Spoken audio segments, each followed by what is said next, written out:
Episode 253, the longest running episodic, whatever it is, we don't know. Bobby Brown in the Garage of Knowledge. Eric in the rolling truck of Manila of crap. Mhm.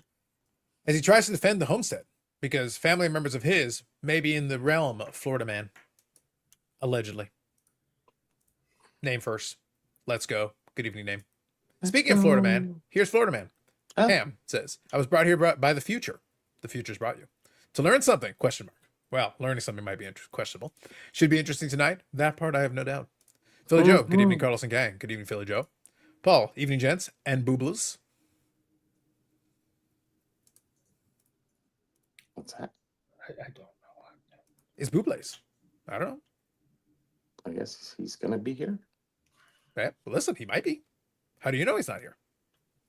True. Dylan here. Good evening. It begins. That's right. So, listen, kind of a quick initial thought. I'm going to take a couple minutes. We're going to let things, wind into position. But I alluded to it in the podcast. And based on feedback, Bobby, I felt compelled to bring back a bit. We were going to let the bit go, but I think we're going to need another update on the Great Battle of Massachusetts. I don't think we're satisfied. The people were not satisfied with Carlos, what would you be talking about here? Oh, we're gonna get some resolutions. We're gonna get some updates. This is important. This is scintillating stuff. This is scintillating stuff. We need this as a people. Mike here says, Eric, did Carlos tell you he bought Bench Clear Media's Welcome to the Friday Night live streams? They're gonna go 6 or 7 hours. Oh, good God. Mm-hmm. And that's just a pre-show. That's right. That's just a pre-show. And then the countdown starts. That's right. Good evening, Orlando. That would be the best thing ever, Bobby. I do this Friday Night Live 0 hour, a multi-hour lead-in to the countdown timer before the live starts. Oh God!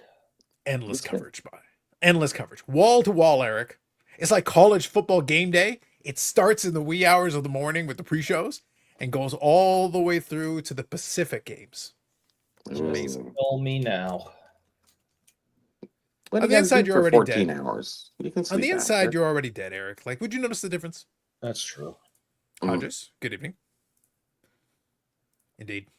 So I think we need to touch on this. So look, we're going to go into some background. Look, I would love to go into the whole background of explaining the Battle of Massachusetts. But fortunately for me, and I'll include a link in the description to it, on last weekend's For Collectors live stream, Dan, known associate of Dan from Saugus, Dan's Vintage Baseball PC, known associate of Dan from Saugus, fucking legend that he is, actually gave us a quick rundown. And Bobby, there was a bit, though, that I want to focus on and pay attention to. I need to kind of analyze this, and we're going to do this with all of you. I'm going to need your help. We need to do a little bit of analysis together and figure this out, because I have a question about one particular portion. But let's start off with this, and Eric will also have some questions he needs to answer. Eric has some questions he needs to answer, but we'll address the elephant in the room first. Here we go. Let me pull this up. All right, here it is. Yes.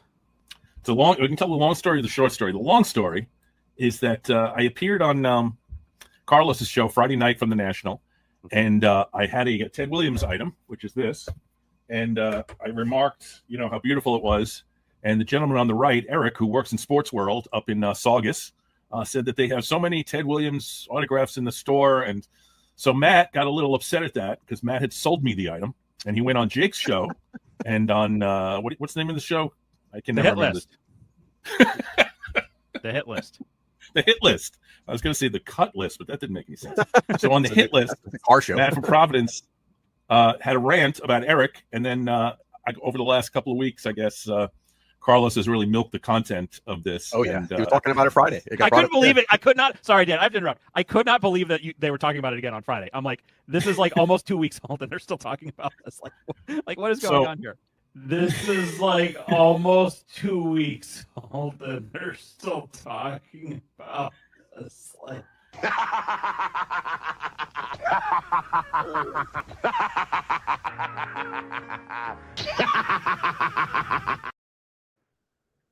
What's that? Did someone say 3 weeks? Mm-hmm. Did someone say? So look, I've got several points of order here. 3 weeks is for Jake. Several points of order. Several, Eric. Several. Number one. First of all, I take personal exception to Dan calling Eric a gentleman. That's the first issue. That's the very first issue. Before I even begin with the rest of it. First issue. Yeah. Second issue. there was a picture at the beginning of that which we need to discuss. We're going to get to that. We're going to get to that. That's my second issue, but we're going to come back to that. Hang on. Third issue. If you notice, the pit was slowed down there because I needed a moment to really absorb it. I needed to get it thoroughly into my soul, Bobby. I actually took kind of offense to the notion that Jake was insinuating that 2 weeks is a long time for a bit. And my first thought is, in addition to the $1 Million Man cackle, my thought was, oh, my poor summer child. Let me explain something very important here. First of all, 2 weeks is light work. Secondly, case in point, lest I be accused of not giving examples, allow me to give an example. For example, once upon a time, someone, we'll call him Derek. It rhymes with Derek. Once upon a time, he said something relating to an aversion to a condiment, mayonnaise, I believe. Now, he said this, and it was a foolish mistake of his, but showing weakness was the point. And the thing is, and Eric, how long ago approximately, we don't know the exact date, we could probably figure it out, but how long ago approximately did you say that? 3 years ago. Yeah, it did. And in that vein, Jake, if this gets to you, Jake, Eric may have said that approximately 3 years ago. And to this very day, Yes. it will never die. No. And so, in other words, what I'm getting at, my point here that I'm making, is that 2 weeks, son, 2 weeks, now 3 weeks, 3 weeks, 3 weeks, thrice times. We all needed an update to the Battle of Massachusetts. Like we haven't even, Eric, I haven't even warmed up yet. We're nowhere near Eric gigantic hugging Mayo jar territory. We can milk this shit for a long time. Eric, not only will I beat the dead horse, I'm gonna start the glue factory on the back of that dead horse. I hope you like Elmer's because you're getting an industrial size amount. I haven't even warmed up yet. Eric, I'm pumped. I'm excited. Week 3 of the Battle of Massachusetts. Our ongoing coverage. Little do we know. I'm going to read a couple of comments, but then I got some questions for you. Here we go. Matt is a good guy. Met up at the National. There you go, Orlando. Ham says, does that count as an appearance for me on the show tonight? Extra from the like button for you, Ham. Piccolina says, almost 3 weeks. Poor Ted. I know. It's called a running gag, just like the Dutch. It's correct. By the way, on a vein, I'm almost tempted. I got to be honest, Eric. I'm almost tempted to make it a weekly bit just for Jake. But what I want, Eric, this is what I want. I want to make it a weekly bit, but I want the weekly bit to be sponsored by the company that froze Ted Williams' head. Oh, that's the cryogenics company. I We want it to fit the get theme. that done. I want that company to sponsor the bit. We could go need to get visit our it people on this. anytime. We need to get our people on this. Name says 3 weeks is so fresh. It's baby time. I know. That's what I'm saying. Lonely Base and Baseball Cards. Good evening, sir. I'm glad you're out of the darkness. Also, if you checked out the 4 collectors, he was actually in the bottom corner if you paid attention. He was hanging out with Aaron Rodgers in the darkness. It is true. Name says, has any heard of you dip or being all about the vibes? Legendary lives live on. It does. That is true. John 380's kid. Good evening to you. The Battle of Massachusetts is almost as big as Bunker Hill. That's right. Eric, we cannot allow the youths to forget about history. The Battle of Massachusetts was the stuff of legend. And Jake would have us sweep history under the rug? How dare... Where's the love of history out here, man? Interested in the backstage details of the Dedham Peace Accords. Thank you, Dan. That's what we needed to know. That is what the people needed to know. And thank you. And bonus points, we also got a Dan Vintage Baseball PC cameo in that video as part of it. So now that we've established the groundwork that, Bobby, I think we all agree, 2 weeks is light work for us on a bit. Very light work. I don't think anything's lasted less than 2 weeks. Like, honestly. We have fun. So, let us discuss the Dedham Peace Accords. Where once was strife in the lands of Massachusetts, Eric spoke horrible things into the ether, and Matt responded and unleashed the dogs of war. But now, we have a picture of the two of you sharing an embrace. What happened there, Eric? Explain yourself. All right. So I'm going to tell everyone the truth. And remember, Eric, you're under oath. You can't handle the truth. I'm going to tell everyone the truth, even though it's going to make me look horrible. I'm going to tell everyone the truth. So, you know, I thought this whole thing was just like a gag, right? And then Matt starts putting stuff on his Instagram account, and you guys can go back and look this up. I mean, you know, where's Sanderson to or, you know, asking for a friend. By the way, I also got a direct message on that. Quick Yeah, side right. point for everyone. I got a direct message, and this is very important. This is for, Jake and his people, for Matt and his people, Matt from Providence. Jake and the Fat Man. I appreciate that he reached out to me to try to find out the whereabouts of Eric. Well, first of all, the tracking device only works during the week. On the weekends, I don't have access to that. Secondly, and this is critical, I cannot emphasize this enough. This is very important. The message was like at 8:26 in the morning. I do not acknowledge the existence of 8:26 in the morning on the weekend. Hell no. You haven't went to bed yet. No. Get out of here. Yeah. That time doesn't even exist. That's fake. It's like hockey. It doesn't exist. All right, Eric, continue. Dead and piece of cords. Go on. So then he puts out another Instagram thing of I'm waiting in the parking lot for you, right? And he's got this stern look, and he's got little boxing glove emoji on it. And I'm just like, what the hell, right? So I figure, all right, he's just having some fun, so whatever. So I Instagram message him there and through the IGs and say, yeah, well, I'm doing a signing with Jerry Cheevers and Ken Hodge, and I'm busy right now, and I'll come by your table and say hi. Mm-hmm. You know, because I'm like, this is all in good fun, right? No big deal. All of a sudden, a couple of minutes go by. He walks into this autograph room out back, right? I'm just about to start handing things to Ken Hodge, and in walks Matt from Providence, and he comes over, and he's very friendly, right? Mm-hmm. Which, you know, this was all fun and games, so I'm like, all right, whatever. And we shake hands, and how you doing? Okay, all this stuff, and you know, we have a laugh about the whole thing, and he wants to take a selfie with. I'm like, okay, fine, you know. So I put on my big fake smile that Carlos likes, and we take it. Now I think it's all over, right? Like I don't have to talk to this guy again. Oh no, it's all done. It's just starting. And he takes the picture, and all of a sudden, he goes from being this like friendly, jolly guy, and this was all fun. And he turns to me and he says, "Now, I told you, I'm going to tell you guys the truth about what happened, all right?" Mm-hmm. Turns to me and he goes, "That's the before picture." Oh. What are you talking about? Like, how many knives did you have on you? Talking about. And he says, "If you ever talk about me again on your stupid show, I'm going to kick your ass. And they're going to have to use this picture to put you back together." And I'm just like, dude, listen, I don't got time for you. I'm trying to do some work. And he goes, and he's, you know, and then he says, well, and he says, he called me some names and he questioned my masculinity. And then he said something along the lines, "That's why Ham is with your wife." Ooh, he dug deep. I said, "That's it. You want to go outside in the parking lot? Fine. You can outrun him. Sure." So we go out the back door. All right. We go out the back door. Outcycle, sorry. And I said, "Listen, I can put up with all your silly bullshit, but you're not going to talk about my wife." Nope. All right. So I said, you know, yeah, that's Ham's job. I'm Eric Wade. You insulted my wife. Prepare to die.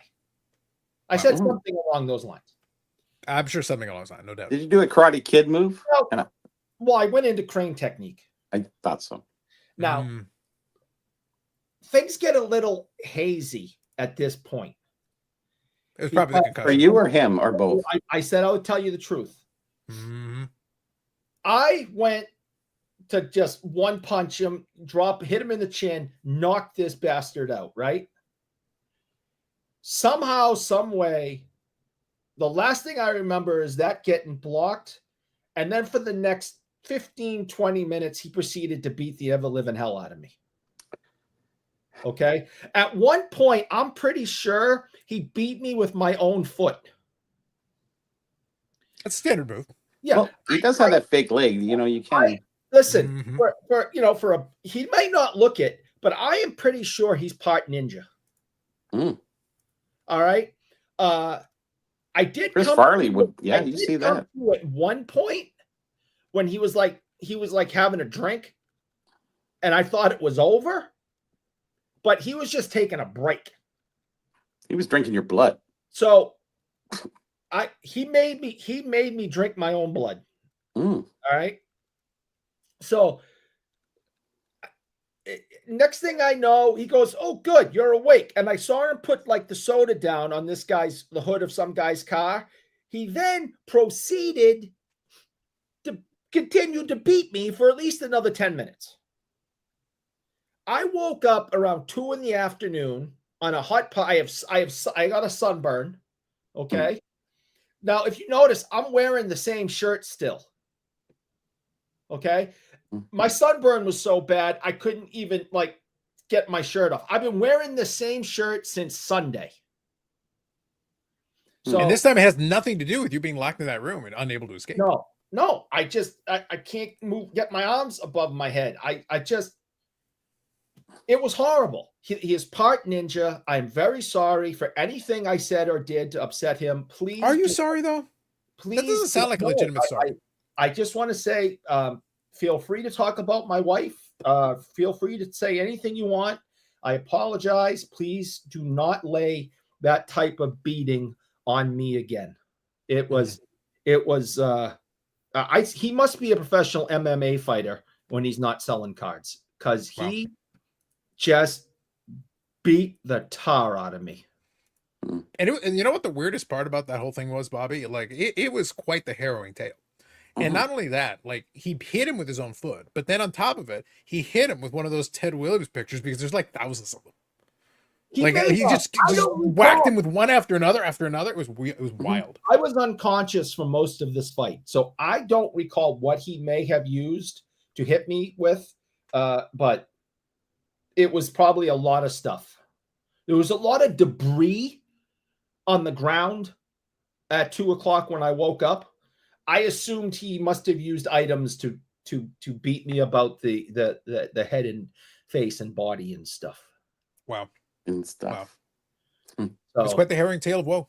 And Yeah. that, Dan, is how the Dead and Peace Accords were signed, through bloodshed. Mm-hmm. Much bloodshed.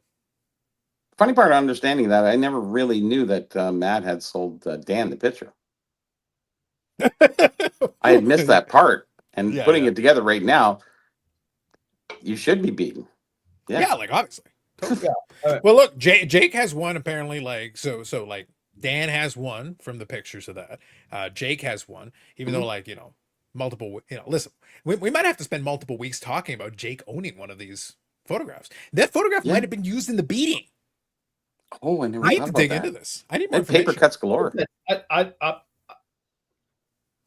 I kind of remember him something about he was gonna shove something in a place because I spoke about it. Like, again, very fuzzy. I did wake up with certain parts of my body a little sore. I figured that had something to do with the bike ride I did that morning. Again, if you put a seat on it, it would help. Listen, that's here nor there. I'm just saying I thought that when you wake up sore in a certain area, it's kind of scary. It may have come from my ride. Eric is used to it. I did 30 miles before the show.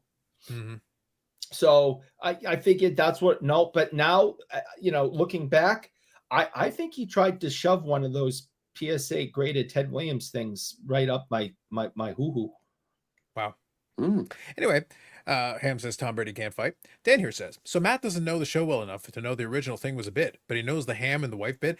Dan, it's an important note that I should make. Hold on. An important note I should make here. Eric is what we call in the business an unreliable narrator. So when Eric is retelling a story, there's a chance we have to factor in concussions, potential brain damage, obvious brain damage. Remember, I'm making a distinction here.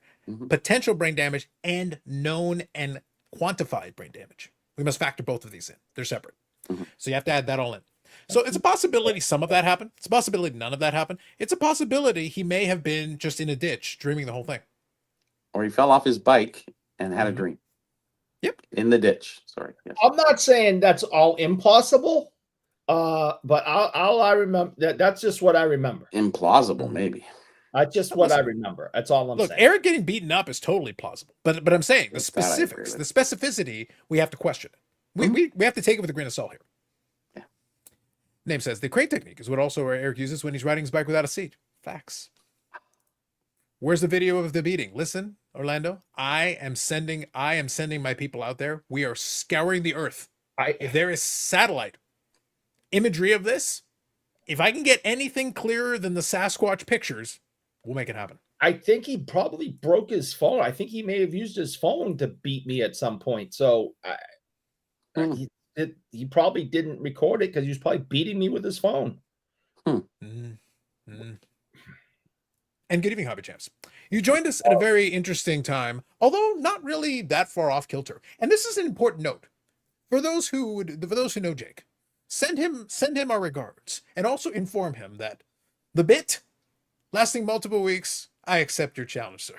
I look forward to next week's Denim Peace Accords update of the week, brought to us by whatever cryogenic thing froze Ted Williams' head.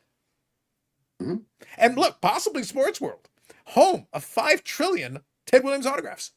Because honestly, everybody's got one. I did All come with LOAs. I did send you guys photos on the group text that we got another one in from a collection we bought this week. So there's we do have officially Eric, we have one more than we had last week. Eric, look, I felt like the photo was nice, but I felt like if you really wanted us to make the point, we could have just taken a picture of the ones you sent both Bobby and I to use as doorstops. Although 1,800 of them was a bit excessive. Like, we don't need that many doorstops. Come on, man. Well, you don't need doorstops because you got all those Wayne Gretzky O-Pee-Chee cards. That's what I mean. Like, it was redundant. Like, at that point, we've got excessive. We have a doorstop surplus. Truly. Unbelievable. Unbelievable. It is. So, week 3. We're there. Matt has sold 4 of those Williams Printer Friends. Mike Junkwax Hero has 1 too, as is Mike Coyle. Excellent. And Mike Ham. Probably. Well, I don't know if Ham has one. Well, there's a bunch of mics. And there was so many mics in there. Might as well throw that one in. Yeah, there's a lot of them. But yeah, it worked out really well. Like, listen, we have no less than 3 different people that were on that screen in this chat tonight. That's crazy. And to enjoy the harrowing tale. And on a semi-serious note, Dan's last comment proves my point. Because Matt had 1, and I have 1, and John Colactero has 1, and Mark has 1, and that's my point. Is it though? Wasn't your point that Geoff Wilson was a GOAT once? Wasn't that your point? Geoff Wilson is the GOAT. You just brought him up again on your show. We have to use the evidence we have, Eric. We have to use the evidence at hand. Yeah. The game shows that never stop. More on this next week as Eric comes up with other plausible scenarios. Tune in next week when you find out about Matt for Providence and Eric fighting on top of a skyscraper. I don't want to fight him again. I got my ass handed to me. We'll see what week 4 says. You know? Jake has willed it. But I bet Jake has asked for this. When I threw that first punch and he blocked it, I bet you there's like a bruise like right here on his arm. Because so I probably left a mark with that because I was like, man, I threw that thing good. But listen, I was envisioning when I was thinking of that fight, I was envisioning the last fight of Bloodsport. Oh. I don't know which one of you was Jean-Claude Van Damme and which one of you was Bolo Young, but one of you was one of the other. Oh, I'm the one who lost, so I think I'm Bolo Young. I tried to cheat, throw stuff in his eyes. It didn't matter. Wow. Man, he's like doing splits, and I mean, it was the guy's part ninja. He's part ninja. Happens. Don't fight that. Name says Eric on a mission to devalue Ted Williams autographs with his mass-produced auto story, so he can create a horde of Williams autos at a cheaper price. Probably. Perhaps. Drive the price up. We know. God, man. Ham says fake pre-recorded game show! Exclamation point. Eric is just Sam. I like that there's an N and an M, and then we go back. I appreciate that. I think it's important. They had to finish it off. It was important. There was a lot going on there. It was quite the harrowing tale. More on that next week, as it becomes a bit. Hey, we got to do it, Bobby. Like I said, I was encouraged based on feedback. I felt compelled. Name says, just like in Bloodsport, Eric is over there just flexing and bouncing his pecs to try to intimidate him. It didn't work. I tried everything. It didn't work. By the way, quick side note. I will say thanks to those who have participated in it. The silly card of the week is already up to 54 votes. Wow. I am very impressed. It's like we still got the whole weekend. You know, the voting will continue through Monday. So already we're off to a great start. I'm not surprised at the result we're getting, but let's just say, Eric, it's not looking good for you. 54 votes, fake numbers. How do you not vote for Mr. Rogers? Come on, people. The people don't want to be their neighbor. That's it. Come on. I'm just saying. Just saying. I don't know if that one's going to make it. Hobby Champ says you spelled boobs wrong. Considering our affection for Boobior, this is unfortunate. Paul says, bloodier mess, Eric after the fight, or Gian Moxley, Sunday night. It's a valid comp. John Moxley does automatically bleed. Everything that's involved.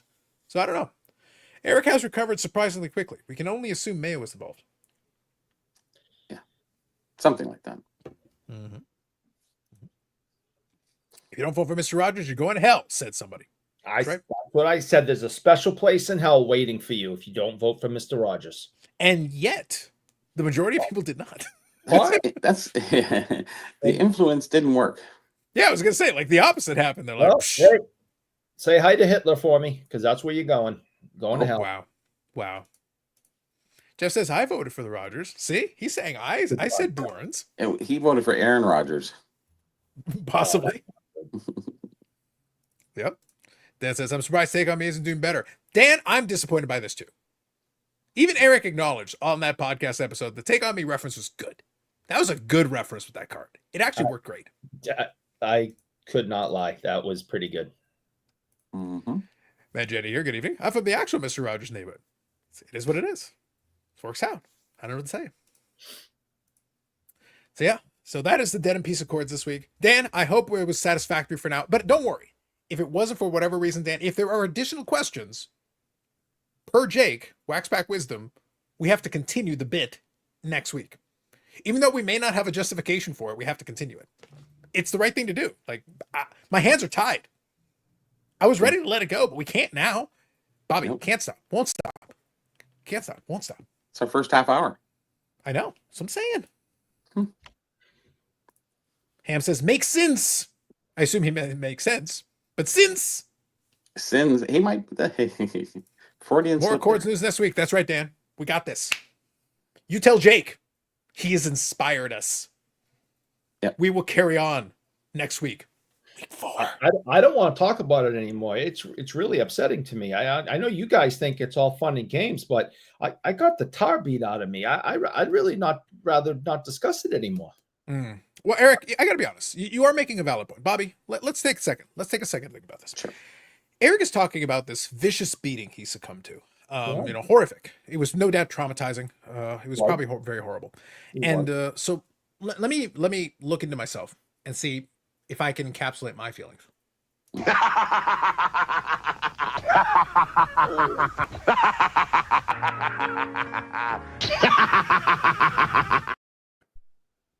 Nailed it.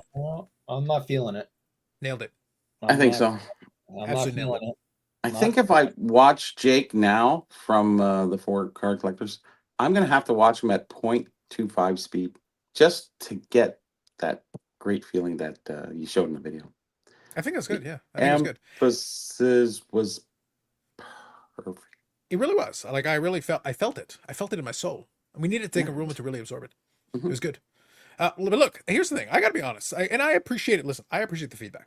But my thought was, I was sitting there like, I understand the critique, but at the same time, like, he's got a YouTube channel, and like, Bobby, he talks about cards every single week. Every week? That's like every week. I don't know how it does that. Come up with something new, man. Talk Yeah. about Pogs. Talk Oh, about Beanie Babies. Anything. The weather. Pogs are like slammers. Like What about Eric favorite got. sandwiches? Something. Did you want to finish that talk off with a picture? Oh, the picture was included in the video. Did I Yeah, miss it? Dan had the picture at the very beginning. Oh, I missed it. Sorry. Yeah, no, it was there. That's why we went. That's why we leaned into the dead and peace accord. Oh. Yep. Okay. Mangini here saying Mr. Rogers is from Latrobe, Pennsylvania, also home of the first professional football game, the Banana Split, Rolling Rock Beer, and Arnold Palmer. Nice. Nice. Oh, Carlos, I meant the other picture. Oh, the one we're talking about Yes. the Ted Williams one now? Mhm. I'd have to pull that up into a window. I can do that, but it'll take me a minute. Hey, Like I said, when's the I lawsuit? thought that would Listen, kind of cut it at the. hey, Mike, can you not ruin the bit for next week? yeah, I was gonna say we got Hey. more things. Like All what are we right. doing here? All right, we're not gonna don't ruin the bit for next week. All right. Yeah. God damn it. We got to pace this out. Jake has told us take our time. Take our Yes. time. Easy. We'll get there. Mhm. Hobby Ham says that's pretty cool, John. I've always heard great things about him in real life. I guess he was a good dude for real. Mhm. Mr. Rogers, indeed. Dan says four collectors got some content out of it too. Exactly, Dan. And like I Yes. said, you got content out of it, and now we're gonna link to the content, and then I played a clip of the content. You're welcome. But at no point does Dan defend me and anything. No that- one defends you. No, He at bought no the- point he- does Dan say, Eric and I are good. We have a good relationship. We like to joke around with each other. No, he doesn't do enough. So Just you think? leaves me out there drowning for swimming for my life, pools of sharks trying to bite my balls off, and Dan's just And on then the- he pointed and laughed. yeah, Yes. he's just on the beach waving. Shark Week. Mhm. No, at no point does Dan come out and defend me at any of this. Nope. Right? Should Like, if he? this ended up being a real thing, I would Wait, hope. wait, Dan Eric. Isn't real? Eric, hold on. I have a recollection. Can my recollection? Help me out here. Am I incorrect? I don't recall you saying anything nice about either Dan from Saugus or Dan I don't Spanish like Baseball. So why would he? Why should he defend you then? Because it's the truth. That whether I like him or not has nothing to do with anything. No, I don't like him. I mean, I don't dislike him as much as I hate name. Mm-hmm. All right. I It's mean, hard to equate that, but anyways, I'll I figure out a mean, mathematical it's like solution name, for that like one. name, like Mm-hmm. like Dan. Oh. Name Uh-huh. Dan. Which Wow. Dan? It's like The Dan from Saugus or the Dan? Yeah, I was gonna say listen, Eric, Eric, listen to me very carefully. Not one ill word about Dan from Saugus. Number one, he's a fucking legend. Mhm. Number two, don't make me come down there. I will give you a beating that will make the Matt from Providence thing look like a cakewalk. It will be an ice cream cakewalk. That's how easy it'll be. Comparatively. Wow. Hmm. The beating shall be with the viciousness, Eric. Eric, and listen, I may be a man of peace, but I also enjoy your suffering. I am a man of the schadenfreude. that's been the rumor. Just for a say little it. Do not tempt these fates. That's why people tune in. Orlando says, and they say YouTube content sucks. They're fools. Huh? They know There you go. nothing. They know nothing. while. Nothing. It sucks. Mangina says, his mother's name was McFeely. That's why the postman was named Dad. Nice. Bob Jackson says, the only thing that defends Eric is the helmet he wears when he dives headfirst off his bicycle into the ground. So that might be a fact, Bob Jackson. Mm. The reality is maybe Eric doesn't crash. Maybe he is fleeing in terror from his bicycle because he's terrified of it. And the gutless coward Eric is diving at the ground. That's Sometimes it. I am scared of my bike. Sometimes I think it's haunted and it's out to get me. But the bike and I worked very well together today. I did not almost crash nor crash. I had a good ride today. Hmm. That was a bad day, and the fact that we're still making fun of my testicle getting banged up, I just think is wrong. Wait, I- Eric, are you suggesting, hold on, it's important. Are you suggesting that I have utilized this on multiple occasions? You may have brought it up once or twice, and I hurt my right testicle, and I don't think it's funny. Oh, It's so funny. Out of your whole body, you I hurt almost threw up. a small bit. awful. Dan says, Eric, you crushed my dreams live on air about the Williams on. Exactly. Why should Dan defend you at that point? Honestly. Mm. How many Bobs is in one name hate unit? It's a valid question. Hmm. Next time, use an autographed Ted Williams bat. Exactly. Oh, That'll defend you. There's millions of those. Trillions. there's your lead-in. But we have a few. Bob Mhm. Jackson. Carlos, I get that reference. Thank you, Bob. Appreciate you. His last one, too. That's right. The key to good hobby content is talking about cards, but not only talking about cards. This is facts. I don't want to talk Facts. about cards. Cards are We stupid. lead them in with cards. For the record, though, Bobby, 35 minutes in, almost 36. We technically, even the original item that was the original point was an autographed picture. It wasn't even a card. It wasn't See, even- this is how you do proper hobby card content, is that you Mhm. spend 36 minutes talking about anything but cards. It's a collectible. You know, it is a collectible. Which that are is true. cards? Which are You know, cards are trinkets, included amongst autographs. collectibles. certified autographs. Yep. Indeed. See, Ham's here to help. I appreciate it. So do you want to talk about an actual card topic for a few minutes? I got one. We can actually, if you would like. An We actual could. card shop? I have a card topic. I have an actual Oh, card topic. topic. We can I have to discuss. work at an actual card shop all day, like 9 hours tomorrow and like Wow. 6 hours on Sunday. I'm not Amazing. happy about this at all. Life-changing. Wow, incredible. You could somebody has to dust all the Ted Williams autographs that are in there. Millions of them. And count them. That's right. I'm like Put them in sure- order. I'm like a curator just on Ted Williams merchandise, and it takes me all day to just catalog it and There's clean a it. good- And There's a Oh, good nickname in that. So God, great card no. No. Let's not go down that road. Let's not go down that road. We're down that road. I think we need to stay away. Okay, so I got something for you. So in the most recent edition of, speaking of multi-week, multi-time, bits that are included in this week's edition of Eric's personal hero and life savior, Geoff Wilson, Ragebait. He did a video with Eric's second favorite hobby influencer, Teapot. Second favorite, second only to Geoff, of course. So he did the video. Here's the thing. So I'll explain quickly what the video was. He's goat adjacent. Go to Jason. There you go. Amazing. So anyway, It's just so because they they're did a video standing that was beside each other. Yeah, it's basically. So they did a video that was following up on a Teapot video where they were talking about the idea of multiple tiers of vintage. So Eric, this will bring you to your house. We're going to talk about some vintage here for a moment. Oh, I like The concept of multiple tiers of vintage, and I think Mangini did a video on this as well. I believe I might have been mistaken, or did a video on something similar to it. Anyway, the reason why I'm bringing this up, and I'll even include a link in the description if somebody wants to watch it. Again, you don't have to. The synopsis is very simple. The idea is that certain cards will have an easier time holding value because they are the bigger names. The Manos, the Mazes, the Jackie Robinsons, blah, blah, blah, blah. The reason this sounds familiar is because we've literally had this discussion multiple times, including on the podcast. But in usual Geoff fashion, he, of course, does it in the worst possible way, which, of course, gets the vintage people angry at him, as you do. So the thing is, I don't even have a problem with the thesis, because obviously I've literally shared, and Bobbles and myself and Eric have discussed this multiple times. I don't even have a problem with the thesis, but I would like to throw in one other thing that wasn't included in the thesis that actually also would have covered one of the counter arguments. One of the counter arguments is, I go to the card show and I see young people collecting vintage all the time. So yes, they will care about it. And as they get older, they'll care more about history. Therefore, they'll collect the vintage. Okay, fine. Can I throw something in there that might also throw a little monkey wrench into your master plan there? A little bit of a monkey wrench? Mhm. The premise wasn't that all vintage would have struggled to maintain or gain value over time. The issue was that the top tier folks would be fine because they continue to remain popular and they're the biggest choices and the prices would continue to escalate. And the pre-war. But it's the second, third, fourth, fifth tier, more common or more fan favorite people that may fade into obscurity a little bit. That doesn't mean nobody wants them. That means that their value will maybe maintain. The problem is, over time, as inflation goes up, if all it does is maintain, if it was worth $100 15 years ago and today it's worth $100, it actually lost value.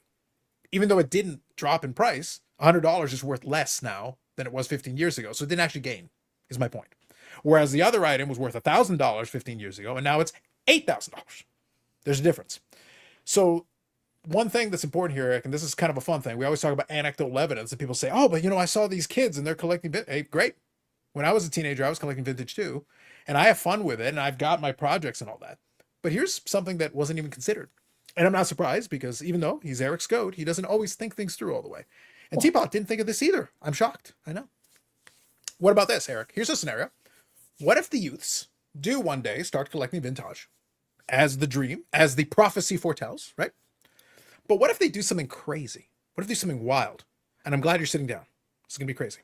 Oh, hold on. Go ahead. What if they don't just follow what their forefathers did? They collect vintage, but they don't necessarily collect sets. What if they curate their collection? What if they say to themselves, yes, I am interested in the vintage, but I'm interested in my favorite team. I'm based out of Detroit. I like the Detroit Tigers. So I will save up my pennies and get a Ty Cobb.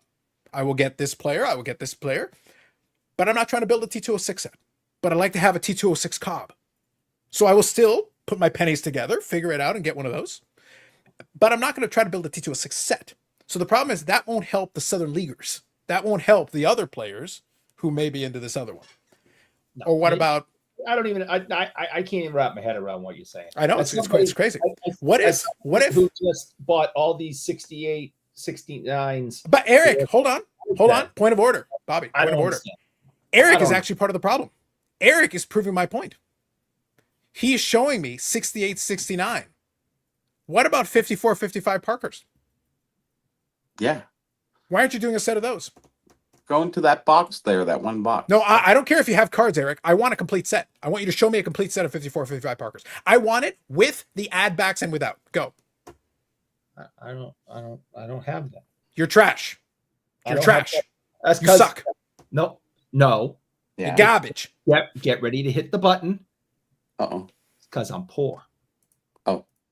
Well, guess what? Because you're poor. Indeed. So That's why. Here's my point. My point is this. I'm giving you a scenario where the kids do collect vintage, but what if they get pickier? What if they say, hey, this stuff's more expensive than dad or granddad or whatever when they were buying it back in the day? I might still be interested, but not in everything. No. I might not necessarily want ever. So you know what? Yeah, I'm interested. I want to get this card or whatever, or maybe get a couple of examples of a couple of the. So they're still collecting vintage. Good news, guys. But they're not replacing you one for one. So you who built all these vintage sets and then you age out and you sell out your collection or you do whatever, the problem is the only way for this to sustain all of it, not just some of it, is for then the people that replace you to also be set collectors and collect these full sets. No, it'll never happen. Because it came from a different era, a different time. And that is really and going forward, your junk wax era will be, I don't know, firewood. Just throw them.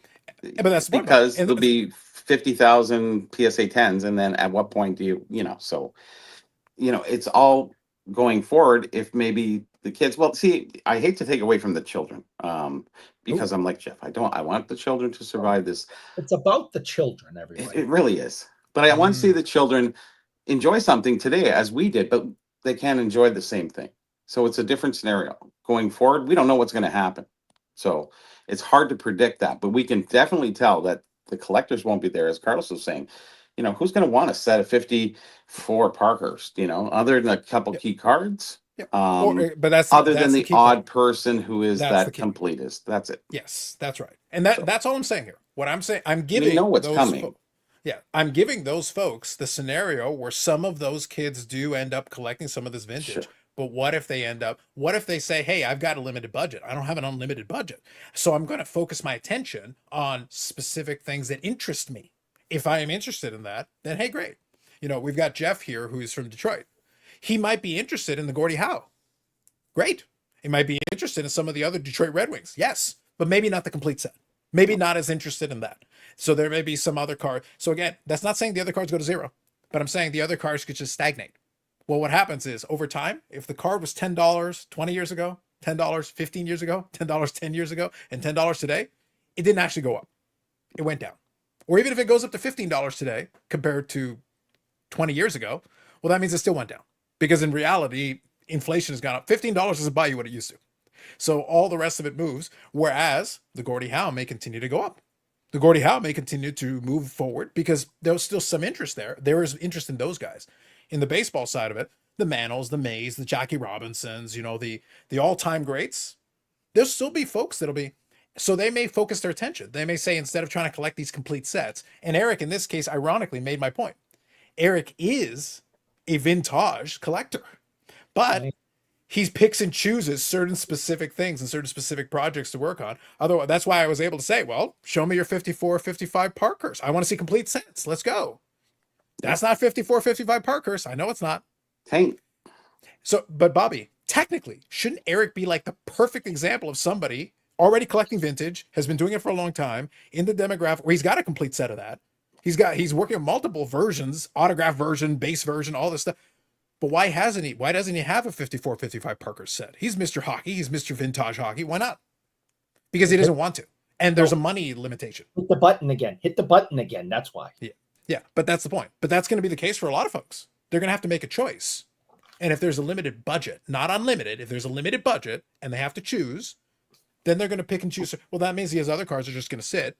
Eventually, somebody will grab them. Yes, you make it cheap enough, eventually somebody will grab it. But the amount of set collectors may go down, which still hurts the value of those secondary and third tier cards. Whereas the Gordie Howes and the Mickey Mantles will be fine. That's all I'm getting at there.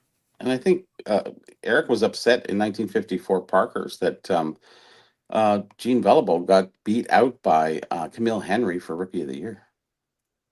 That is true. Yeah. So Paul here says third and fourth tier, 50s and 60s baseball is screwed long term. The set collectors are dying and aren't being replaced. Yes. Orlando says Carlos making sense. Yeah. And that's the thing. Even if some of these other older collectors, though, they may consolidate. They may still be collecting, but they're going to want to focus in on certain specific things that they want to challenge themselves a little bit. They're not looking to they don't want to do a 1975 top set because they may have already built one in the past. That may not be a challenge to them. They may be interested in something more specific, something more niche, something more really focused. And they look at that and go, hey, that's a neat piece that I can't just get every day. Whereas a 75 top set, I can literally get every day and twice on Sunday. But then again, we can take the other look at it too, is that everything becomes affordable. If it's $1 a card and it was $10 a card, why not get the whole set? Kind of neat. Well, because people that's been cheap enough. It's sort of like I'm gonna get a 91 pro set. It's like, okay, yeah, sure, let's go buy it because it's just cheap. But you can still look at the players, you can still read the backs, you can still do all those other things at a lesser expense. It's great. Actually, it's ideal. You can. But that's under the assumption that they want to look at the backs and they're interested enough in that specific item to then do the ones that are, like I said, they're not, I did send that message out. I showed the baseball, the back of the cereal box with the 30 cards you could collect and stuff like that. If they don't feed the future, it's just about what they've seen online or if they went to an LCS or Walmart and bought a box because dad bought a box. Otherwise, there's no pushing forward the hobby, so to speak, of cards other than specific intent. Whereas, me and a kid as a store, you got all the packs right there on the thing. You just buy them. It was just, 10 cents, 15, 25 cents. It was cheap. And it was something that we did. Today, it's specific intent. Going forward, we don't know what it's going to do, especially with all the stuff we've been seeing lately. It's so crazy. Yep. But maybe it's Jeff. Maybe Jeff's got the idea that you have these game shows and then we sit back and we just buy cheaper boxes because it's a discount and they get their own participants to come into the game show and play it. And it's, boy, that was fun. That was an option. Yeah. That is the future. That is certainly the future. And I want to be a part of that future. So anyways. Indeed. I'm going to read a couple comments here. There's some good ones. Here. Ham says 90% of vintage is going to zero. Now I duck behind the stronger side. You need to duck. You need to duck faster than Eric hiding from Matt from Providence. Dan says, Teapot asking about children collecting vintage. And then he shows Geoff's kid, who's the most obnoxious and title brat in the hobby. Scandalous. I don't want Geoff's kid to touch vintage cards ever. My good says, the card companies have made it too expensive to collect sets. Nice set, Eric, says Orlando. Really? Thanks. I think it's because sets aren't worth anything, so no one cares. Base sets, maybe. Eric has probably a full set of 54, 55 Parkers in his magic box of cards. Well, if he goes to the magic box. Maybe. Yes. Josh says Friday night. I'm late. You know what that means because I'm Carlos is live. Good evening, gentlemen, and Eric. Thank you, Josh. Hold on. Don't. Shut up, Josh. Are you sure you want to do that? Josh might know Matt from Providence. I was just about to say that. There might be best buddies. Just saying. Then you get it 2 times. You missed where Eric told the story of how Tom Brady showed up at his store and beat his ass. That is facts. If I ever see Tom Brady, I'm going to beat his ass because he owes me money. Oh, he's in much better shape than Matt from Providence. He'll destroy you. I think. And I don't know if you saw the picture with the katana. He's got a katana. He will Really? cut you, man. He will cut you, Oh man. yeah, I did see that. That's right. Mm-hmm. And it's sharp. Yep. Has this set's no longer a thing unless it's an insert. Sure. Brian North, good evening. So the point is, the reason why I thought it was funny is that I didn't actually have a issue with the thesis of the video. But as always, it's a very lazy explanation of the thesis. Not surprising, given who we're talking about. But that's why I wanted to throw in another piece of the puzzle here that's neglected. What about the people, the kids, the next generation who do decide to collect vintage, but because of cost, because of personal choices, maybe their interests are focused on certain specific things, and they say to themselves, that's why I gave you a couple of plausible scenarios. I said, what if you're a big fan of a team and you say you are interested in the history? You say, hey, I am interested. I would like to collect some of these players from, my team's past. You're a Philadelphia Phillies fan. Well, the Philadelphia Phillies go back all the way to pre-war era. So you want to collect some. Yeah, you want to collect some cards. Cool. So the good news is you have a lot of choices. That could be your project in and of itself. You don't necessarily then need to collect the rest of the cards in the set. I have this, again, someone who already collected vintage from his teens. I'm not looking to collect every set. At this point, I've moved past that project because honestly, there's a lot of sets I don't like. I just don't like the set. I don't like the way they look. So why would I then spend my money? At that point, kind of to Bobby's point, you could make the 57 top set. You could offer me that set for $10. And unless my plan is to resell it, if you say I'll give it to you for $10, but you have to keep it, well, then screw you. If I can resell it to somebody else who wants it, I don't, because I hate that set. I think it's ugly. But somebody else really loves that set.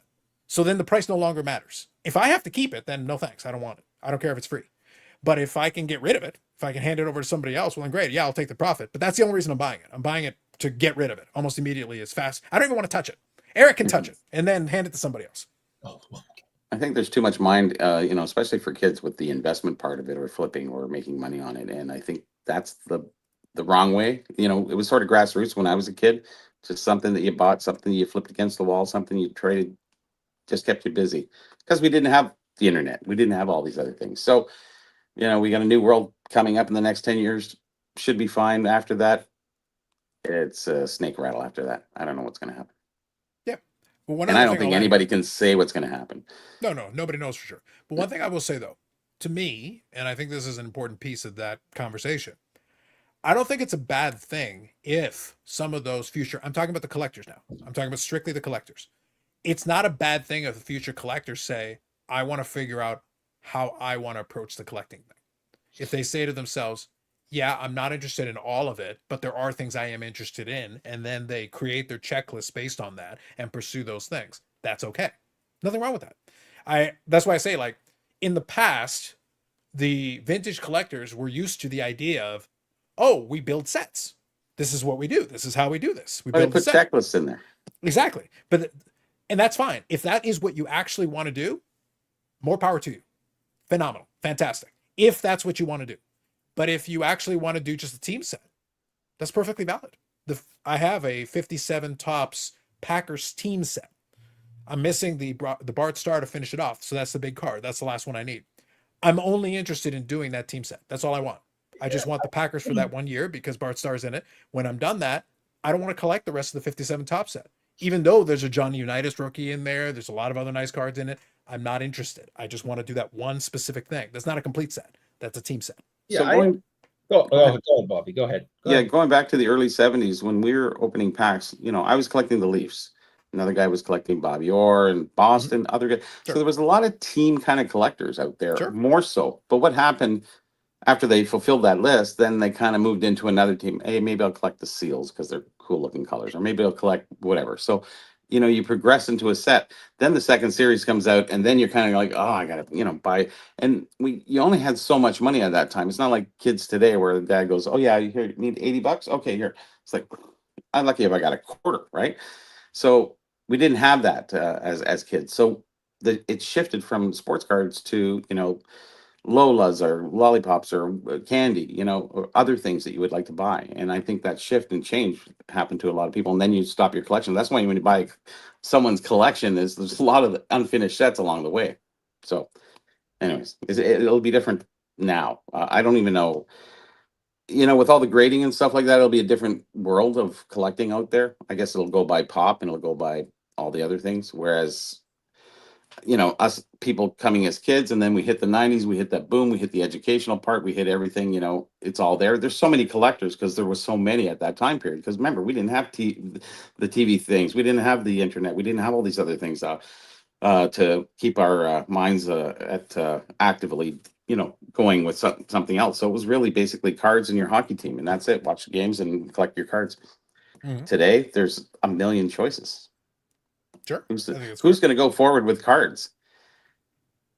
And when cards are $40, $50, $60,000, whatever. Well, that's why it's going to be a bit of a challenge. So, Eric, I got a question for you that's going to be fun, an interesting one in this scenario. I'll play hypothetical with you, and then let me read Robert's comment here and we'll get into it. Robert here says the logical extension to Carlos' thesis, which I agree with, is among collectors as a whole, consolidation will be king, and that kind of plays. Orlando is a good example of this because he has collected different things over the course of his lifetime, but he's also focused now. He'll still pick up things, but he's also focusing on certain specific cards that he's targeting and interested in, and he's looking for certain. Some of them are a little bit tougher items. And it's one of those things where you can build this collection over time and say, okay, cool, I've got this large thing in totality, but I might want to focus my attention on certain specific items that are more meaningful to me, as opposed to this large volume. Hey, it's cool that you did this project, but do the individual pieces of it mean a lot to you? Well, actually, no. They're part of the whole. As a whole, it's interesting to me, but not as a piece. So here's my question to you, Eric. Can I just, can you hold Go the Go question for a second? Go ahead. So I just want to tell my story about how I got into vintage. I thought you were going to say how Matt from Providence beat you up, but go ahead. Tell the story. He beat me within an inch of my life. I'm telling you, he's part ninja. So I'm listening to what you guys are saying, and I agree entirely because that's kind of my track where it was, all right, I'm going to start with a Bruins set. And I collected the Bruins team set from this year. And then I collected the Bruins team set from this year, and then this year, and then this year. And then as I got older and got, an extra couple of bucks in my wallet, I'd upgrade and I'd get nicer versions. And then now it said, I have a nice set of this Bruins set for this year, and this year, and this year, and this year. Then it's like, okay, well, now I have nice sets. They're in great condition all through the 60s, 70s, 80s. Okay, great. Now what do I do?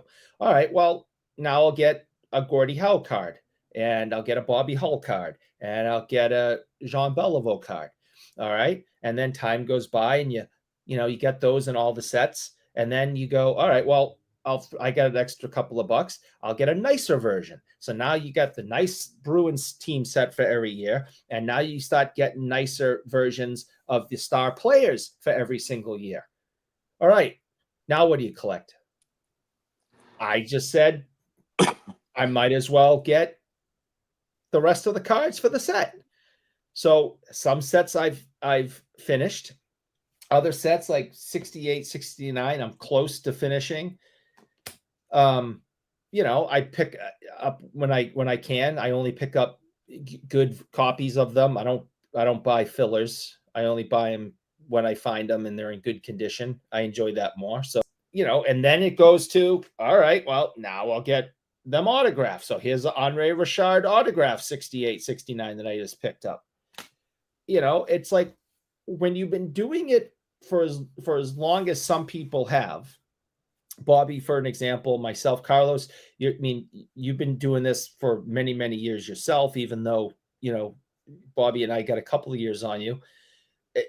You start running out of things to collect almost.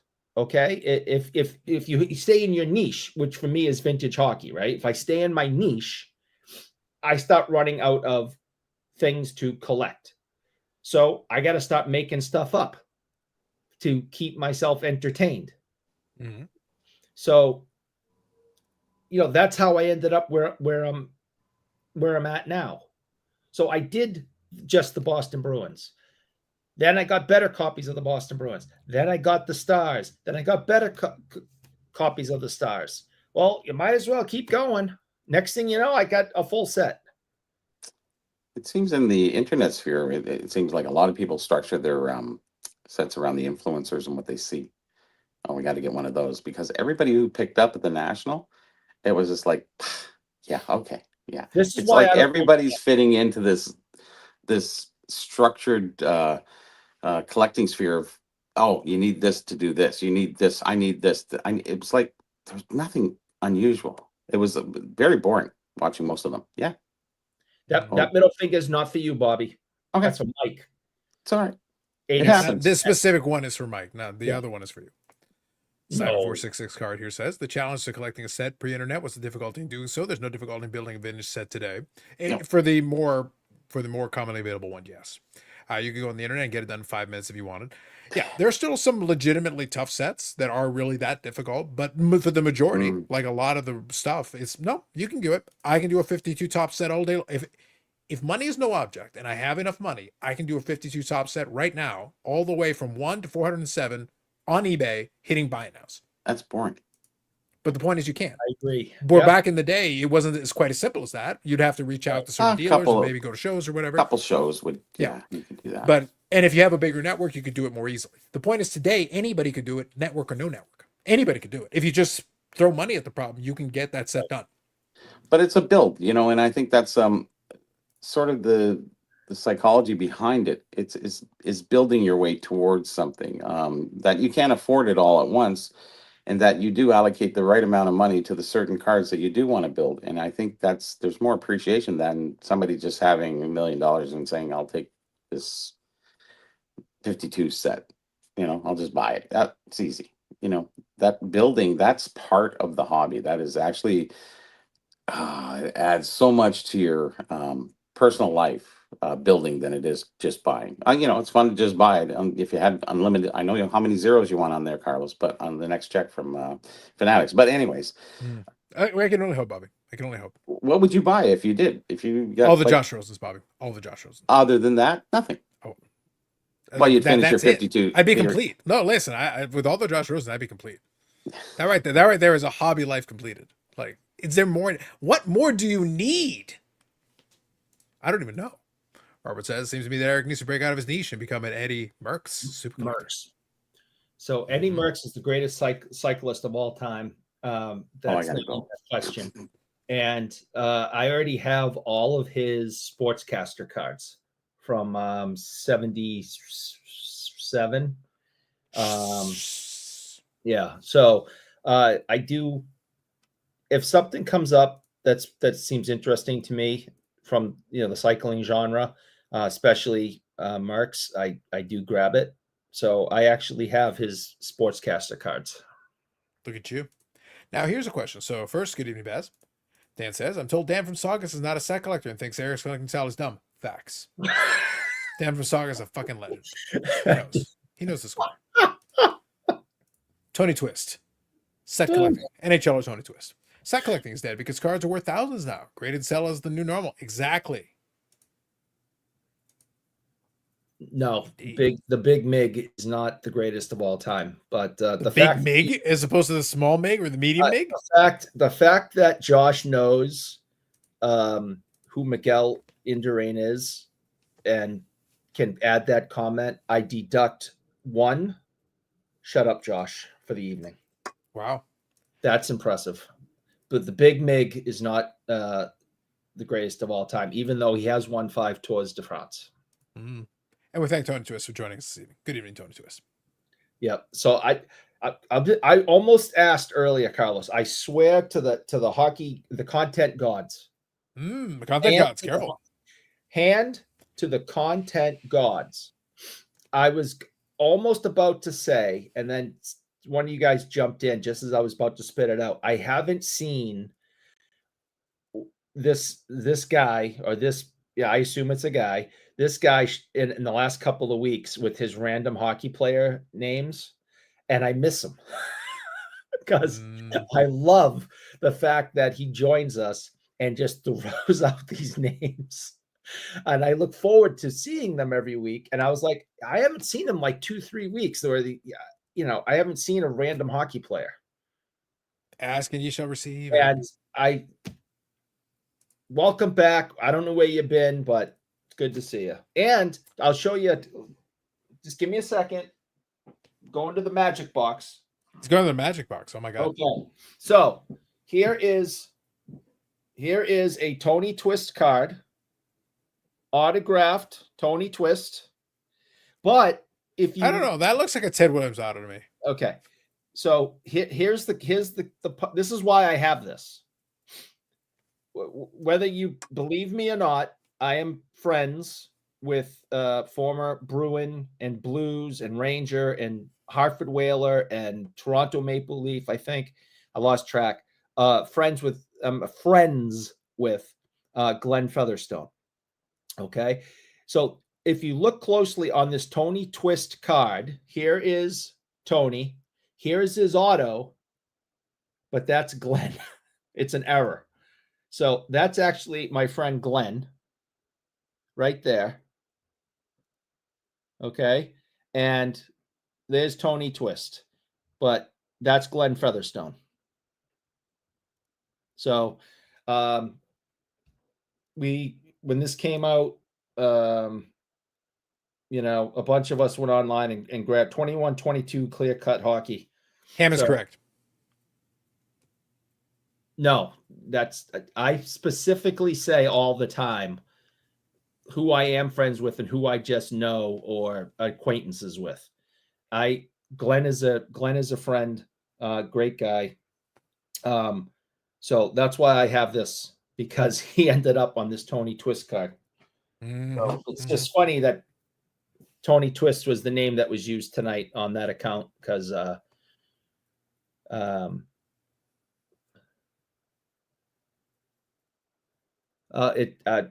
listen, that's horrible. Sorry to hear that. I'm glad to have you back here, though. You know, as someone who's lost a parent, you know, not an easy thing. So all the best to you. R.I.P. Name says that's not Glenn Featherstone. That's just the before picture. Paul says the restraining order says he isn't a friend. Truth. My God, the truth. Eric is a friend with Matt now. True. Josh says, don't forget, friends with restraining orders list. True. That's Marcel. Marcel's got a restraining order. This reminds me. Hold on. I had something that was literal greatness. I will share a link in the description because you guys, I think Eric will enjoy this because it fits right into a Venn diagram of things we've talked about and things we've seen. I'll see if I can find the YouTube channel involved in it, but it was hilarious to me. Yes. Condolences. Absolutely. My buddy and I used to say we're not friends, we're just coworkers. I'll vote that comment. That's right. But yes, condolences. RIP to Mr. Twist. One other thing I was going to say real quick. I'll see if I can find this thing. It's going to take me a minute while I'm doing that. So Eric, I'm going to ask you the question I was going to ask you. Yes. So the hypothetical scenario. The hypothetical scenario is this.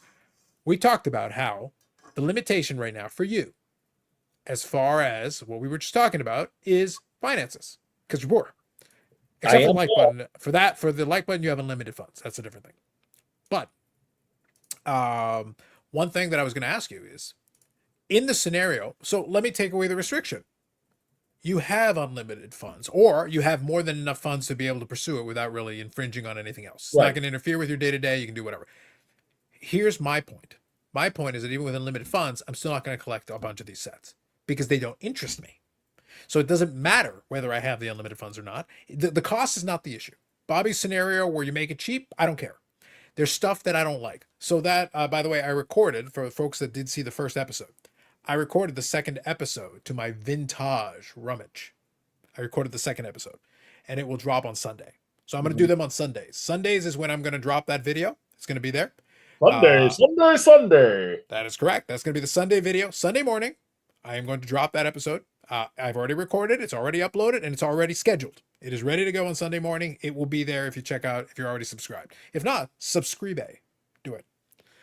But the thing is that series, in addition to shameless pandering for the YouTube Sportswear Hall of Fame, shameless pandering. But in addition to that, it was also the perfect thing. I'm like, I've got these cards in this box, this conceptual projects that I had started from the idea that I was going to do this run. But in the end, I decided I had no interest in doing the run.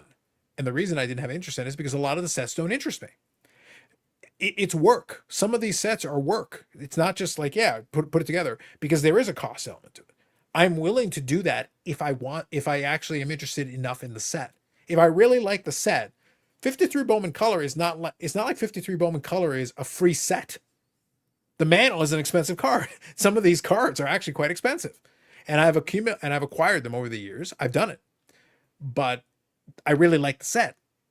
One of the sets I'm going to do next after that, which I already have a good starter for, is the 53 Tops. That Mantle, I already have the Mantle. I bought it years ago. But that Mantle is like a $2,000-$3,000 card now. It's not cheap. The Maze is probably going to be $1,000 card to get one that isn't completely demolished. That's not cheap. The Jackie Robinson is not cheap. The Satchel Paige is not cheap. But I will still do it because I like the set. This is important. Because I like the set, I am willing to pursue that project. But there are other sets that the 57 Tops is an example I've given. I genuinely do not like that set. I don't like anything about it. I think the cards are ridiculously ugly. I don't like them. So Eric, you could make it $1 a card and I still don't want to do it. No, thank you. I just don't like the set. I just don't like it. So Yeah. in other words, it doesn't matter that it's cheap or not cheap. Right. But if I remove the restriction, how many other sets would you pursue? I use the 54, 55 Parkers because that's one that I've got a bunch of cards for it.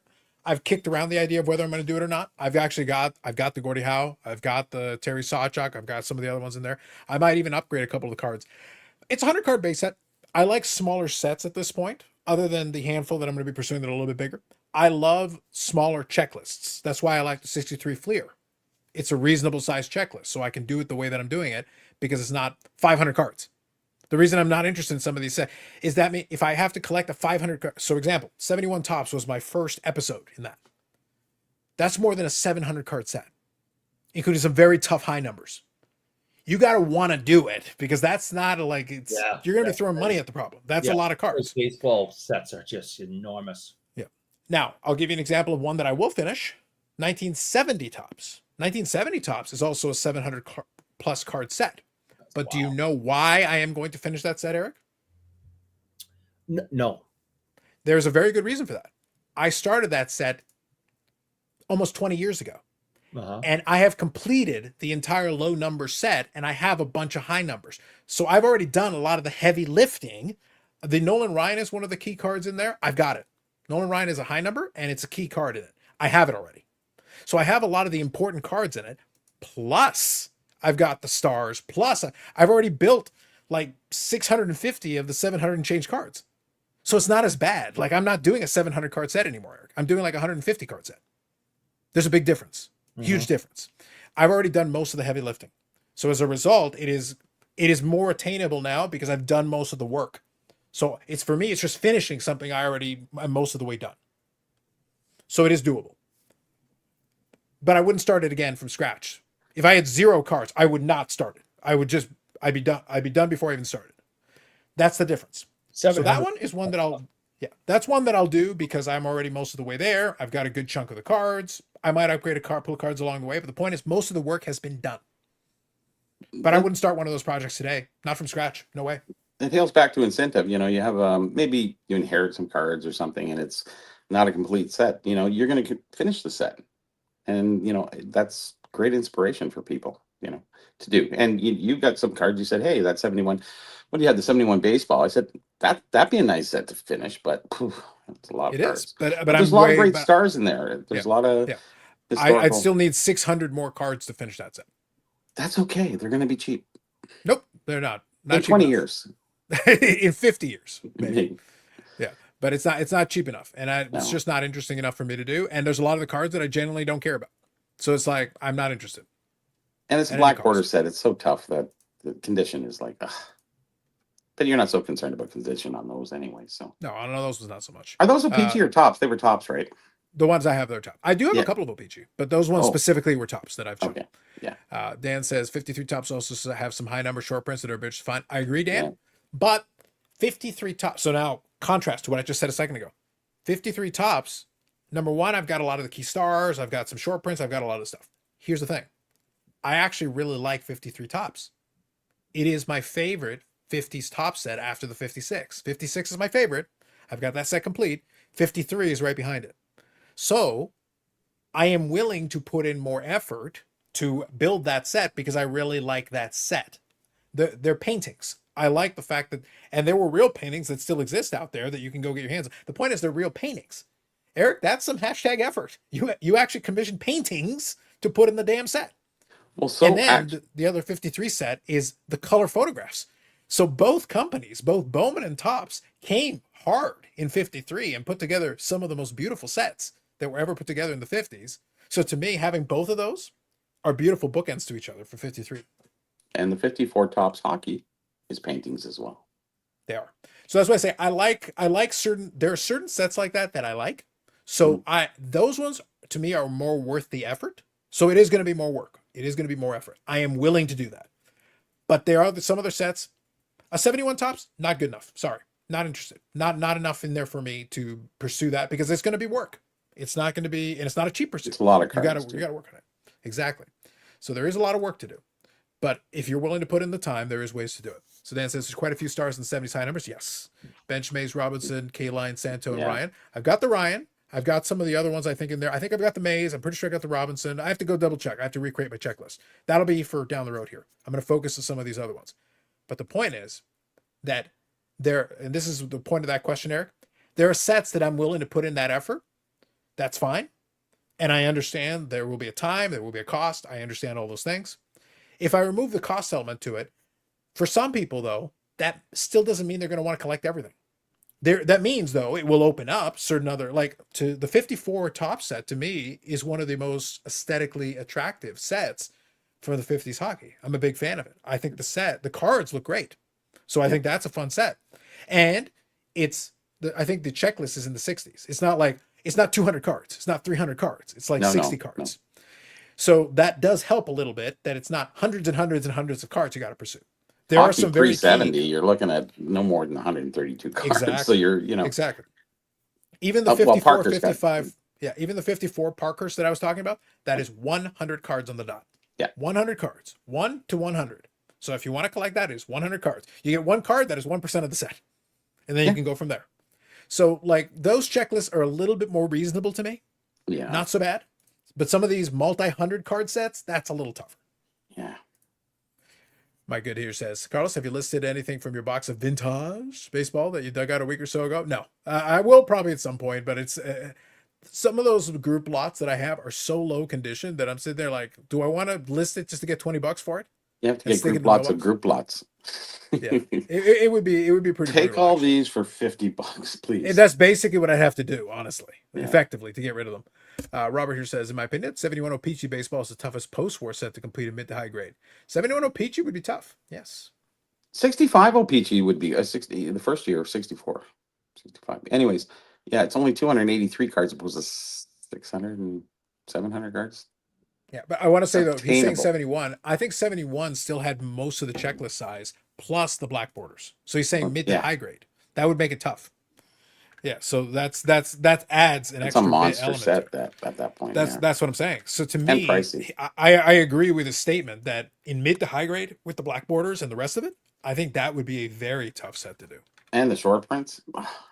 Yeah, it's it wouldn't be what I would try High to numbers. Whatever. yeah, like good luck to you, sir. If that's what you want to do, hey, go for it. Here, I'm looking at it. Yeah, here we go. 1971 O-Pee-Chee has the full parallel, 752 cards. Oh, it does, really. That in every single card, it matches the Topps version But exactly. their backs were so much better. Oh, way better. But the point is, like, that's a tough, I didn't know they matched that's it up- at that time. I think that's that's up- maybe the first year, right? It would be one of the first, yeah. I think 70, I don't think they matched it. So I No. think 71 might be. Bob Ozel says, I was influenced. After watching Carlos's vintage episode number 1, I bought some 71 Topps today. Oh no, you have competition. Boozle from Saugus, maybe. You created A true influencer. Bob Ozel says, I am banned from Saugus. You're all banned from Saugus. Well, we Everyone want to is- shop at the store. We can't be banned from Saugus. You've all banned. I'm telling Phil. Wow. Come on, don't. Wow. He'll get mad. I I know. know. That's why I Dan here says, that's been like 30 straight minutes talking about cards. What happened to the show? I know. Listen, I blame Jake. We're doing the opposite. We're going to talk about cards on this episode and then never again. Never again. That'll teach him. We're only going to talk about the Battle of Massachusetts for 200 straight weeks. It's all gonna be stupid great. anyway. My good says 71 Peachy was an article of Beckett Vintage a month or so ago, and not all of them were distributed across Canada. I love the backs better than the US cards. Agreed. 100%. What's The that? backs were way better. Not Mike all of them says, were distributed across Canada. I love the backs better than the US cards. Why was that? Why would they not be distributed across Canada? We'd have to see the article on that one. But I do agree with the last statement. The backs on the 71 Peachy, way better than the US cards. Oh, yes. Oh, yes. Yeah, use a different photo of the tops for the Rusty Stab card. Yes. Paul says, Eric, how close to Devon's are you? Close. About an hour, I guess. 50 to about an hour, I guess. So let me go back. Let me kind of streamline my question. Here's the question, Eric. I remove the cost element from the game. How many more sets are you pursuing then? How far back are you going? Like, what would be more notable or interesting sets? I'm removing the cost restriction from you. You got enough money to do it. You can do it. It won't hurt the rest of your business. You can do whatever you want. You can collect C56s. You can collect 30s hockey cards. Whatever you want. What gets added? What do you pursue if this is not an issue? Boston came into the league in 1924, so any of those sets would be great. Lots of Bruins. It would open up a lot of opportunities I don't have to get some of the biggest cards in hockey. The Howe rookies, Sawchuck rookies. Eddie Shore. On Eddie Shore, rookie. Bobby Bauer. I Porky think Dumart. Yeah. So Milt Schmidt. I'd be able to get stuff that I can't get now because I'm poor. He said if money wasn't right an object, right? So yeah, money's not an issue. So I would immediately start going after those things, and with money's not an issue, you're getting them in high grades, So I'd have a PSA 10 Bobby Orr top test rookie, He spit that one out. I mean, and I'd collect everything.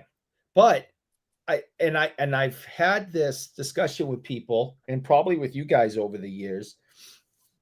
I honestly believe this. Now, of course, I'm not wealthy, so I can't challenge my thesis, but I honestly believe that children, other people, having to budget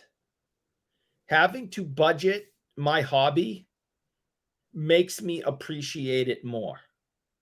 I feel as if I was worth $1 billion and I can get whatever I want in the best condition whenever I want, I don't think I'd appreciate it as much. I like the fact that I have to make decisions. I have to leave that on the table until next time. I can only buy this today. I can only buy it in this condition. I'm only saying that because you're poor. I think so. Yeah. So I have nothing. That affects our decisions, obviously. I can't challenge my hypothesis because I'm not rich. But I've had this discussion over the years, and I think having to budget makes you appreciate what you have more. Yeah. If I had unlimited wealth, I just don't think I'd enjoy what I have more. I have it as much. I'd just be like, buy it. There was an episode of some documentary, and let's not lose track of episodes aren't documentaries. Anyways, go ahead. But I was watching a documentary on Michael Jackson many years ago. All right, let's stay focused. And the documentary crew followed him into a store. And he literally, it was one of these only for the super wealthy. Everything in the store is the cheapest thing in the store. None of us could afford. They closed the mall for him, didn't they? And as the camera crew walked, Eric was like, "You fuckers, I'm shopping. Leave me alone." So he's literally just walking through the store, and there's an assistant there following him, and he goes, I'll take that, I'll take that, I'll take that, I'll take that. And he just is walking and pointing at things. I'll take that, I'll take that, and walks out of the store. Mhm. And it's up to the assistant to get it paid for and shipped to his house. And I don't want that kind of money. He didn't appreciate any of that stuff. He's just pointing and walking and dropped, $2 million in this store and walked out. I saw the video too. I saw that. All I long gotta time say ago. is, I'm Yeah. hearing what you're saying, but I'm thinking to myself, this sounds an awful lot like Eric describing his trips to Dunkin' Donuts. I'll take I think that. you're right. I'll take that. I'll take that. You know what? I'll Two take chocolate this. sticks. He just points at the franchise and goes, I'll take it. Hmm. Well, if I was rich, that's what I would do. Instead, I go in and I can say I only have one chocolate stick today as I'm poor. Well, it's the scenario when you're growing up as a kid. You jump on the couch, up and down, and your parents tell you, get off, stop jumping on the couch. So you get older, you have kids, they start jumping on your couch. You go, hey, I paid for that kid. I'm not having my kid get off the couch. Not until you pay for something do you see the value in it. So it's a lot to be And said work about it. hard for that money and have limited funds Yes. to appreciate how hard you had to work to wait and earn the money to get the couch.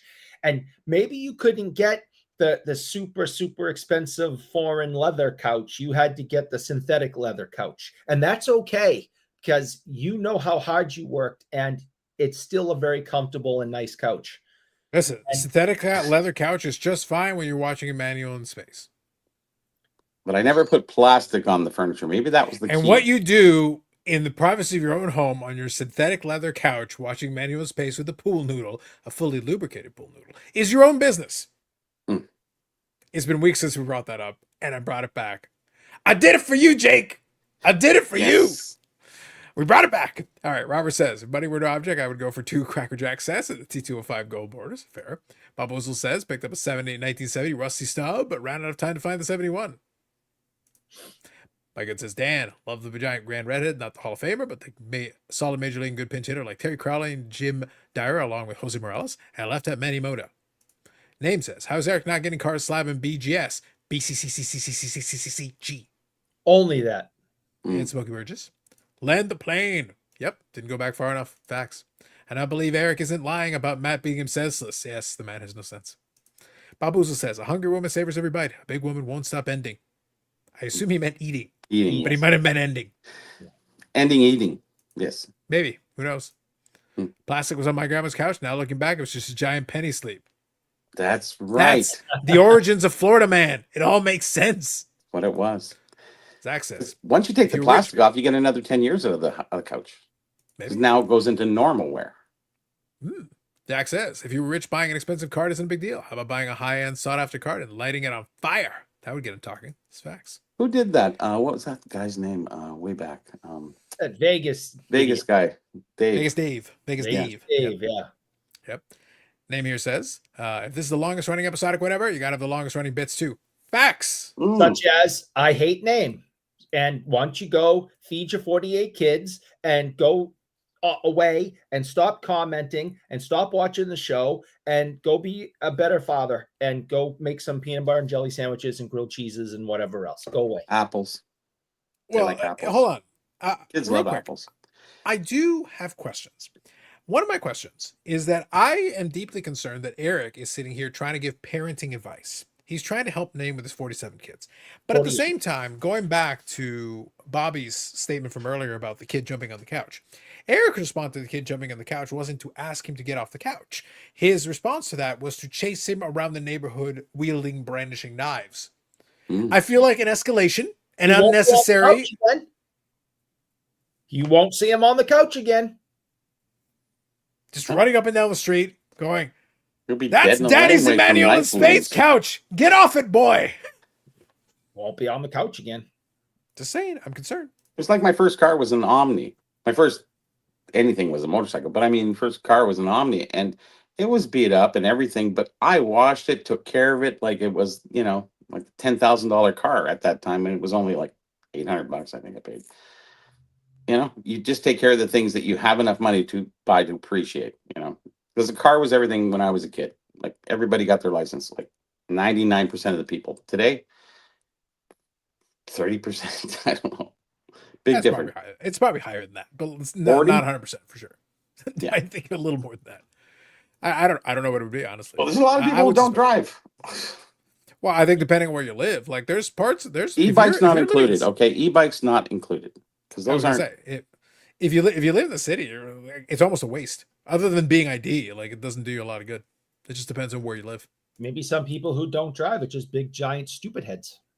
Maybe. Not that I know any of them. I'm just saying. Maybe some people who choose not to drive are just big, giant, stupid. If you live downtown, I could see that Eric, being Eric. a factor. Eric, are you sure that the cell phone you're doing right now is wise? Mm, Because none of us have actually seen you drive. no, that's true. I ride my bike. We saw that. I was gonna say, like all we've seen you do is ride a bike, crash a bike especially. Really a lot of crashing. He's kind of like the 40-year-old version, you know? No car. Oh, I got a bike. Oh, I love motorcycles. No, bicycle. Well, no, he's got a Oh. bike with no seat. With no seat. Yeah. Because I'm poor. Is everything okay? Mhm. Is there anything you'd like to share with the rest of the class? Please. I don't want to. Anyway, Ham's hobby rant while driving to a card show is epic YouTube content. Indeed. Ham is a rising star in the YouTube sports card stratosphere. Oh yeah, he's a rising star. Bobby, what's an Omni besides car? Yes. Mm-hmm. It was where the Atlanta Flames played. Eric Judge is talking to leaving. Sports Car Radio is doing a live stream in an hour. Are they? Enjoy. Enjoy. Are they Please. actually though? Like Who I didn't knows? see any of that. Who cares? Maybe. Who knows? Hopefully he doesn't drive a car like he rides a bike. Facts. I don't Well, it'd be a think- little more complicated. Could you imagine if he rode a car that doesn't have a seat in it? Why isn't there a seat in it? In a car? That'd be interesting. That's what I'm saying. It'd be kind of weird. Like he's literally just. Why did he crash? He literally can't see over the steering wheel because he's saw a on the milk crate. ground. I sit on a milk crate. I was gonna say that might be the only way. I've seen different things. What I'm working out. Yeah. Ah, all right. I went to the Omni in Atlanta for the Grateful Dead show in 1994. Atlanta again. It all comes back to Atlanta. Is It's he all a Atlanta, deadhead it's all or on what? Is he a deadhead or what? Come on. Who knows? Who knows? We'll Oh see. yeah. Indeed. Actually, you know what I saw? It was really kind of cool. It was on America's Got Talent. They had Def Leppard on. Today they're singing. They were singing Pour Some Sugar on Me. It's like, wow. And that's like, I seen them in 82 when they came to Canada. It was like, wow. So 82, holy geez, those guys must be old. But he was doing a really good job. The guitarist and the drummer with the one arm. I saw him when he had two arms. But the lead singer did a really good job. I was quite impressed considering how old he was and how he could really get into the notes. So I saw them about 5 years ago. They were great. yeah, I would say, every 5 years Sucks. after a certain age, it gets a little bit dicey. Don't- But yeah, they were pretty good. Do not go and see Motley Crue. Do not spend Not one the Crew. Do not go to see the Crew. Don't spend one hard-earned dime on seeing the Crew. But if you can get a chance to see, What about a Journey, questionably Def earned Leppard, dime? What Yes, about a they do. questionably earned dime? Well, if it's a Canada dime, that's that's like less than a dime. Eric, So- at this point, you don't have a dime, Canadian or otherwise. No, I'm poor. That's what I'm saying. So, like, who are you to scoff at a dime? At this point, take a dime. Whatever you can get, just take it. Even a Canadian dime? I don't know. Listen, at this If point, it's that a would triple your 1970 net worth. Canadian dime, A we know how Canadian rare dime, they a are. Canadian dime right now, Eric, would triple your net worth That's true. right now, as we speak. There's Maybe rare Eric should put on training 1970 wheels on his Canadian bike. dimes. Maybe, Mhm. maybe. Zach They don't says have- Carlos hosting, and even he's intrigued by another live stream. No, Zach, the reason I had to check is that I'm not subscribed anymore. So when you said it, I was like, really? And then I had to check. I was like, Yeah. oh, okay. Let's all go. Let's do a live watch party. Watching those. Well, that's been done though. Like that's been done. No, we'll watch Dan and we'll watch Matt and we'll watch Matt. Yeah, everybody. Yeah. Let's I do don't know. Listen, I know for a fact that a live watch along of a live stream has been done. And I joked about it forever. But look, the reason I joked about it and never did it is because it's lame. But It's it's, a funny content concept. on content. It's It's content a with funny no content. concept. It's a funny concept, but it's like it's so lazy. It is. And look, on the Discord, we joked about this because in response, Neo pitched me the idea of doing a live watch along of their Wednesday live stream. And I said I would only do it if then I invite you to be on the live stream, that I'm doing a live watch along of the live stream that you're also on. That would be a threesome. That would be fantastic. Yeah, That right there would be fun. I'd tune into that. I'd be okay with that. That's a different okay. concept.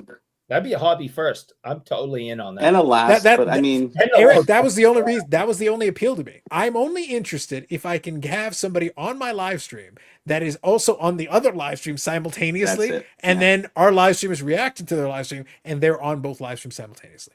that'd be weird. How would you watch I'm- both? But I think that's what would make it fun. That is why I'd be interested. You can watch 2 in 1, but you'd have to watch the other one separately. So who knows what to talk about for the next year? Maybe nothing Sports Car Radio might say might be more exciting than 10 straight minutes of Eric set to collecting history. I know. Listen, first of all, I hate Dan. That just okay. Second, Which one? Hate Matt, hate Dan, There's hate two Dans. Josh, hate. I dislike Name. both of them greatly. I mean, again, name. Who do you like in this show? Oh, no, I don't like any of you. Oh, okay. But there's name. All right, and then there's like Dan and Dan. Huh. But name. Mm. Dan. You love name and Yeah. you hate. No, Dan. no. Oh. Hate name. Hate name. Well, you Hate got to keep it low, not high. hate name. You don't want to be high and low. It doesn't make any sense. Oh. He texts me at 3:00 in the morning. He bothers me. He Eric, look, if this is going to be a thing, like, look, I'll text you at fucking 3 a.m. Okay, no, like, I don't want. yeah. No, all I'm going to do is send you, Eric. You keep this up, and like Matt from Providence, beating you viciously, I will pummel you with nothing but Mayo memes at 3 a.m. Mm. You will not have a moment's peace. I'll throw my phone out in the yard. I don't care. That's You'll be on- acceptable to me. That's That is the an after acceptable show result. anyways. That is an acceptable result. That's how Don't long we tempt go me in with the a good after time. shows. I'll open the window, throw the phone right out in the yard. I don't care. 2 rats' asses. Don't tempt me with a good time. We can make this happen. You have to do a watch party, but somebody has to be in each channel and then on the other channel as well. Yes. Who's bringing the mayonnaise? Facts. I'll bring the slide. It's Hobby Inception, maybe. Here, Brian North says, "Hey, Bobby, you mentioned Ted Reeve Arena before. Do you happen to remember the card shop that was across from the street in the arena in the early 90s? I worked there for a summer when I was 13. Yeah, actually, that was the card shop. Was it a specific card shop? Because there was a variety store that kind of, I think, turned into the card shop, and that was the variety store in 1973 that I bought my first non-hockey pack, which was Wacky Packages. So it was right across from Ted Reeves. So I'm sure that store turned into a sports collector's store, but I don't remember the name of it. No. Hmm. But anyways, Eric confuses the word love and hate. And that's where the problems begin. Truth. I have had a lot of concussions, but no, You really have. Mm. You really have. didn't have True. any today. it's Didn't crash. it's lingering. Don't worry.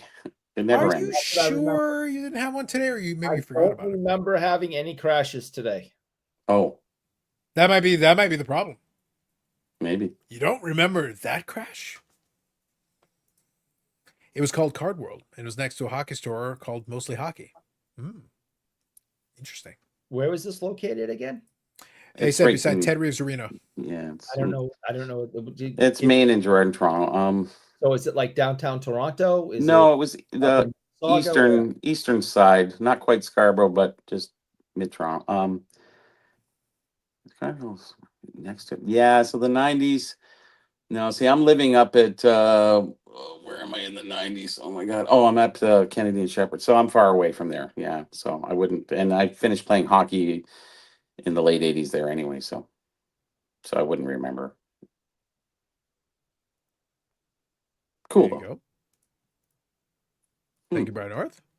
We'll have to think about that one. There was actually, I'm remembering now. I was going to mention a video that I thought would be funny. I'm going to see if I can find. I'm still going to see if I can find it, but at the same time, I wanted to get. So we managed finally, Eric. I'm thankful that we managed to navigate ourselves. I was worried.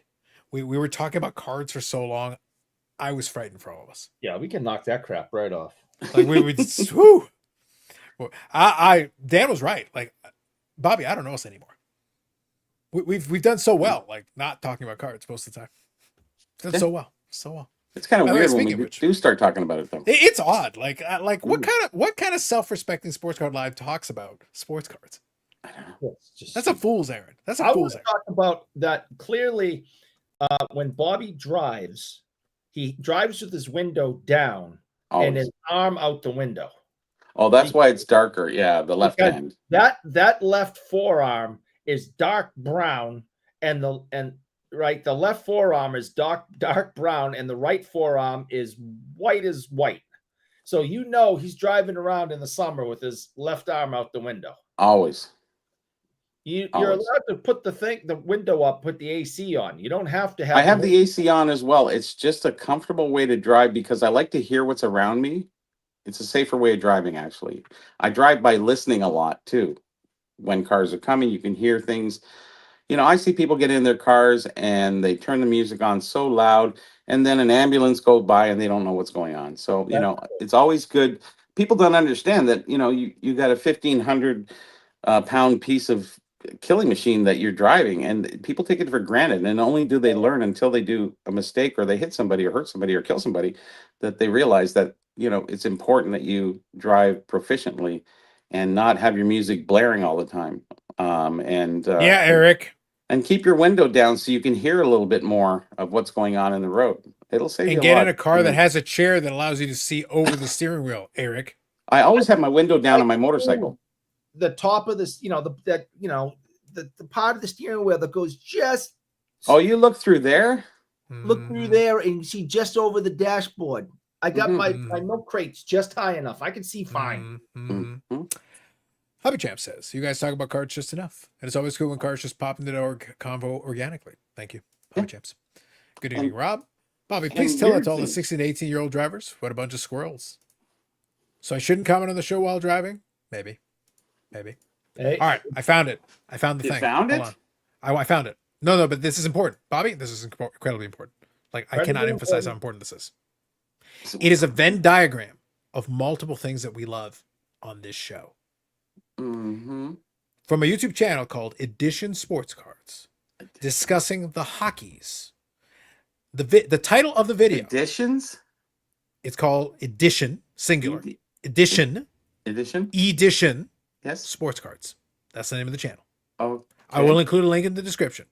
This video I need a sticker. is critically important. It is a Venn diagram of all the things we love on this channel. Are you ready?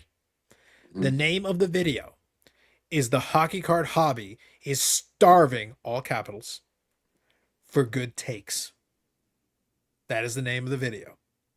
This video is discussing a segment on Hockey Card Gong Show, Venn diagram number 1. Talking about a take relating to Marcel Dion, Venn diagram number 2. Boom! Is someone bad mouthing Marcel? The people with bad mouthing Marcel is Hockey Cards Gong Show. And Edition Sports Cards is taking up the mantle, defending Marcel. Well, actually, no, they're slandering Marcel. They're slandering Marcel because of the take the Hockey Card Gong Show gave. No, we don't badmouth Marcel now. Come on.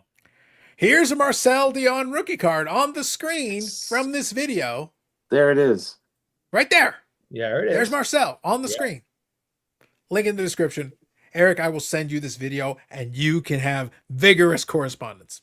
They better not be bashing him. I'll tell you. Vigorous. Not only will they have to deal with me, but you don't want to see angry Marcel.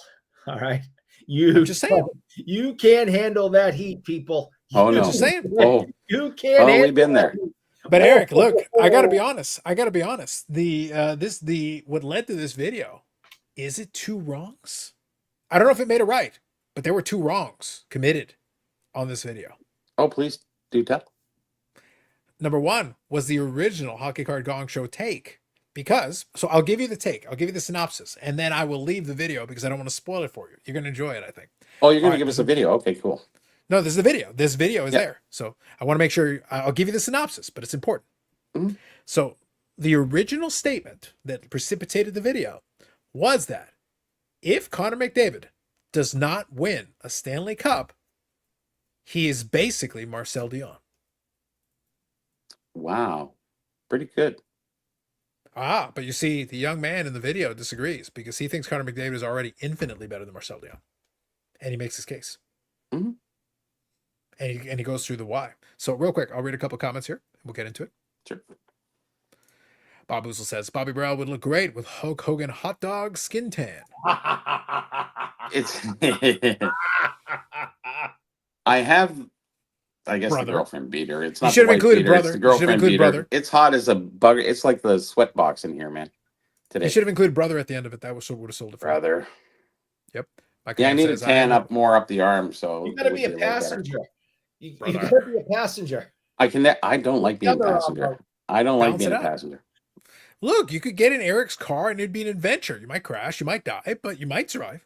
An adventure. I'd Ham rather says, drive. I'm with Bobby. I keep the music loud. Ambulances stop for me. Hobby Champ says, so many people losing their lives on motorcycles lately. You can't trust people to pay attention anymore because of these fucking phones. I will not drive a Yeah, that's motorcycle the anymore. truth. That's why I don't drive motorcycles anymore for the last 15 years. And Bob Wilson says- this is why I kind of gave up road cycling. And when I do road Since when? cycling, You were cycling on the road when you did that video last week. when I do road Well, cycle, I get up at Last week. I get up at 5:30. So long ago. it was, yeah, I get up concussions. at 5:30 in the morning and go before the roads are filled, because I won't ride out on the roads. So you lied. Before the roads are filled, you're supposed to say before, not I gotta after. reach out to my people in Massachusetts, and I go, hey, there's a guy who thinks Ted Williams autographs are common as dirt. I think you need to get those cars out there at 4:45 in the morning. Go. Yes. Please. Yeah, I won't road ride when the cars are out because it's too dangerous because everyone's down like this and too many cyclists have been killed. So the motorcyclists have been killed, the cyclists have been killed, pedestrians have been killed, people driving other cars have been killed, all because of phones. So, Well, it was that Will Smith movie, 7 Pounds, and that was way before its time. But that was a really good one that I think everyone should watch because people don't realize that driving is very dangerous for a lot of people, especially when you have Eric on the road. But it is, and driving a motorcycle. The thing is, if you paid attention, Eric was saying that all those deaths are as a result of phones. And Eric is right, because when Eric rides around, people are like, fuck you, Eric, and they throw phones at him. I very dangerous. would rather be behind somebody who was drinking and driving opposed to texting and driving. Because at least with the drinking, at least they're looking at the road. Just saying. Statistically, all right, listen, I'll put my serious hat on and my former profession hat Supper on. and Thecka Cash. It is actually statistically safer to drive under the influence of drugs and alcohol than it is to drive while looking at your phone. Wow. For exactly what Bobby said. At least your eyes, you're trying to focus and drive. Obviously, everything is all messed up, but you could be completely sober, but there's no difference between looking at your phone and just driving with your eyes closed. So would you rather have somebody impaired driving with their eyes open or somebody not impaired driving with their eyes closed? How about neither? Yeah. Look, Well, all I'm getting out of this, I got cool, comments to right? read, but all I'm getting out of this is Dr. Eric says drink and drive. Moving on. Bubbles He did, says, yes. looking for microaggressions on Bobby's face when Gong Show is mentioned. Maybe. Name says, I just heard earlier. There tonight was how you handle none. yourself." There was none, boys. All right. Listen, they're gonna clip it. They're gonna look at the video closely. Ah. Robert says, I saw that video. He did a hatchet job of Marcel. Down goes Frazier. Down goes Frazier. Dom. Sorry I missed the intro, guys, but happy made it for the bulk of the show. Good evening, Dom. Bobby, it's a 24-inch pythons hanging out freely. Brother. Rob says, I too had to respond to the video. He was too young to even watch Marcel Dion. That's right. So, Eric, you got to watch the video. If nothing else, to defend Marcel's honor. Get on it. Yo, Eric. Well, that's true. You can't really go from a few clips and stats. You got to have to watch it.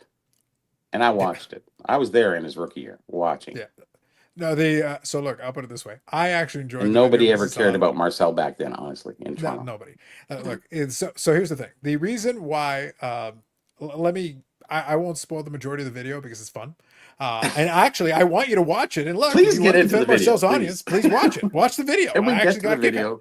Look, I got a kick out of it. Look, I'm not going to play the video for you. It's like it's 33 minutes. I'm not going to do that for you. So you I watch thought it you were on your going to own. take a clip or something. No, I'm not going to bother with it. I did enjoy that he actually went into. So look, here's the thing: if you want to take the concept of the argument, the reason the concept of the argument is, it's not talking about the stats in and of themselves. It's talking about the stats is you're comparing somebody. Remember, the original point the Gong Show said is if Connor McDavid does not win the Stanley Cup, then he's effectively Marcel Dion. Remember, Gong Show is starting by saying they're diminishing McDavid. Marcel Dion is the insult. He is. That's Gong Show's original start. Yes. Mhm. Then if he's talking about the difference between Marcel Dion and Connor McDavid, here's the thing. It doesn't matter how much you like Marcel Dion. But again, you can still go in and defend himself. He did go far to kind of bury Marcel to make the point. However, where he is correct is that Connor McDavid has won multiple Hart trophies, which is true. Marcel Dion has 0 Hart trophies. He's won 5 scoring titles. Marcel Dion has 1 scoring title, and his 1 scoring title was in Gretzky's rookie year, and he won it on a tiebreaker because they had the same amount of points. So goals was the tiebreaker, and Marcel had more goals that season. Therefore, he won the scoring title. Yeah. Okay. Yeah. There's a lot He of won the scoring title competition based on in the that tiebreaker. thing. Yeah. So they had the same amount of points in that season. So he did win a scoring title. That is legitimate. He did. The big issue that separates the two is that during the 70s, when he had, his basically an opportunity, the 70s was not a low scoring period. The 70s was a high scoring period. Yeah. So he had a lot of opportunities to rack up a lot of points and a lot of goals, and he did. And he did very well. Obviously, he did extremely well. Yep. The comparison that both guys have 0 Stanley Cups is accurate, but then the rest of it starts to fall apart because in terms of hardware, McDavid has outpaced him. So to say that if Connor McDavid does not win a Stanley Cup, then they're equivalent is inaccurate. It's not a fair comparison because you've got one guy who's won multiple awards and you've got another guy who has not won multiple awards. It's not a fair comparison. The problem is Marcel Dion, as good as he was for the long time that he was very good, was never the top guy at any point. He was never the top guy. But he was there an excellent player, so much but he was never the top competition at that guy. time. So much competition. I understand. Phil But I'm saying- Esposito, Bobby Orr. We could just go through the names. Totally. It was, But regardless, he was never the top guy, or even really considered one of the top I guys. would say he was, considered. but Listen, not I know I'm prejudiced, guy. right? I mean, You are very extremely. okay. Listen, First thing I say about you. all right. I would say, I think everyone agrees that Marcel is the greatest player never to win a Stanley Cup. He's like the Charles Barkley. There's a lot of them out there. All like right, that, of hockey. I would say that he did more with less. McDavid's incredible. I'm not going to say one bad thing about that guy's skill. I mean, it's freaking unbelievable. He might end up being the greatest hockey player of all time. I don't know. I mean, the guy's skill is just stupid, and he does it at a faster speed than any player before him. He's incredible. But look at the weapons he's had around him through his career versus what Marcel had. He had Charlie and Dave on his wings, and he had, for a period of time, he had Rogie and Net. Didn't he have Well, Draisaitl? so to be clear, Eric, the argument isn't about playoff success. No. The argument is about the player. Again, remember the initial statement was if Connor McDavid does not win a Stanley Cup. So let's assume neither one wins anything in the playoffs. Connor McDavid has a Conn Smythe Trophy in the playoffs. He's had legendary playoff seasons. Yeah. He's actually put up the points and goals. You're right. He's got more talent to go with. Nobody put a gun to Marcel Dion's head and said stay in LA for all those years. I honestly don't know. That's a choice. Not at that time. I don't think it was so much of a choice as there was a lot There of control was with there was free managers and agency. By coaches. the time you get to the 80s, Bobby, you have free agency. By He's the not 80s, bound to that but team we're talking forever. Marcel started in 71. So, you had to go through 10 years. And by that he's in his 9th year by the 80s. So it's like, whatever happened after that. So, and I don't even think it's a fair comparison. I think it's a wasted comparison because if you put McDavid up against the playing of Marcel Dion in that time period, McDavid cleans his clock. So it's not even comparative. That was Bobby. That was the point. So the young my guys point, video, too. yeah, Yeah. the young guys video was. Well, I didn't if watch you're the video. Yeah, thought you were but gonna I'm play saying, I'm giving you I wanted a I'm giving you the clip. synopsis. It's too long for a clip. the synopsis is A clip is clip. We've been clipped. the synopsis is that one of the things you can do if you want to play that game is Hockey Reference actually does an adjusted points and goals for the era. Yeah. Because again, remember, Marcel played in the 70s and in the 80s. These are two very high scoring eras, very high scoring eras. So when you do the adjusted for the time period, Marcel Dion actually loses the better part of 100 goals when you adjust for his era, because his era was so easy. He loses points and he loses goals because everybody was scoring. Everybody and their brother scored. And Yeah, again, he wasn't low. the top scorer. Along the ice too, most of it. Yeah, but that's the problem. Is that if the argument is to be fair, then okay, great. You're playing with all the you talked about Bobby Orr, you talked about Phil Esposito, you talked about all these guys, totally with you. But the problem is you can only play against your competition. If you're not the top guy, you're not the top guy. If you're not the second best guy, you're not the second best guy.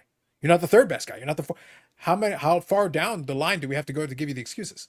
So look, it's your choice. You put up amazing stats, but when you did get to the playoffs, you didn't do much. Your overall stats don't hold up.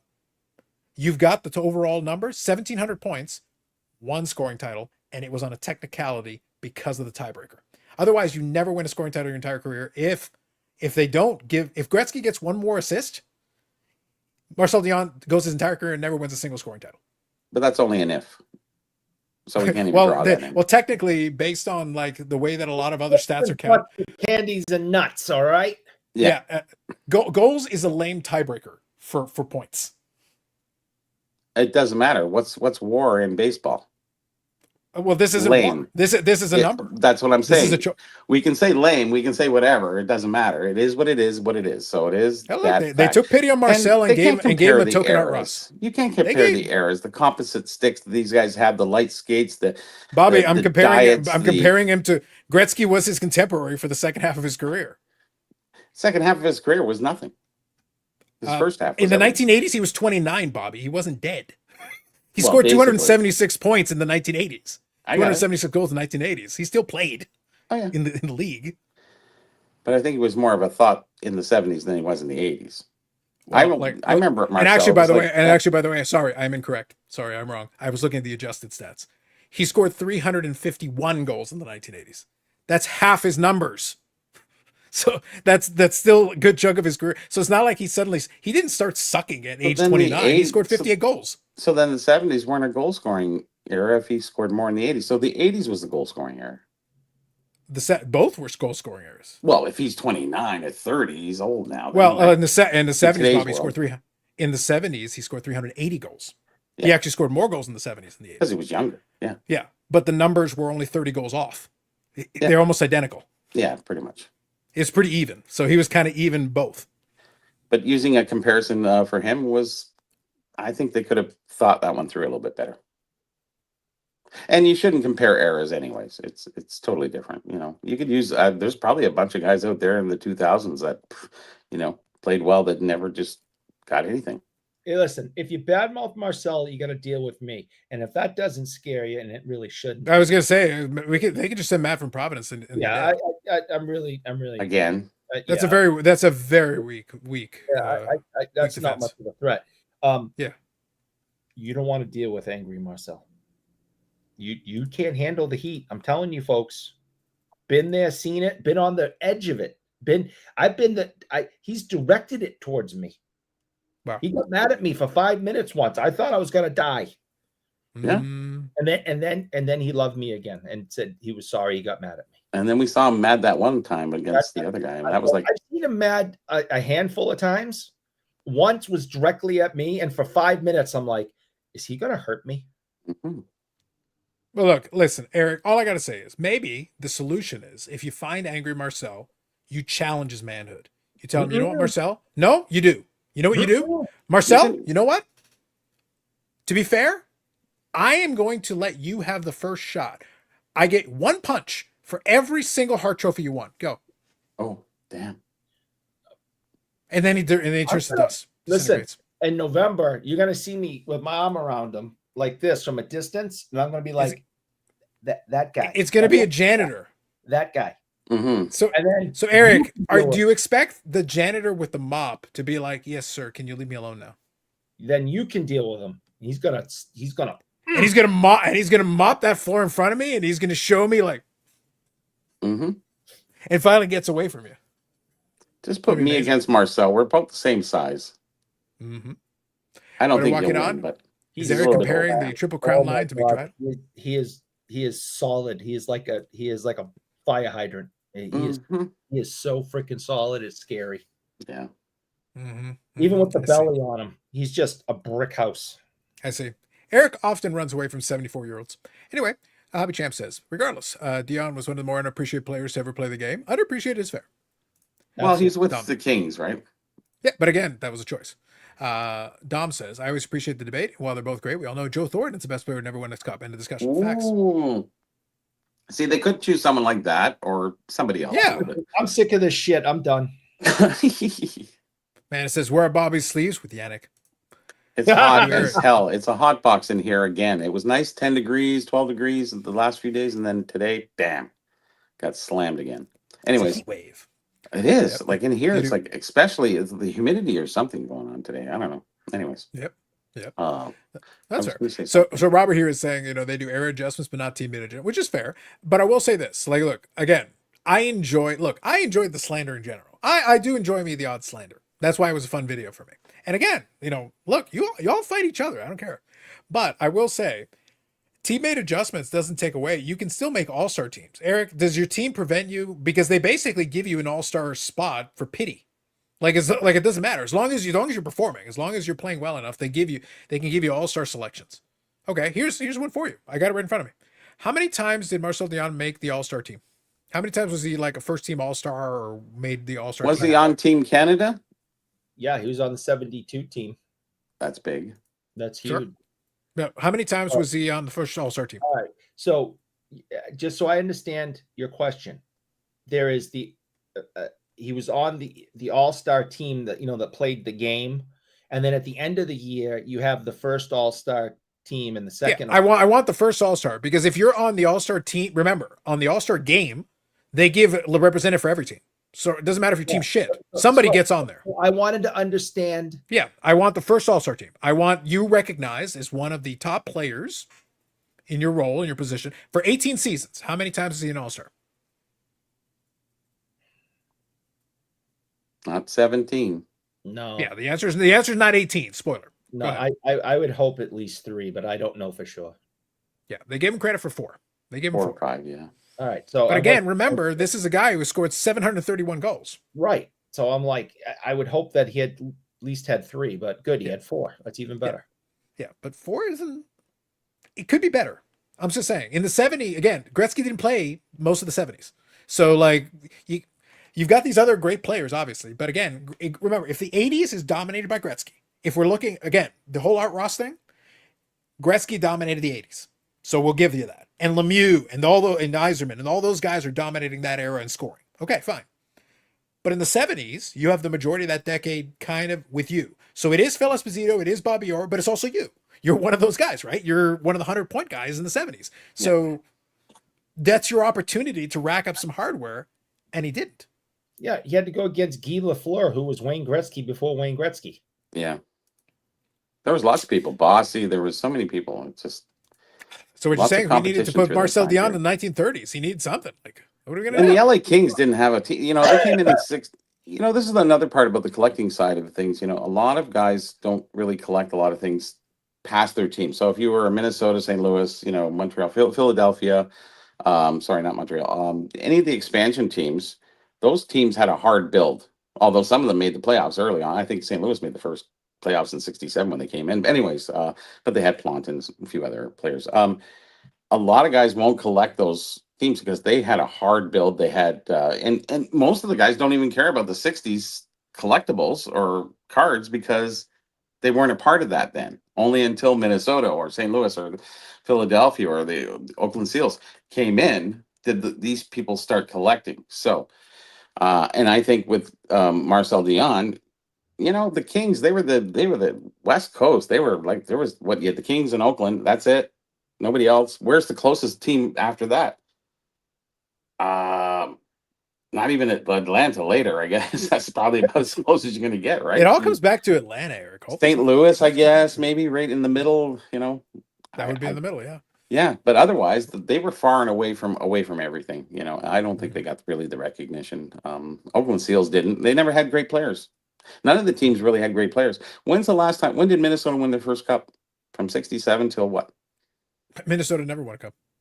Well, Okay, when did St. Louis win their last cup? 2019, 2018. Yeah. Against A the few years ago. A few years ago. After 50 something years. Yep. When did Philadelphia win their last cup? Well, okay, 67 to 73. Then you look at Oakland, nothing. Then you look at who's the other ones? Who else is in there? What am I thinking? Well, these were the expansion teams, yeah. Yeah, the 6 expansion teams. So we Yeah. have Oakland Seals or California, whatever. Yeah. Philadelphia. The expansion back in those days was different. That's why Las Vegas was able to have success early. They changed the way they did expansion. Well, they changed exactly. That's so what I mean. A lot They of changed those it teams were to make going those teams through a better. build, and I think the Kings were on their build. You know, they had Marcel Dion, but who else really did they have on that team? I mean, Bernie like, Nichols I mean, later. yeah, like honestly, Nichols would have been later on, yeah. yeah, that's what I mean. Like you can't call the second person who's on his team. So Well, he's doing it alone. Charlie, he had Dave and Charlie. You know, I mean, they were very good, very, very good players. So I'm talking about the entire teams. If you look, because the whole thing was about, you know, Stanley Cups, and it's like 3 guys and a goalie. And I don't know. I mean, Rogie was there for a while, and he's a Hall of Famer. Quite a while. So 3 guys and a goalie can't win you a Stanley Cup. No. Which is why Edmonton has not won one with McDavid. Well, Eric, hold on. The Stanley Cup is irrelevant. Eric, horrible. Eric, the entire argument is it's under the assumption that neither guy wins the Stanley Cup. So forget about the Stanley Cup. Yeah. It doesn't matter. That's irrelevant. It's irrespective of the Stanley Cup. We're talking about regular season only. Our question is regular season only. If Marcel Dion can come back and win a Stanley Cup, then we're talking something. Sure. The point of this argument, Eric, for the sake of comparison, is assume neither guy wins the Stanley Cup ever. So neither guy, no Stanley Cups between the two of them. They have the same Stanley Cups as you, me, and Bobby. That's Dion, though. You can't compare those two. That's your problem. It's not fair. Yeah. Like take their regular stats of an equal player and then include the no Stanley Cup. But they, it was just a throw out. And that we're even spending time on that is kind of ridiculous anyway. Hey, listen, Bobby, I blame Gong Show. They're the ones who brought up Marcel. I didn't say anything. And remember, that video was a response to Gong Show. Gong Show brought it up first. Oh, that was the other video that's in the link, The right? video is a I'll have response. to check that out later. Gong Show said it first, and then the video is discussing it after they originally brought it up. So they're the ones that invoked that Marcel. Much time has been spent on this silly question. They're the ones that invoked it. I also appreciate Amanda's response here. So first, Robert. Dion was the 4 to 6 best guy for 12 years. He's no McDavid. That is silly, but the young guy in the video unnecessarily trashed Marcel, and Eric will defend his honor. Yeah. Amanda says, name, I love you. Shut up. See, that part of that was good, Amanda. And then there was another I love you? That I think so good. Mm. You can you guys can read into it the way you wish, but I was more a fan towards the end of her comment. Mm-hmm. Roger says the young guy also had an $80,000 McDavid rookie card that he hopes does not go down in value. That's fair, Rob. But we got to remember. Hold on, I'm gonna handle this because Dom needs it. But Eric, to be fair. Just once. Wow. So, kind of laying into what Rob's saying here. In this fairness of this, the $80,000 McDavid is true, but at the same time, you got to think about this. Eric has $80,000 worth of Reggie Lemons. Now, the problem is, in order to accomplish $80,000, he needed 80 trillion of them. But the point is the same. Yeah. The point is the same. So, remember that. It really puts the value in perspective. If you need 80 trillion divided by, they're almost free. Mm-hmm. Hobby Champs, only 14 players have ever had 1,000 assists. Marcel is one of them. That is true. That's something. It is. I think what's going to be interesting is where in that stats. Right now, McDavid is 28 years old and he has 721 assists. Yeah, so he'll catch it. He'll get there. He'll get there very comfortably because he basically generates 100 points just getting out of bed. Just bring him to the Leafs and then we'll win a cup and then we can call it a day. So and call it a day, sure. He's one of the he's one of the most incredible players you could ever watch. It's crazy just to you shake your head and go, did my eyes really just see what he just did? I mean, it's crazy. I mean, Mhm. I'm not going to badmouth the guy at all. I think anyone who says anything negative about McDavid's talent, No, he's you a great lose player. all credibility. You're an idiot. I mean, the kid is And just do you need a Stanley Cup, really? I think he'd want one. Who doesn't want one? But I think, do you really need a Stanley Cup well for the lore? when you are, They're personal accomplishments. Everything's not about the Stanley Cup. but when you are one of the greats, I mentioned earlier, like Charles Barkley. When you're one of the He didn't win a Stanley Cup. no, he did not win a Stanley Cup. Look, he won just as many Stanley Cups as Marcel Dion will have you know. Probably. So when you're So- one of the greats, it does matter with your legacy whether or not you have that ring. And Marcel doesn't have the ring, and Charles Barkley doesn't have the ring. But Charles Barkley has the Dream Team, gold medal. Marcel's got the 72 series Gold against- medal. yeah, or against whatever medal, the yeah. Soviets. So I mean, I'm pretty sure it was a gold medal. I'm pretty sure, yeah.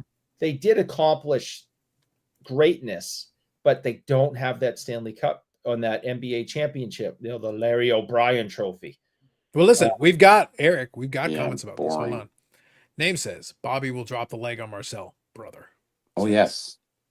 I can Reinhardt do that. says, Hal Gill has more Stanley Cup rings than Dion and McDavid Isn't that combined. funny? And yet no one is giving him the respect he deserves. Facts. There you go. Good call. Respect on Hal fucking Gill. Very good. Respect. Oh, right. yeah. See, so Hey. you got him covered.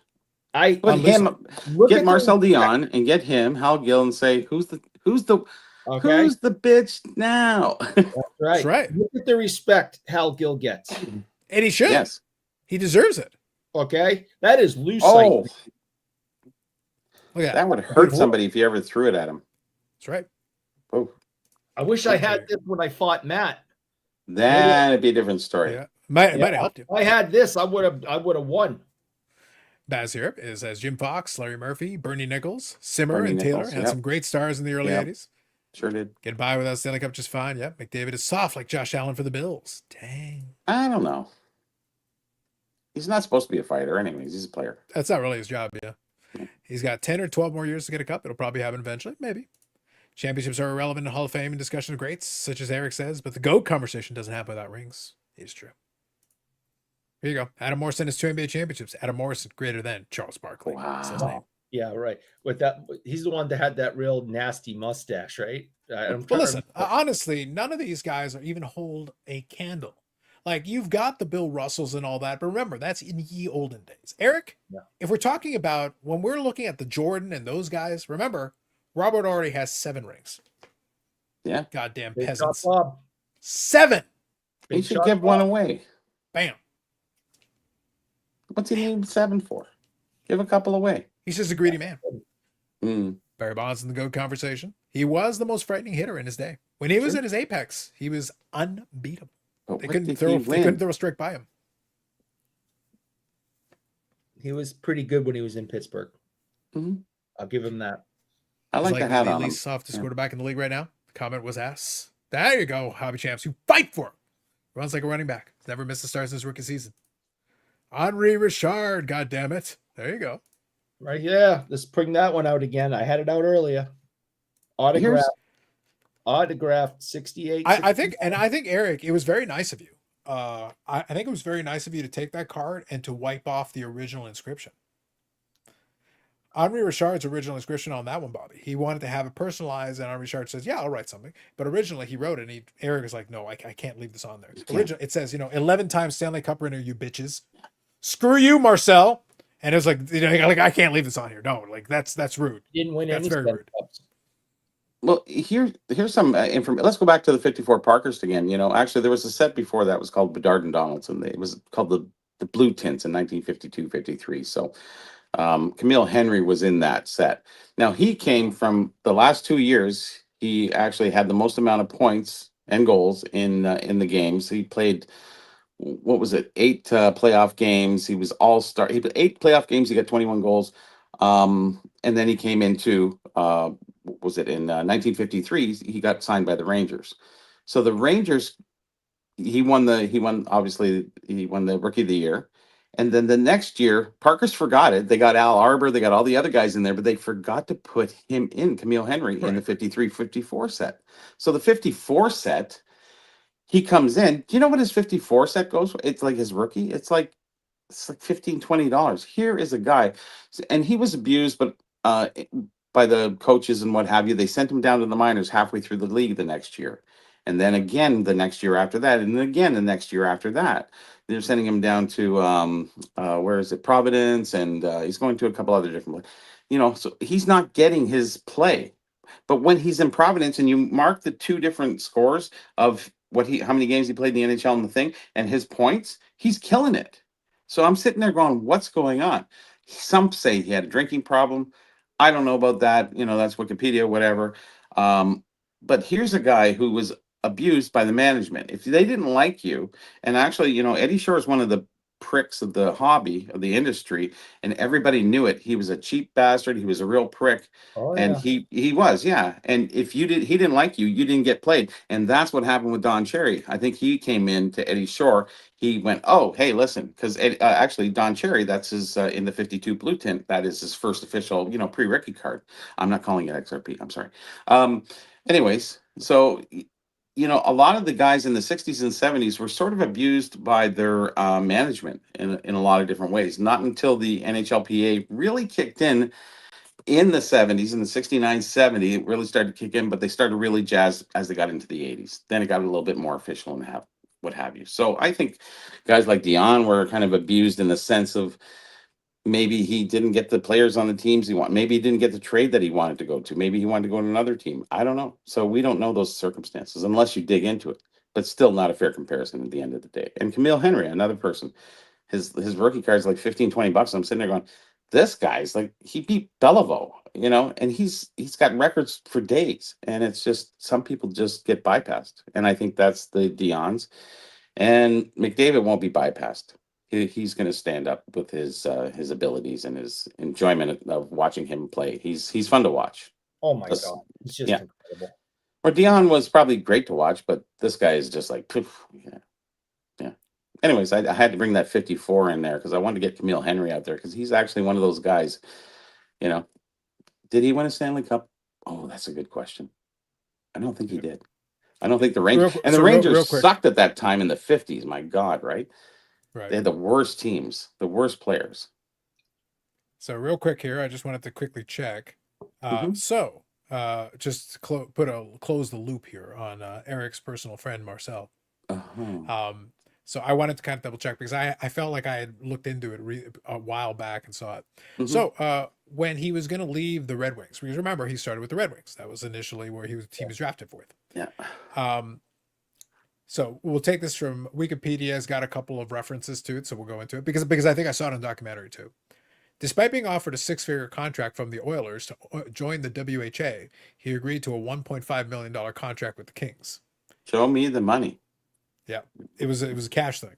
Imagine though. Remember, he joined the LA Kings in '75. Imagine if he had gone to the Oilers and WHA, and then in about 3 seasons, Gretzky shows up. If you're there with Messier, Gretzky, and Marcel. And Dion. How many Stanley Cups does he have now, Mister? He's got a couple rings. They have all the Stanley Cups. Yeah, I don't think that would have helped his ego, though. I don't think it would have hurt. I think it would have hurt his ego at the show. Well, look, I think he still would have accepted the show. I still think he would have accepted the Stanley Cup, though. Oh yes, he was still like, I accept your trophy. However, I accept the trophy. I will accept that. It's fine. But I could see him waving around 3 or 4 rings. Like I'm just saying. I'm saying it wouldn't hurt. I'm saying like he, and he'd have seen the bad side of Dion, so you add a little bit of and he's flashing some rings, popping you, This is me, Marcel, and his daughter. All right, hold on. Well, at least this time, none of them are ascending. At least it finally looks like they're people. They're not ghosts. Look at. Uh-huh. So Eric, so then what happened to the picture last week? Last week you were ascending to the heavens, and like what happened? What do you? Now all of a sudden, and Bobby, isn't it convenient that all of a sudden he's got a picture with Marcel? All of a sudden we can actually see the people. It's amazing. How Oh. interesting! What happened last week? That picture last week with me and Milt, that was hysterical. Yeah, you and Milt.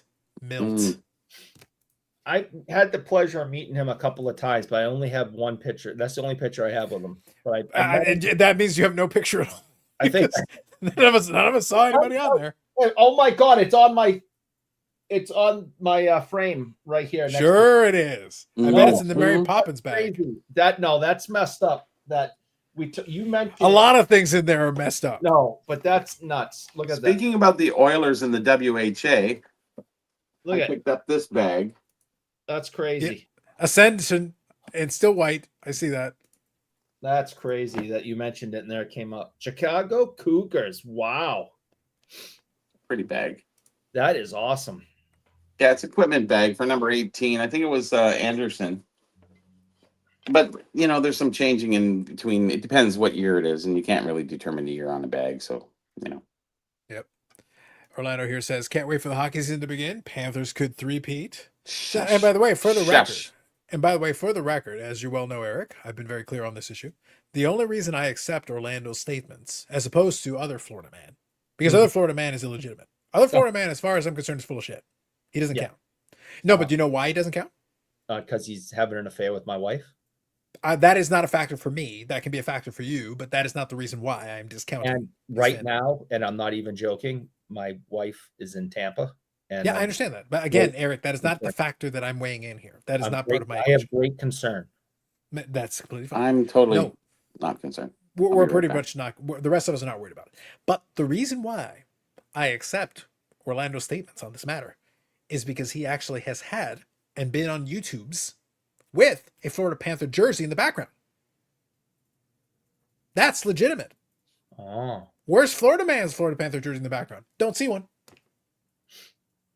He's got rando trophies, but no Florida Panther jersey. Trophies. He's got dance trophies. That's right. So if he wants to talk about a dance repeat, then fine. But if he wants to talk about the Florida Panthers, nope. I don't even want to hear it. Eric, I don't want to hear it. No, I don't even want to hear it. Orlando is allowed. He has the street cred to be able to speak on these matters. That's the way it goes. Them's the rules, Eric. Them's the rules. We need some legitimacy in these streets. We can't just let everybody go, oh, yeah, I love that team. No, shut up. Yeah. We've been down that road. Yeah. We've been down that road. We've seen what happens. Yeah. Those posers pretending. Right. Like how Amanda pretends that she likes the Kings. Yeah. Orlando says, I got a Panthers team signed jersey. That's right, Orlando. Oh, yeah. I've seen it. This is why I accept your fandom as legitimate. I accept it. Ball says, hola. Good evening. Yes. So yes, Eric, I will make sure the link is in the description and you can defend Marcel's honor in the comment section. Well, I mean, facts, I have no problem with facts and I have no problem with certain opinions, but I hope the kid doesn't get, disrespectful. I mean, goodness gracious. I will leave that up to you to decide. Link will be in the description. Disrespectful, then I'm going to have to deal with that. Now, real quick, kind of side thing. We talked about earlier tonight, the first episode of the Vintage Ramage. Episode 2, precursor. Here's a sneak preview. Episode 2 shall be 1959 tops. We're going back to the end of the 1950s, 1959 tops, and there are some Hall of Famers in said pile of cards. They're there. So I'll leave that. Sunday morning, it shall drop. It shall be on there. And I have created a watch list. I've created a list for people who want to watch those videos, and you can enjoy them. For those of the vintage persuasion. And maybe, Eric, just maybe, if things go all right and I'm satisfied with the way things go, maybe I'll throw an episode with the hockeys. Maybe. Because I do have some vintage the hockeys as well that I could throw in there. And maybe I'd even watch that. Indeed. I'm not watching your baseball ones. Oh, yes, you are. No, I'm not. You're all about the 59 tops. Nope. Robert says, there's no doubt for Marcel far exceeds McDavid in his acting ability. Well, that's a low bar, but fair. Low bar, but fair. Is that because he's saying he's acting about being my friend and posing, happily with me? Is that Well, that could be part of it. That could be part of it. But also, have you actually seen McDavid in any commercials? Like, he's a robot. Like, he's the least interesting. He's the least interesting man in the world. his interviews are like that? I mean, I don't. But it's always like that. Like, I have never seen him like exhibit personality. Yeah, I don't think he has one. But then again, Gretzky didn't have a personality, and kind of still doesn't unless he's been drinking. Well, Which look, is but why. Gretzky had one thing going for him that McDavid doesn't have, Eric. Stanley Cups. Phantom assists. Oh, McDavid would already have 3,000 points if he had Gretzky's personal score. Just think about it. He gets 5 or 6 points. Well, what about 8 or 9 points? What's that? Assist. We haven't dropped a puck. Assist. Assist. Did you see how he grabbed that water bottle? Assist. Yeah. During warm-ups, he passed the puck to a bunch of guys shooting on the net during warm-ups. Those count. Couple of those pucks got in the net, Eric. Assist. Bam. I love it. I love it. So that's pretty good.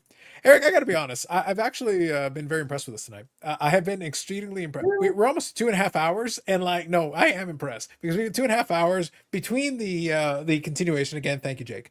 In continuation of the great. Have we talked about anything yet? I mean, I'm not sure we have. That's why I'm impressed. Like we've really outdone ourselves this time. We really have. It's very good. I think so. Like it's really, I'm quite impressed. We still got another 3 or 4 hours left to do whatever one. Yeah, we're basically cruising now, Bobby. We're cruising. Yeah, we're in there. Foul Ball says, "I love 59 baseball. I have a master set and a PSA 7 Gibson. PSA 7 Gibson would be pretty good, pretty good." Baz here says, "Hobby champs, being soft is about your playing style. It's about your leadership and balls. Watch Josh Allen defer to others while golfing. He's too nice. He's not an alpha athlete." Bobby's back from pumping iron in the garage of knowledge. I had to get some pickups and cool off for a few minutes. I do have some pickups to show. I got some do you? cards. Sure. Here, Why we not? Show them. Why not? I think now is as good a time as any. Go for it. Here's your moment. Make it happen. So here we have Pete Mahovlich. Have you ever seen that card? Now there you go, 1969, Eric. What the hell is that? It was done, I That's think, in 2001. It was through AGF Insurance. AGF, yeah. So they did this special pack. Packs are hard to find. Cards, yeah, they're difficult to find too. But they did all these different cards in different years, 8 different. So Pete Mahovlich was one. That's for your 69 set. I'll make sure that I don't give that to you when I see you. We can get Pete to sign that too. And they have Guy Lapointe. So this is and the back is exactly like like this. Yeah, exactly the cards. I've never met Guy Lapointe. I don't know if I have or not. And then you have Pierre Bouchard. Same thing. You got the 74 year. And I then haven't met him yet either. a lot of people haven't seen these before. And then you have the 65 with John Ferguson. And the backs are all the same as the way the cards are. I thought this was a great little set. Yeah, cool. It's kind of weird and different and what have you, but still, I'm not finished. I'm catching up to Eric. I picked up some Gordie Howe autographs. And these ones are kind of nice because they're the Star Weeklies. Oh, And you can see the autograph on the top there. very nice. And I got another one. Well, actually, I got Bowers. He signed that down there on the other side right there. So these were really nice quality photographs back in the Star Weekly newspapers. And then you have both Bauer and I think Gordie Howe signed. Yes. Oh, nice. He signed Bauer and then Gordie Howe also signed on the bottom too of this one. So just a page from what have you. Another Gordie Howe signed. This is actually one of the classic ones, which is really, really nice. Oh, yeah. I love that photo. Yeah, it's a great photo. And it's signed by Gordie Howe too, which is really kind of nice. Does it say best wishes? It does say best wishes always. Yeah. And who do we have? We have just Bauer here on this one. Okay. And it's signed at the bottom there. And then, I got more Bowers than I got anything else. So Bauer signed this one as well. It's another signed autograph. Oh, you got that's what Bobby Hull it looks like. Yeah, it's all yeah. Yeah, very nice. Yeah. So, anyways, I picked up just some stuff that was in something. So, you know, whatever. And I did pick up also. Here's something that's really kind of interesting that most people haven't seen. Ted Williams autograph? No, Okay. Just they're checking. close. This is a 45 record of Wendell Clark. I was trying to see who it was. Yeah, that's better. Yep. Now you can see it. Is that a real autograph or a facsimile? No, it's facsimile. So I think his fan club or the Leafs, when he was going for the Calder Cup, they put this out. So it was Clark for the Calder. For the Calder Trophy for Rookie of the Year? Yes, yes. So this record came out in 1986 where they were trying to pump him up and get everybody going. So that's a pretty tough record to find. Yeah, it's surprising that they put something out for On a 45 in 86. yeah, for the new kid. That's like the last era these must have came out, right? Oh, Yeah, I was absolutely. gonna say the CDs by the mid '80s, they just started. But they were like, still realistically. going, but Well, I not figured it'd be much. on a tape, you know. Yeah, I don't think it was, you know, a tape wasn't kind of the promotional thing they were looking for. So it sort of worked that way. But that's a tough little bugger to find if you can find it. It wasn't mass produced by any means. It was, you know, I think more regional in Toronto and what have you. So I would think so. Yeah, that'd be more of a regional thing. Bazzu Yeah, says just some- those are great. Those cards are great, Bobby. Orlando Yeah. says Bobby has the coolest stuff. And Hobby Champ says we absolutely have to hear what's on that record. I think it's cursing out Harold Ballard. well, Yeah. If you play it backwards, it's Wendell Clark saying, Oh, "I no, love I that don't man." think It you might have to play it be. backwards. I don't think you have to play it backwards. I think just play it regular. yeah, it's called Strong Beliefs. Anyways, Beliefs. Yes. instrumental punnage. version on the other side. Oh, So whatever there you go. instrumental. Maybe it's that'd be nice. Yeah. Robert says CDs took off in '87. I knew it was somewhere in that range because you still now vinyl was still going for a little while after Barely that. though. No, it didn't die off immediately. Like it, but it But it because was CDs the low because end. remember CDs were kind of Cassettes. expensive. Yeah, CDs were kind of expensive to start, Right. and cassettes Well, you had to basically. play Cassettes were almost at the play it. end of the cassettes. No, right? cassettes have been going. No, cassettes have gone. No, you know what I mean. The major craze of cassettes. You know where Yeah. we go from records to cassettes to or 8 tracks or whatever, and then we go into CDs after that or DVDs, whatever. So it's all carried on, but in the major fashion, that's basically like your last years for 86 for records. I don't think I even had a record player in 86 at that time. They were all getting thrown out. I had a cassette player. I bought one nice Pioneer boombox back in that time period. Oh yeah. I still got all my cassettes somewhere. I think mine are all up in the attic. I think I still have them, which is ridiculous because I have no way to play them. Well, it's easy. You can just buy whatever now. And then you had reel to reel, which was always nice. And then the 8 tracks, that was a pain in the ass. Yeah. 4 different things, and you got to wait for your song to come out of that loop. It's just like, oh my God. Well, think of how awkward it is when Eric tries to get his records today, and he's like, "Okay, but you have it on 8-track." I know.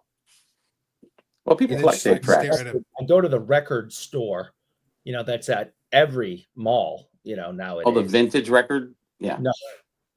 No, just talking about, you remember all the, each mall had one or maybe even 2 record stores. Yeah, we had big Sam the stores. Record Man. Sam the Record Man. yeah, they were all there. The other commercial ones that were more in the 80s. Music, forget. Damn it. They were in every mall. 1 or 2. The one that was around for a while was HMV because they sold movies as well. Yeah, that was a little bit later. Just actually No, but before I'm there just saying that one was still Yeah. around for a while. It Sure, was sure. for a while. Yeah, because it's only the last couple of years they've started disappearing those ones. But it was like going when for a malls bit. were busy, they had 2 record stores and they were packed all the time. Oh yeah. Yeah. Why Remember, can't I says, remember look the it up. names? CDs passed vinyl in sales in the US in '88. That sounds about right. See, there you go. Yeah, Yeah. So I was Sunrise interested Records? when it happened. Sunrise. That's one of them. Yes. And there's another one too. I forget the other one. Because you're always comparing the two. You know, you go around the corner Right to here the other. throws Music World. Music World. Yep, there it is. That's the one. So you had a couple of different ones that you could have on there. And I what was was at funny though Sam is the like, Record Man's was awesome. If you ever, I don't know if you ever, I don't think it was around when you were, yeah. But that was kind of the coolest place. A&A Records was Sam- right beside it too. So you would Sam go the to Record Man? Sam's and A&A, and you would compare the two prices, and it was cool. They were huge stores. Sam's was bigger than A&A's, but yeah. What was the record store on Young Street? That's the ones, the two big ones. Sam the that Record were there. Man was there until 2007. It was definitely there. Yeah. Yeah, I don't know what they were doing at that time. 2007, really? Yeah, for me it would have been the 90s, so it was definitely there Yeah, still. yeah, Yeah, yeah. 100%. Yeah, totally. Hmm. Yeah. So by that point, they still had. That's the thing. Like I think the problem is as we get further away, it gets harder to think of when the turnover happened, because that's why Yep. I say like for me, even when I was in university, and university for me was 2002 2006, when I went to Stone Road Mall in Guelph, Ooh. Eric. Not a real place. So I went to Stone Road Mall. They still had the Mhm. HMV there, and they still had a film music selection. And then you could go over there and listen to and grab your. I was still grabbing CDs. Obviously, you could 100% download MP3s. They were definitely there. But I would still grab CDs. And that's kind of the way that I would play a lot of stuff. And that's kind of what I like, because I like having the CD. And for me, that's still kind of a thing that I enjoy. That's why if I really like a musician, if I really like the stuff they do, I will still order the CD or a record, even though I may not necessarily. I might even just use the digital version when I'm listening to it, just day to day. But if you're going to support the specific musician, getting the CD or the record, at least the streaming doesn't do as much because it's a fraction of a fraction of a fraction of a penny Yeah. per listen. So you're not really contributing much. But if you actually buy the physical item, then you're at least, again, if you really like the musician that much. Well, I remember in '82, I bought this boombox, and that's when I was all cassettes. Cassettes. Didn't buy any records after that at all until the CDs came in. That was actually another 10 years after that, at least. So that was the main time that I do remember, and everybody had cassettes. And the worst part is you have to rewind everything. It's like, oh my God, because you'd make your own cassettes, which was what I did. I still have a whole bunch of mixed ones. So it's all the best songs from all your cassettes you would make on one cassette. So it was kind of fun in the car, pop it in, boom. The Burrell mixtapes. Yep. Empire I'll Records, get them one Hollywood day. Rex, They're in the locker room, so I'll bring them up. Yep. But that was the thing. It was like they were going for a bit. It just depends on what you were looking for out of your experience. For me, it was just fun to be able to go in and look around. I usually leave with something, but like for the most part, it was interesting to look. It was like, let's just take a look here and see what you got going on. If you went in there, you usually bought something. Yeah, It's almost like you feel like you had to, sort of like going to a sports card store and you go, I gotta leave with something. Yeah. Well, it's also like you have to think, Bobby. I grew up in the suburbs, so if I'm going into Toronto and I'm going to bother, like I'm going all the way over there, like You're gonna get something for your time, right? Yep. Because it's not like it's a quick hop, skip, and jump. You got to head over a little bit. You paid your subway fee. You might as well get something. Exactly. So you may as well go down that way and take advantage of it, and while you're there. But yeah, so they'd be do that. Now I will say it's been years since I've gone down there. They still have Sonic Boom in Toronto. They have the record store Sonic Boom, and you can still grab stuff over there. Yeah, I don't. Yeah. I don't do that one. I like used to go. That one I used to pop into semi regularly. It was easier when I was in Toronto on a regular basis at work, because then during lunch hour I was actually close by. I could walk over. I'd walk over. I'd peruse a little bit during lunch hour, grab a thing or two, and head back out because I'm already down there, right? So I may as well. It was very dangerous. I remember there was a stretch of time in the early 2000s when I was working across the street from a Best Buy in Toronto, in Eden Center. I was literally across the street from Eden Center in Toronto, and they had the Best Buy right there. And I love gadgets, and I was like, "Oh, this is dangerous. This is very dangerous." At that time, did I even probably. make money during that time? Did I even make money during that time? There was a lot of innovations at that time too. So Yeah. Well, they used to have they used to keep updating that was back when the Apple updated the iPod, and each iteration would be actually much better than the previous, and you'd see these upgrades along the way, and it was like, oh man, I don't know. For me, dangerous was Radio Shack in my era. Mm-hmm. That would be dangerous. Well, that was so Radio Shack was where the family got the first computer. First computer we had in the house. First computer we had in the house was 89. It was a Tandy, which you Yeah. get at Radio Shack. Dandy. Oh my god. Yeah, it was a Tandy. And I remember the Tandy machine. It was a 286, what would be considered a 286 machine. It had Powerful. DOS on it, and it had like a little very basic graphical operating system on it. And the thing is, it was like $3,000. I You had remember to they were finance so that shit. expensive You had to finance that shit. It was super expensive. Yeah. Super expensive. for nothing. Yeah. Comparatively In reality, speaking, today, compared to today, it's a glorified calculator. Like honestly, Basically. like it was. But at the time, it was and like slower oh, than a man. calculator. It was. But at the time, it was like holy crap! You got it's the height of technology. And wait, the screen's in color. Yes. Scandalous. Robert here says there's a really great film called High Fidelity, starring John Cusack. Yes.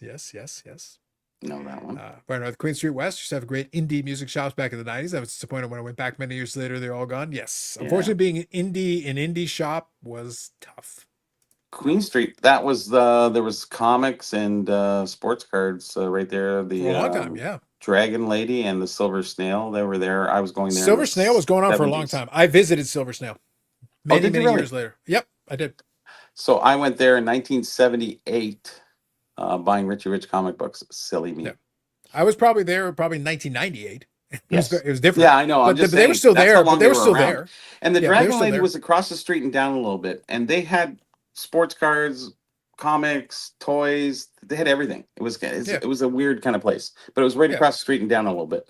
So I would go to the Silver Snail, and then I go over to the Dragon Lady to see what was there. So there was card sets and stuff like that. So it was kind of Well, cool. that's They had a lot of basically cool how it stuff would in play the window. out.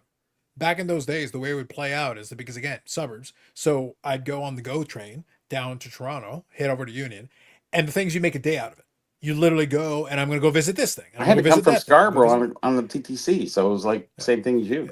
Yeah. So basically, I would go, and that's like if I'm going to go all the way there, I'm not just going to go there to visit one thing. I'm going to be like, no, I'm going to go to this thing, and then I'll go to that thing, and go to the card shop here, go to Legends of the Game over Yep. here, and then go check out Silver Snail, go check out this, go check out that, and by the time we will do the full cycle, and then there was at least again late '90s, there was a Shopsy's TV City, Mhm. and then go grab a bite to eat there. And then that would be on the way out. I would basically grab a bite to eat and then head back to the train and then head back. And so it was a full day. Like I'd go there and spend the whole day in Toronto doing these different things and then come back around. And I just found out 2 weeks ago that a friend of mine bought out the Silver Snail Inventory? inventory of the whole company. I went, what? Really? Nice. Yeah, isn't that funny? That might still like I don't know, but at this point there might still be There was some stuff in great there. stuff There is some left stuff in over. there, I'm sure. Yeah.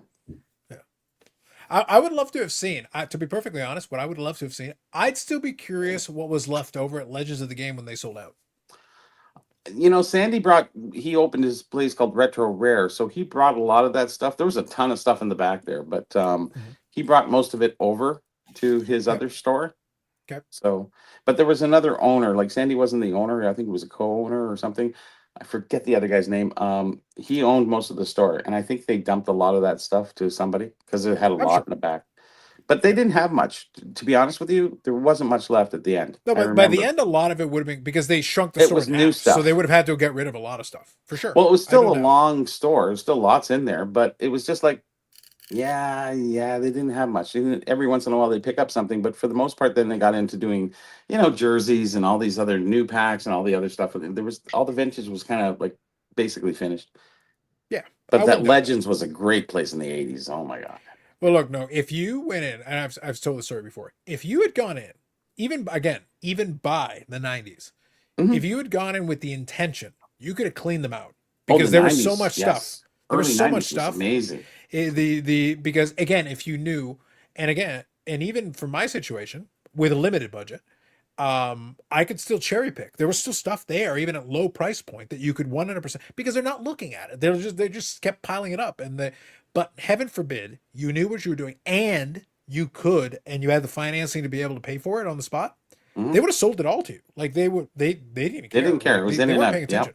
Yeah. So you could 100% have grabbed stacks of really good stuff, and you'd be doing very well today. You would have done very well. Well, they had this. 72 packs, 72 OPG packs there for, I think they were $40, I think something each.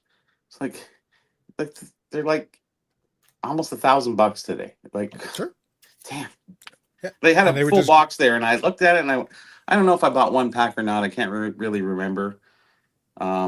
I know I bought some display boxes, but I don't know if I bought the packs. I can't remember if it was because $40 was kind of in the 90s. It was still a early lot of 90s. money. Like it wasn't. Well, it was it wasn't 40 nothing. plus traveling plus. Yeah. You know, Like so my if I could go back, the whole scenario where like, oh, if you could go back, $100 listen, was a lot of money. listen, what I would love, Eric, and it would have been fun for me, if I could go in the time machine, I would go to Legends of the Game with like $2,000 and just start cherry picking. Oh, yeah. I would cherry pick so hard. I'd leave some of the higher end, quote unquote higher end stuff, and I would do very well. $2,000, I could load up on a lot of stuff, and they would have sold me a volume. I could have gone very well on that volume, and I'd still be selling that shit today because I'd be making a mint. They had a lot of baseball stuff, They and did. like they had those, lot. like they had that big center display cabinets, and then they had Yeah. the tall display cabinets where they had baseballs and all that other knickknack stuff. Yes. It was amazing. It was like you could not leave without spending money. Well, that's the reason why I said when Eric and Bobbles and myself were talking about it on the podcast, and I was trying to explain to people who wouldn't have seen it Mhm. what Legends of the Game was back then. The displays in everything. those pillars. Yep. So I said to them, actually, they were ahead of their time. Way ahead. Because when Way ahead. Fanatics is talking about like an experiential, trying to create they would literally be like, oh, can you create displays that show up? That's literally what they did 30 years ago. That was right in the center of the room, and then there was all the other stuff all around it because it Yes. was a big shop. Yeah. So you had And the the back. stuff, but you also had it displayed, and you had a wall. So like if Fanatics could have been like, oh, can you build it like this? It's like, yeah, Legends of the Game did that 30 years ago, literally 30 years ago in a gigantic space at the time, and it was like, no, it was full. There was It like full to the 3 brim. cashiers there. There was, There was. like really for a sports card shop. Yeah, it was busy. They were ahead. The problem is it was too soon. The world wasn't ready. Like the problem is by the early 90s when the strikes happened and all that stuff, like they lost a lot of steam. Yes. It wasn't what it was. And unfortunately, you're in downtown Toronto, which is not cheap rent, Oh, and no. it only goes up as you go forward. It was too expensive to maintain. Yeah. It was what CarJSQ would love to be, except they can't. And then the Sky Dome is right down the street. Exactly. You had Wayne Yes. Gretzky's right down the street. Don Cherry's on the other side, Yeah. right down the street. It Yeah. was just like Mecca. Yeah, but that's what I'm saying, Bobby. It's like Love what CarJSQ. It's Yes. what And then the CarJSQ hockey would arena is love not to too be. far away. A few blocks over and down. It's Hall what of Fame, CarJSQ. few more blocks. It is what CarJSQ would love to be, but can't. Like you can't No, replicate that. They don't There's no have way. as much around. Yeah. No, you can't replicate it. Card It's HQ too- is just too much. it's like a shop. You walk around with a shopping cart. It's just like, oh yeah, I'll take that. I'll take that. I'll take. It's just like it's all done. But Well, the other thing is they'll never have that level of inventory because they had stacked it. Like they had so much stuff at one point. Like they had so much. Like they there's no had way. so much unique stuff, vintage, new, modern, signed pucks, like signing guests. They had guests signing all there all the time, every Saturday or Sunday. It was like Yeah. somebody was coming in there. Yeah. It was It's a crazy. moment in time. I would. That's why I say I would love. I would love to and- have a picture back then. Damn it. And we had that conversation, and Eric, I don't know if you remember when we did that episode. I tried to show pictures for after the fact to try to give a sense, I to at remember. least try to show you how much of the building was being used. The problem is, Bobby, I couldn't have a picture of the inside, but what I could do is I was able to show a picture of the outside and also show like from here to here was the space they were using because you could see the side of the building and you could see how much of the space they were occupying. Yeah. And try to give you a bit of the problem is it doesn't do it justice. I can't explain it to you. You had to be there. You literally had to be there. You know, I would I'm love going to to have seen an contact image, but it's not Sandy. there. I'm going to contact Sandy and I'll ask him if he has some old pictures, and he probably That would be will. nice. That'd Yeah. be really good. Yeah. Yep, I think he would have some old stuff around. He I still would has love to his show it grip. when it was I would love to show it when it was closer to its apex because it was quite a Yes. sight. Quite a sight. Yep. Well, he still Where has is his. He's out your way. Retro Rare is Etobicoke, north of Etobicoke, a little bit more. It's not far from where you are, Hmm. but it's too Probably far for is. me to go out there. But I mean, you know, Right. on a casual because he doesn't have anything for me. But Well, Bobby disappeared. That wasn't me. Bobby. That wasn't me. That was you. That wasn't me. what happened? I don't know. You disappeared. That wasn't me. But I dipped Rubble- out and you dipped in. You didn't bring me back in. I just. I just did now. I literally clicked on your thing. Oh, you had to click me back. Oh, Yeah, I okay. had to click you back in. Yeah. It You disappears. broke the internet. Oh, Robert maybe says here in '85 I got my first computer, a Commodore 64. Not long before I did, but yeah. a lot of There you people go, that Robert. was on TV all the time. Brian North says I remember when the brick furniture store was the place that a lot of people would go and buy home PCs on a 3-year payment plan. Yeah, you needed the payment plan because they were expensive. We bought our first microwave there in '83, I think it was. It weighed like 60 pounds. It was like, holy crap. But it Oh. lasted. It lasted 15 years. Oh yeah, no, that stuff. would all the last. radiation, all the fun stuff that was leaking out. Yeah, it was great. Now, Eric, this will be a fun one. This is a good one. So, Piccolina, I'm going to read the comment, but Mhm. but then Eric, your challenge is to explain how it fits into the conversation we've had in the last hour. Here we go. Okay. Here's the comment. Stan Mikita was always the most hated, roughest, toughest hockey player here in the Montreal Forum in the early '60s, mounting many penalty minutes. By the late '60s, he won 2 Lady Bings. Go figure. It was the curve in his stick. And you want me to? I want you to explain to me how that fits in any of the conversation we had in the last hour. Yeah, I don't know. It just Stan Mikita is awesome. White flag, Eric, white flag. I don't know. White flag it. CC says Boxing Day Legends of the Game was awesome. It was, yes. I had a IBM PC Junior. Nice. March '84. All right. I like it, Carlisle. I like it. It's old school. I like it. But yeah. I didn't Memory get lane, the man. small one. I got the nice computer when I walked because I was in corporate sales at that time. So I bought a nice computer. It was like $3,600, but I got a nice Yamaha speaker system. I got all the other bells and whistles. So it was like, wow. It did last, but then you had to upgrade, and then you couldn't upgrade anymore, and then you had to buy another one. It was like stupid. Wait a minute. You got the bells and the whistles? And the whistles, And the Holy whistles. shit. both. Fancy. Because you could Fancy. email people at that time. It was amazing. It's craziness. Unbelievable. I could email my customers contracts. Boom, sign, email, scan back, done. Nice. Unbelievable. Mhm. Truly. Let's see here if I can tweak this. Let me go back. All right, here we go. I can actually show this here. This will actually be funny. I knew I could find it here. This one is actually very similar to the Tandy I had.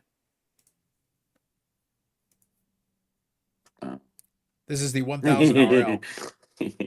So the keyboard, this was the keyboard, and this was the screen, basically the color monitor. So you got there. So in this case, they got Lotus 123, address, Hangman, good old Hangman.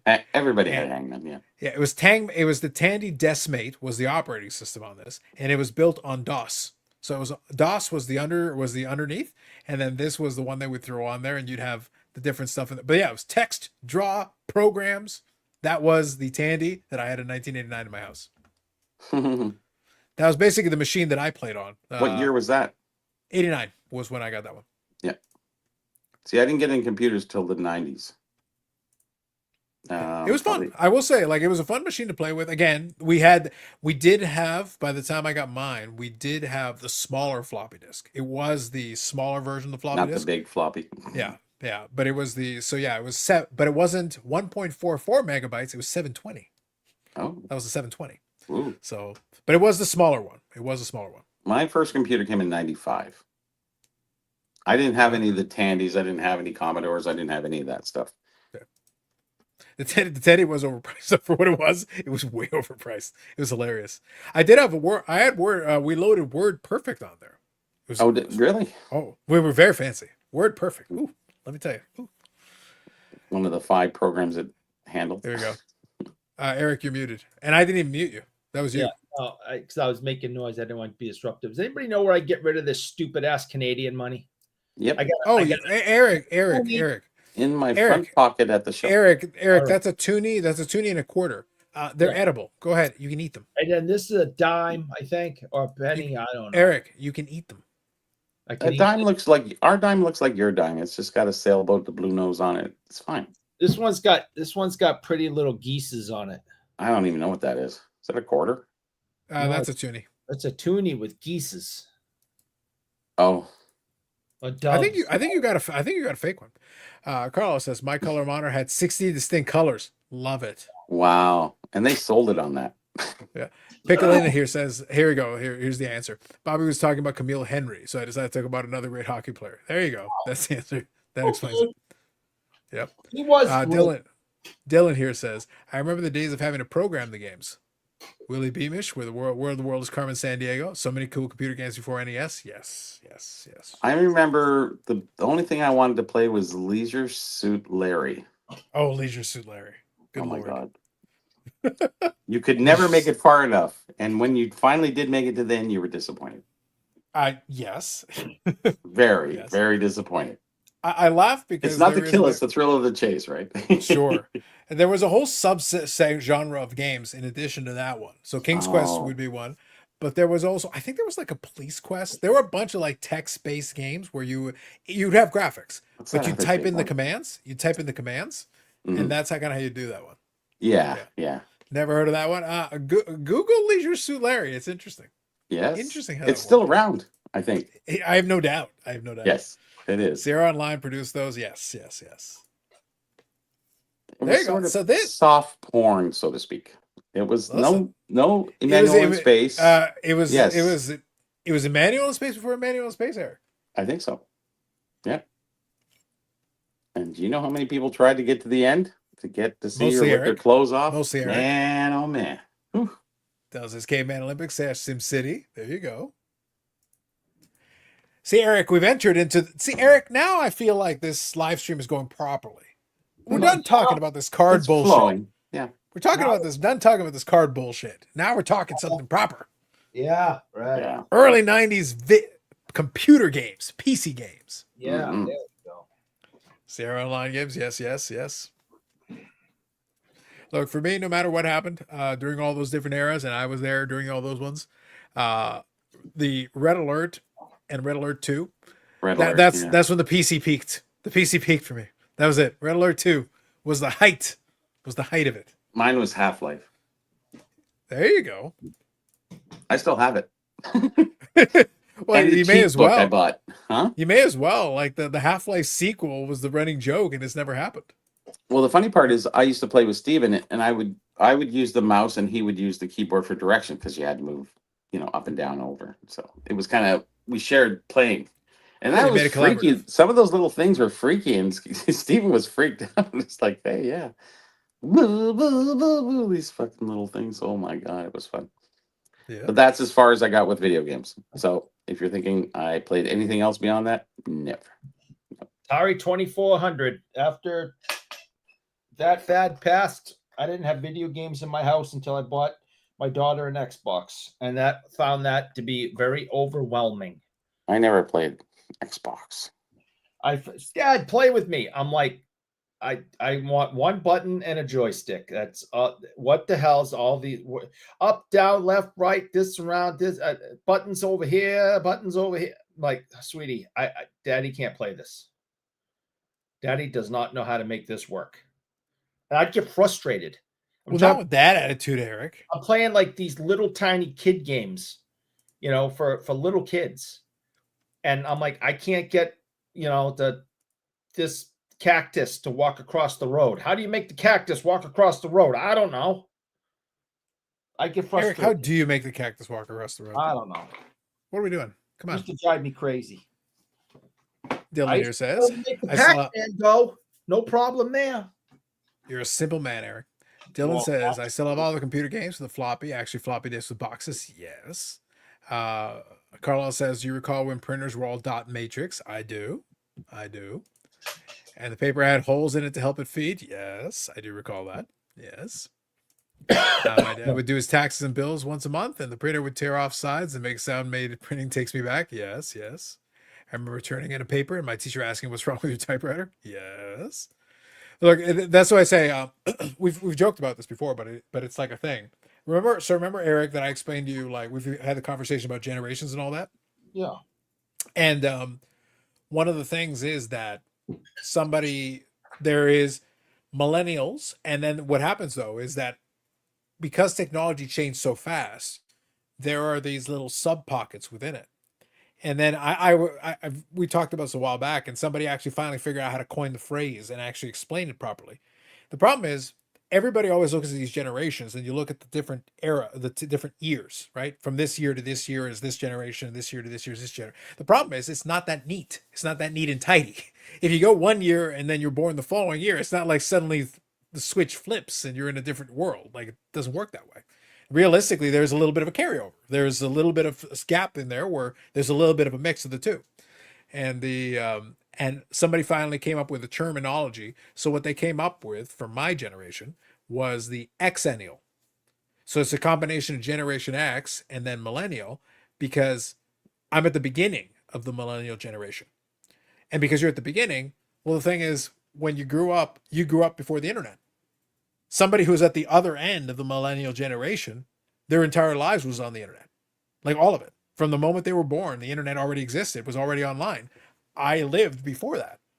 I can talk about the Tandy and all these things and the floppy disk and all that, but I also was there when the internet became available. And I had the dot matrix printer, I had those things, but I also had the dial-up internet, which then went into broadband and high speed. So I was there right before, and then I'm there right after. So I can see what was pre that and then also post. There is But a then blend. somebody on yeah, You're right. there is. For a couple of years there's Well, a I'm the mix. last baby boomer. I'm not a boomer. I'm more boomer X. But that's what I mean. So you have to be that's what I mean. There is like I think a lot of times they forget that it's not a switch that suddenly magically flips. No. You can't. There's not a year that goes ding. You're this. No. It's like you're born on December 31st one year or January 1st the other year, and it's suddenly fundamentally no. The difference is a day. That isn't how that works. There is a bit of a gap. There's a bit of a carryover. So that's why I say, like, there's a bit of a mix of And the there's two. technology to mark all those times too, right? Like we're There is. talking CDs and we're talking records here and you stuff go, like Eric, that. just for or you. We're talking, A little computer Windows games. 3.11. Come Oh. on, let's go, Eric. Ooh, Jeez. I got all my old paperwork too. I should go back and see my first Well, computer. I mean, those are hard disks. I went straight floppy. Oh, Eric, you stayed floppy well into today. Well, that is true, but I take medication for that. Huh? Say. So some guy offers me, I got something up for $100, and the guy goes, you've had this up for a few weeks now. Would you take $35 and include the shipping? And I went, I don't even know why I even responded. I just said no, sorry. I should have said fuck off, but I said no, sorry. Sorry. Said sorry. Well, it's been up for 3 weeks. No, Ugh, sorry. shit. Hey, listen, you didn't use that version of sorry when you were talking about Matt from Providence. Now he's going to kick your ass again. Oh, so we should talk about eBay, and we should talk about what is that? That's sorry. That's a Canadian sorry. No, Oh. that's a you sorry. You're the one who needs to be sorry, Eric. Did you get the Tell the email people the from eBay? Be more specific. What Okay. about? Here, I'll actually read it to you really quickly. Let Okay. me go. This came in from eBay today. It says, Okay. where? Shoot, let's get that out of the way.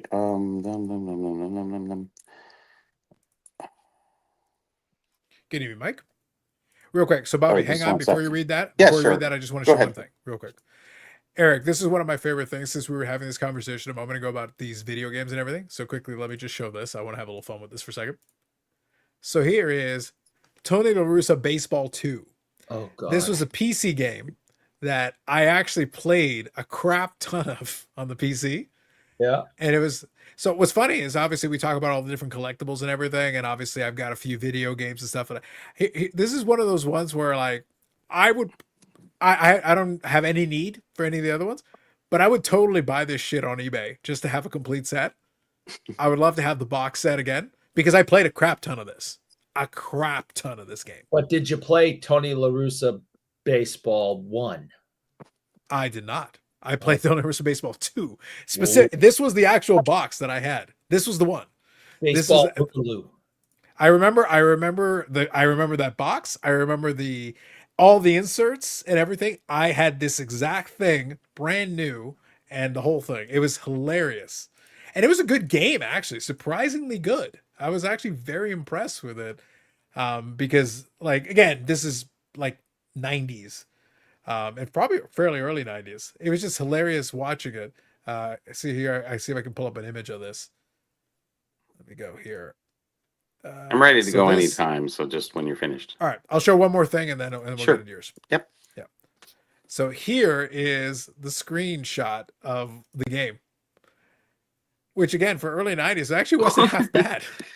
It does look like a baseball game. Oh, no, it does. Yeah. Mhm. But again, this is early '90s, so I was like, for all things considered, for early '90s, I couldn't complain. You could It play was that the game, best and you then, though. it Did they was use- amazing for them. Did they use actual players' names and stuff? Did they have the MLB license, or did they just? Yeah, make they up- would have to. Yeah, if they showed. The I think for teams. that one they did. I think I want to say, yeah, for that one they did because if you on that screenshot I showed, they had Lou Gehrig. So what they did is they not only had the current players at the time, they also had historic players. So they put on the historic. So it was weird. Like they had a license, but at the same time, also they would avoid a lot. Like there isn't a lot graphically you could do to show off a lot of the logos. So you'd show off part of it. So you had some licensing, but at the same time, so you use the names, but you're not seeing a lot of the actual logos. That's why I say in the video game version of it, it was very interesting the way they did it. I was like, but it was good times. I'm not gonna lie, it was good times. times. It was good to and the fun part about that one, Eric, is that you could actually simulate. People did fantasy leagues based on simulations that you could run off that game because you could actually run simulations off of it and run complete seasons and stats and everything. That's crazy. So it was actually pretty good for the time. It was pretty good. Very impressed with it back then. Mhm. Indeed, it was Eric. Epic, Dylan. Very epic. Classic. Loved it. All right, Bobby, you're all good. When you're ready to showcase, we're ready for you. Well, yeah, it says I got this from eBay. It says update on Canada Post and U.S. Imports. Okay, the- yep, go ahead. It says duty-free imports are ending and Canada Post shipments will be impacted. So what it says here, let me see if I can. Okay, the U.S. has announced that the de Yeah, the minimis. diminitus or whatever. Yeah. That's Yep. good. Yep. Can you see that? Oh, No, right now, obviously not. you're not showing Exemptions. anything. No, I can't see it. For imports, the threshold below which import goods won't need to be charged duty and fees from all countries and eliminated on August 29th, 2025. It's crucial understanding how the change may impact shipments. It says duties and custom clearance. So basically what is happening is eBay is stopping the shipments of U.S. Canada imports from the U.S. Significant risk to the non-compliant shipment. U.S. A beyond the 29th will be returned to sender. So what's happening when you buy something from the U.S., you're going to have to pay tax and duty. So if you bought a $100 item, you're going to have to pay like about $150. So you're going to have to add the tax, duty, the broker charge, and whatever, the tax on that. So this is a big thing that's going on now. So a lot of people are stopping shipping to the U.S. and vice versa to Canada because, they're not going to stop that. But, why would you buy something if it's going to cost you $175 to get a $150, I guess be a $125 item or maybe even $100 item. It really depends on what value you put on it. So this is a big thing for Canadian buyers for out of the U.S. because the tariffs are really coming into play. And what now the USPS is has a broker on site now, whereas mostly FedEx and UPS would have a broker. Now they have a broker full time. Like you said, you always got caught, Carlos. I never did.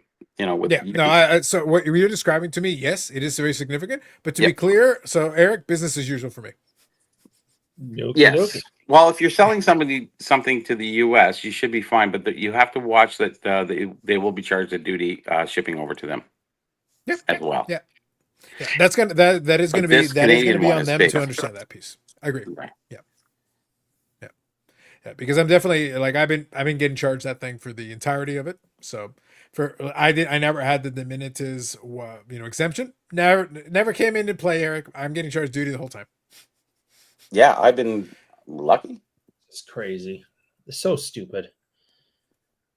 It is. It's a lot of extra money that people are going to have to pay. It wasn't like you didn't have to pay it, but you're going to have to pay extra even beyond what you were paying before, Carlos. It's going to be more because those duties are added on, right? And they approximate the value, not you. Whatever you put on it doesn't matter. So what happened is the broker is going to look up and then pre-approximate what that value is. So if you got a great deal on a card, they're going to put the full value in the card. So if you bought a card for 150, it was $300, as they determine it to be, you have to pay the duty on the $300, and that's it's going to be a little bit of mayhem for a little while. Well, until we figure it out, until whatever happens with the tariffs and stuff. Elbows up though, boys. I'm gonna see. I got to be honest. Kingston's up right now. I'm going to. Is he frozen on your screen?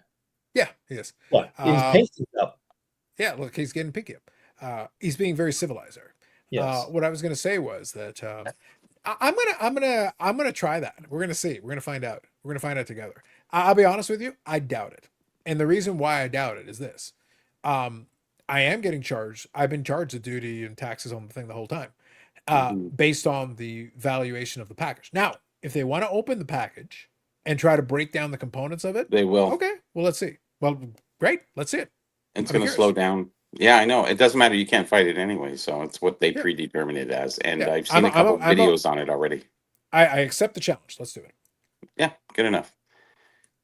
Am I still freezing up, guys? I'll switch to. You're still a little glitchy. Yeah. You're still let me go to sell. I'll come back in. Okay. Okay. Give it a try. Yeah. Sure. Yeah. So we'll see. Yeah. It is problematic. Oh, let's be truthful. The bottom line is, Eric, that does add a cost, and it is unfortunate because, again, it's a bit of a nuisance. We'll see. I guess it depends though. Like, you can try it to a point. I just don't think efficiently. I would love to see them try to individually price the items. You can, but I think that's why I say the funny thing is, Eric, technically they could have been doing that the whole time. Right. I think what it comes down to is if the valuation on the package is plausible. And this is not advice, to be clear, this is not advice, but I'm merely stating if the amount on the package is plausible, is it the most efficient thing for the agent in question to sit there and open a package and individually try to price out everything? Maybe if they got a lot of time on their hands, you can go for it. But for a lot of them, if it seems plausible, sure. If you've got a 25-pound package and you say the value is $20, you're kind of asking for it. Because at that point, it's like, it sounds to me like you're full of shit. And at that point, yeah, open that shit up and find out. Because it sounds to me like you're full of shit. Again, not advice, but I'm just saying, maybe don't try to get too cute. Yeah. Right. Like, there's a limit. And here's you know what the funny thing is about this, Eric? This applies to everything. This is not the only thing it applies to. A lot of times people get greedy and they try to push their luck beyond a certain point. And it's like, you do understand that in any level of enforcement, there's a level at which if you don't make this too obvious and it's not worth my time as the person who's supposed to be doing the enforcing, I'm trying to catch the people that are obviously trying to like really pull a fast one. Right. If you don't make yourself someone who like puts all the red flags up, I'm not saying you're going to get a pass, but I'm saying there's at least a reasonable likelihood that I'm not going to spend the time to figure this out. I got bigger fish to fry. Correct. That's what you're saying. But if you make it like, hey, you're going to be an asshole about this, it's the same thing. Like if anybody tries to import something and they're an asshole, guess who's going to get checked first? Who's in the front of the line to get checked? Don't overdo it. Don't try to be an asshole. Can't guarantee anything. I don't know. Maybe somebody's in a mood and they just go for it and they don't care and they'll just open everything. So be it. It is nothing you can do. You have to accept that. That's going to be part of the equation. Because I know that I'm doing, I've got a bunch of ship my card stuff and most of the stuff I've ordered recently has come in. So I've got, let me think, 1, 2, 3 or 4 more items that I need from recent purchases.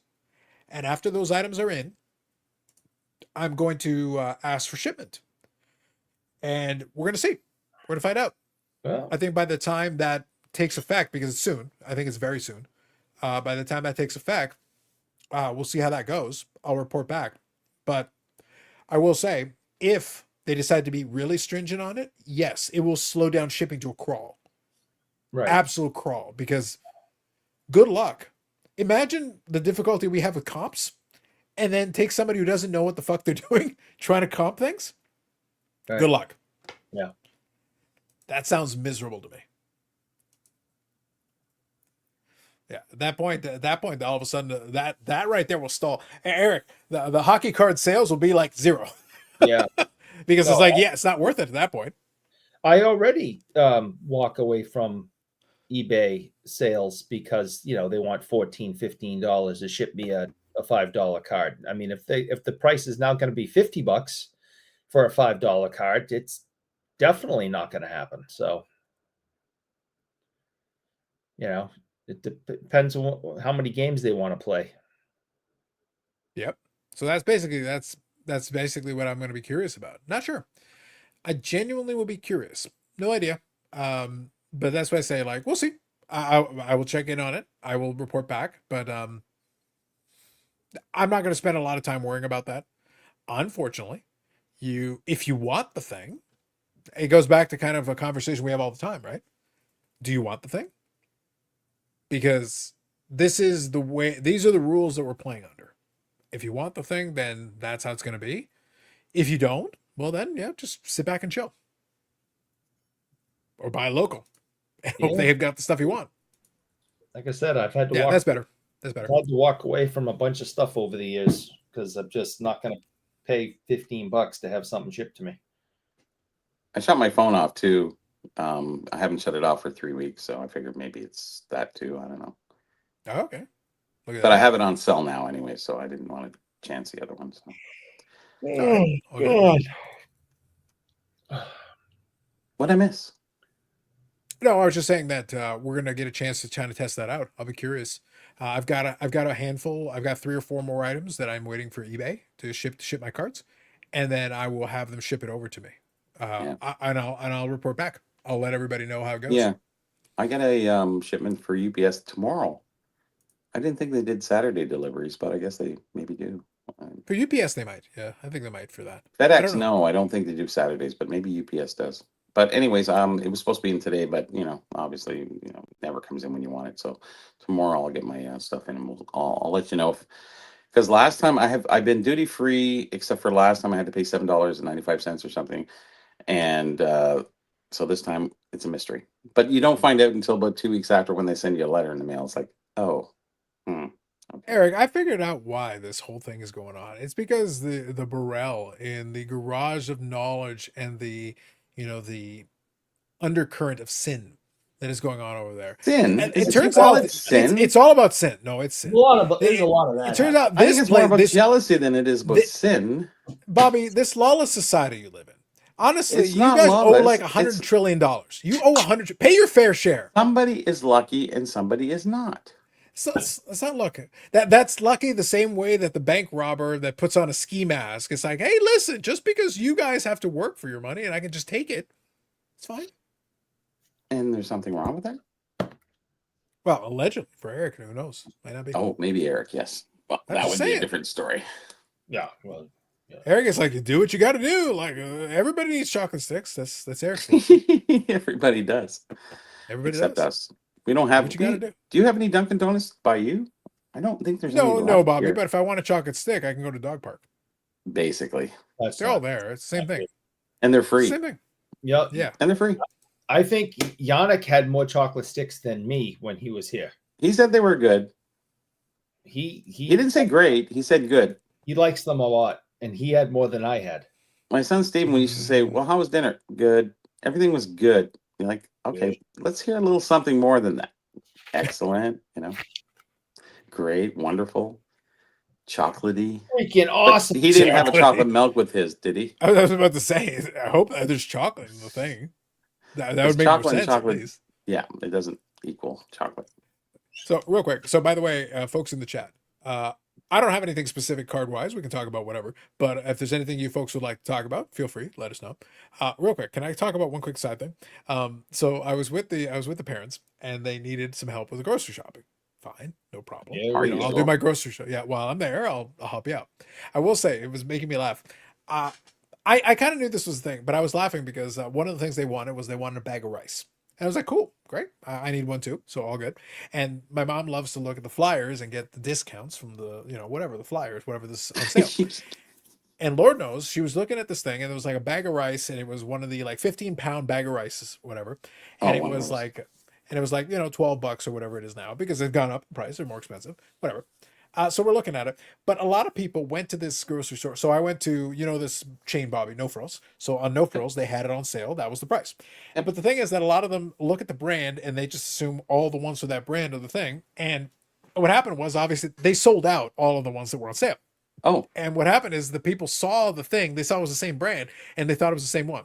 The thing is, on the flyer, they show you a picture of the exact Mhm. one. Yep. And it's 8 kilograms or Yep. 15-ish pounds. That's about what it is, give or take. Yep. So they've got that other. But whoever was there before me last and thought they had the right one realized it was the wrong one, and then ended up putting it in the same section. And I looked at it, I go, I don't think this. I didn't have the flyer in front of me, and I go, there's no way that's. I'm looking at this bag, and it's gigantic, and I'm like, there is no way this is the correct one. So I take it over to the thing because I got to look at this flyer. My mom has the flyer, so I go and look at it. I go, what is the size on this thing? I bring it over. The one I brought over was 18 kilograms. It's Holy like, shit. which is like 25, 35 30 pounds. pounds. It's like, Wow. it's whatever. It's like somewhere in that vicinity. You had to It's somewhere in lug that it over. I lugged that shit over. It was a small child.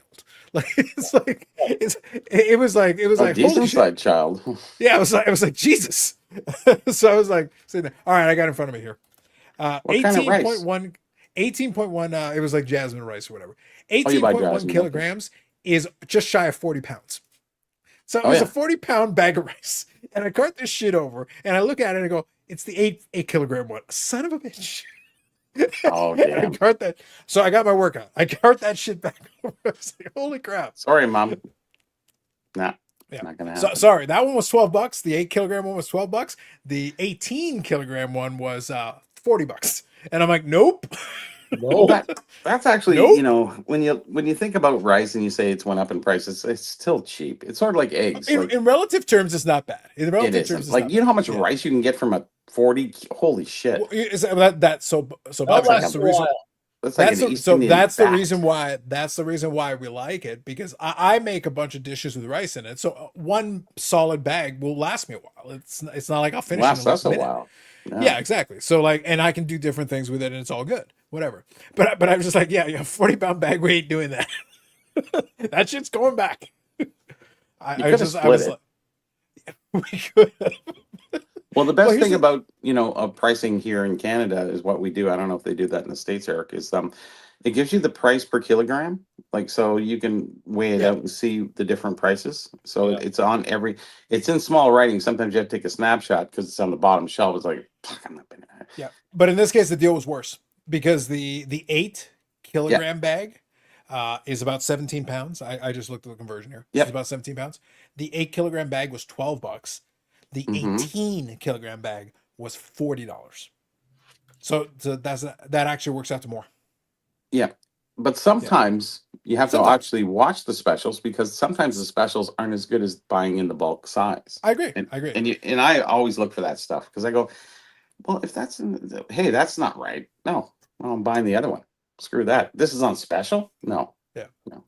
Yeah, but it was funny. It was hilarious to me because I was looking at it. The bag was so You'd have to comically split that bag of rice. Like, You geez. do, but it was so comically. It was a 40-pound bag of rice. So I was sitting there lugging that shit. I was like, oh my god. Well, that's a small bag for most.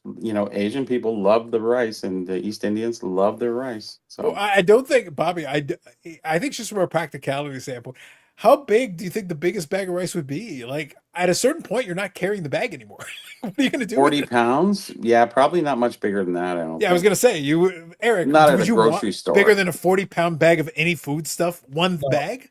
No, I'm good. You got to be able to put it in the You cart. don't and even move eat it around. rice. And what am I gonna do with it when I go home? You can use it for your Rocky like training. Yeah, Dunce, dun. yeah, Like I you know, could. right? I was just dying of laughter. I was like, yeah, that the 40-pound bag ain't happening. That's a Sorry. big bag of rice. I don't even know where to put that. Yeah, it was so ridiculous, Bobby. It was comical how big this bag was. Well, a lot I of was like, people holy eat crap. that for breakfast, right? Like we eat cereal, but a lot of other people eat that as a breakfast and a lunch and a dinner. Well, look, I had rice today for lunch, but my point isn't that I have any issue. I have rice all the time, but I was sitting there like 40 pounds. That's Yeah, a lot of probably. rice. That's a lot of damn rice. Yeah. Name says Eric wants a 40-pound bag of mayo. Facts. Easy. Same. So that was funny to me. That made me laugh quite a bit. My second favorite thing was she wanted to get some tuna. And like I said, chat, we can talk about other things, but you got to give us some topics. Otherwise, we're going to talk about groceries. We're gonna make it up. It happens. It is what it is. Mhm. So the other thing, she wanted tuna. Eric, this is my favorite thing. She saw on the flyer that they had tuna at one of the groceries. We went to 2 grocery stores. Yeah. The second grocery store had, but the tuna's 99 cents. And I go, it's already it's already Friday afternoon. Do Good you luck. think there's going to be anything left? And so I go look for again, she asks, and I said, fine, I'll go look. Yep. There isn't a damn. So there's two kinds. There's the flake chunk. There's a flake tuna and the And the chunk tuna. Yeah. And we want the chunk tuna. That's the one we want. Mhm. Of course, the one that's left is the flake tuna. Oh, Of course, nobody wants that, No, but that's the one that's left. Of course it is. And I'm sitting there like, we were at a store. At the store we were at, the chunk tuna was $1.25. And I'm like, you want to go to the second grocery store because it says it's 99 cents. For 26 cents a can, you want to go to the other store and Oh hope my that they've got Actually- it on sale for 99 cents. What you can do is price match while you're there. Actually, bring your phone and show them the price, and they will match it.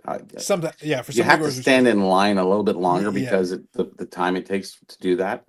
But the one thing is, I noticed they got pretty wise about that, because a lot of people who are shopping and doing that, it's not the exact same size. It seems like they have all these distributed products, Yeah. and then the one that's on special is different milliliters or different grams size.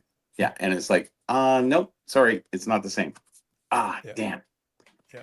So you can't Never price noticed match, that but a that lot takes a long time. Like people are It sitting was- there an extra Then 5 minutes. So Bobby, the point was we were already in the afternoon, and I'm sitting there like, I actually want to get to my live stream today. Number one, I need to eat dinner. Number two, I need to get to my live stream today.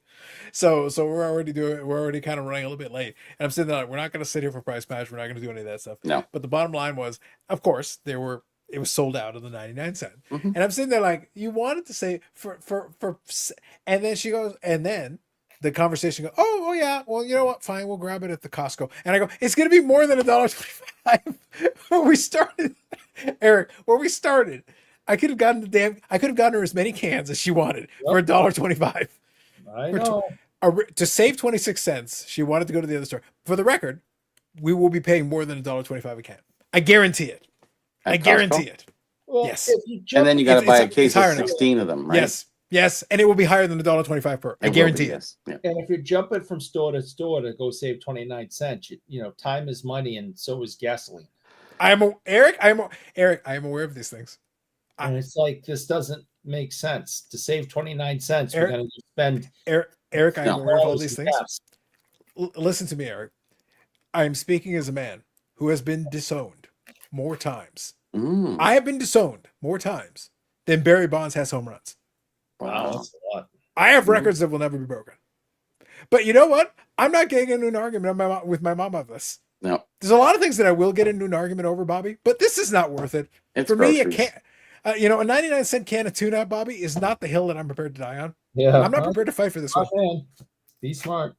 I don't care. Like you know what? For this one, whatever you want. I don't even like tuna, so It's like I'm like whatever, it's fine.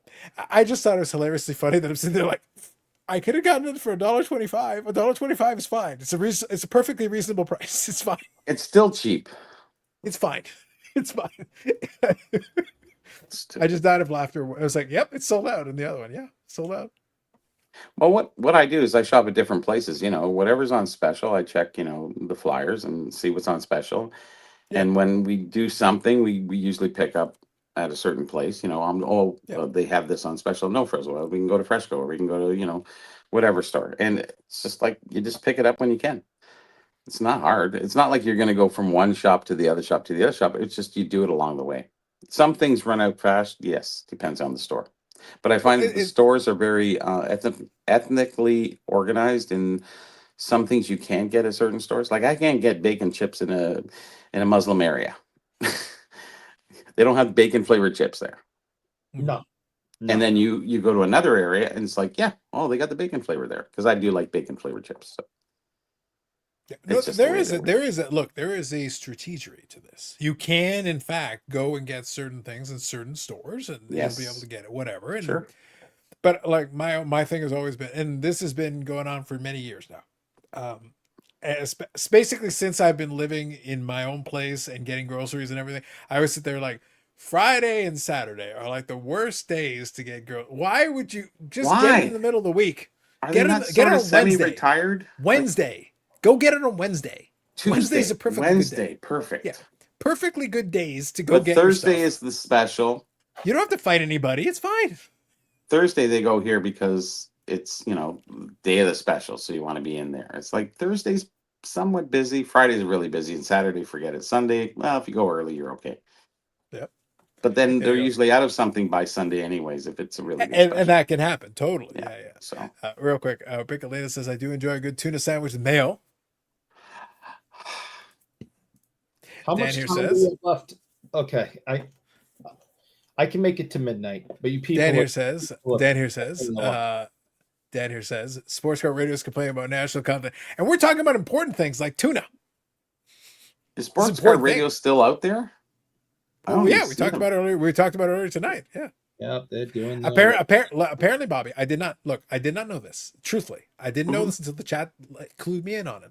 They're doing a live tonight, complaining about national content. Apparently, per Dan.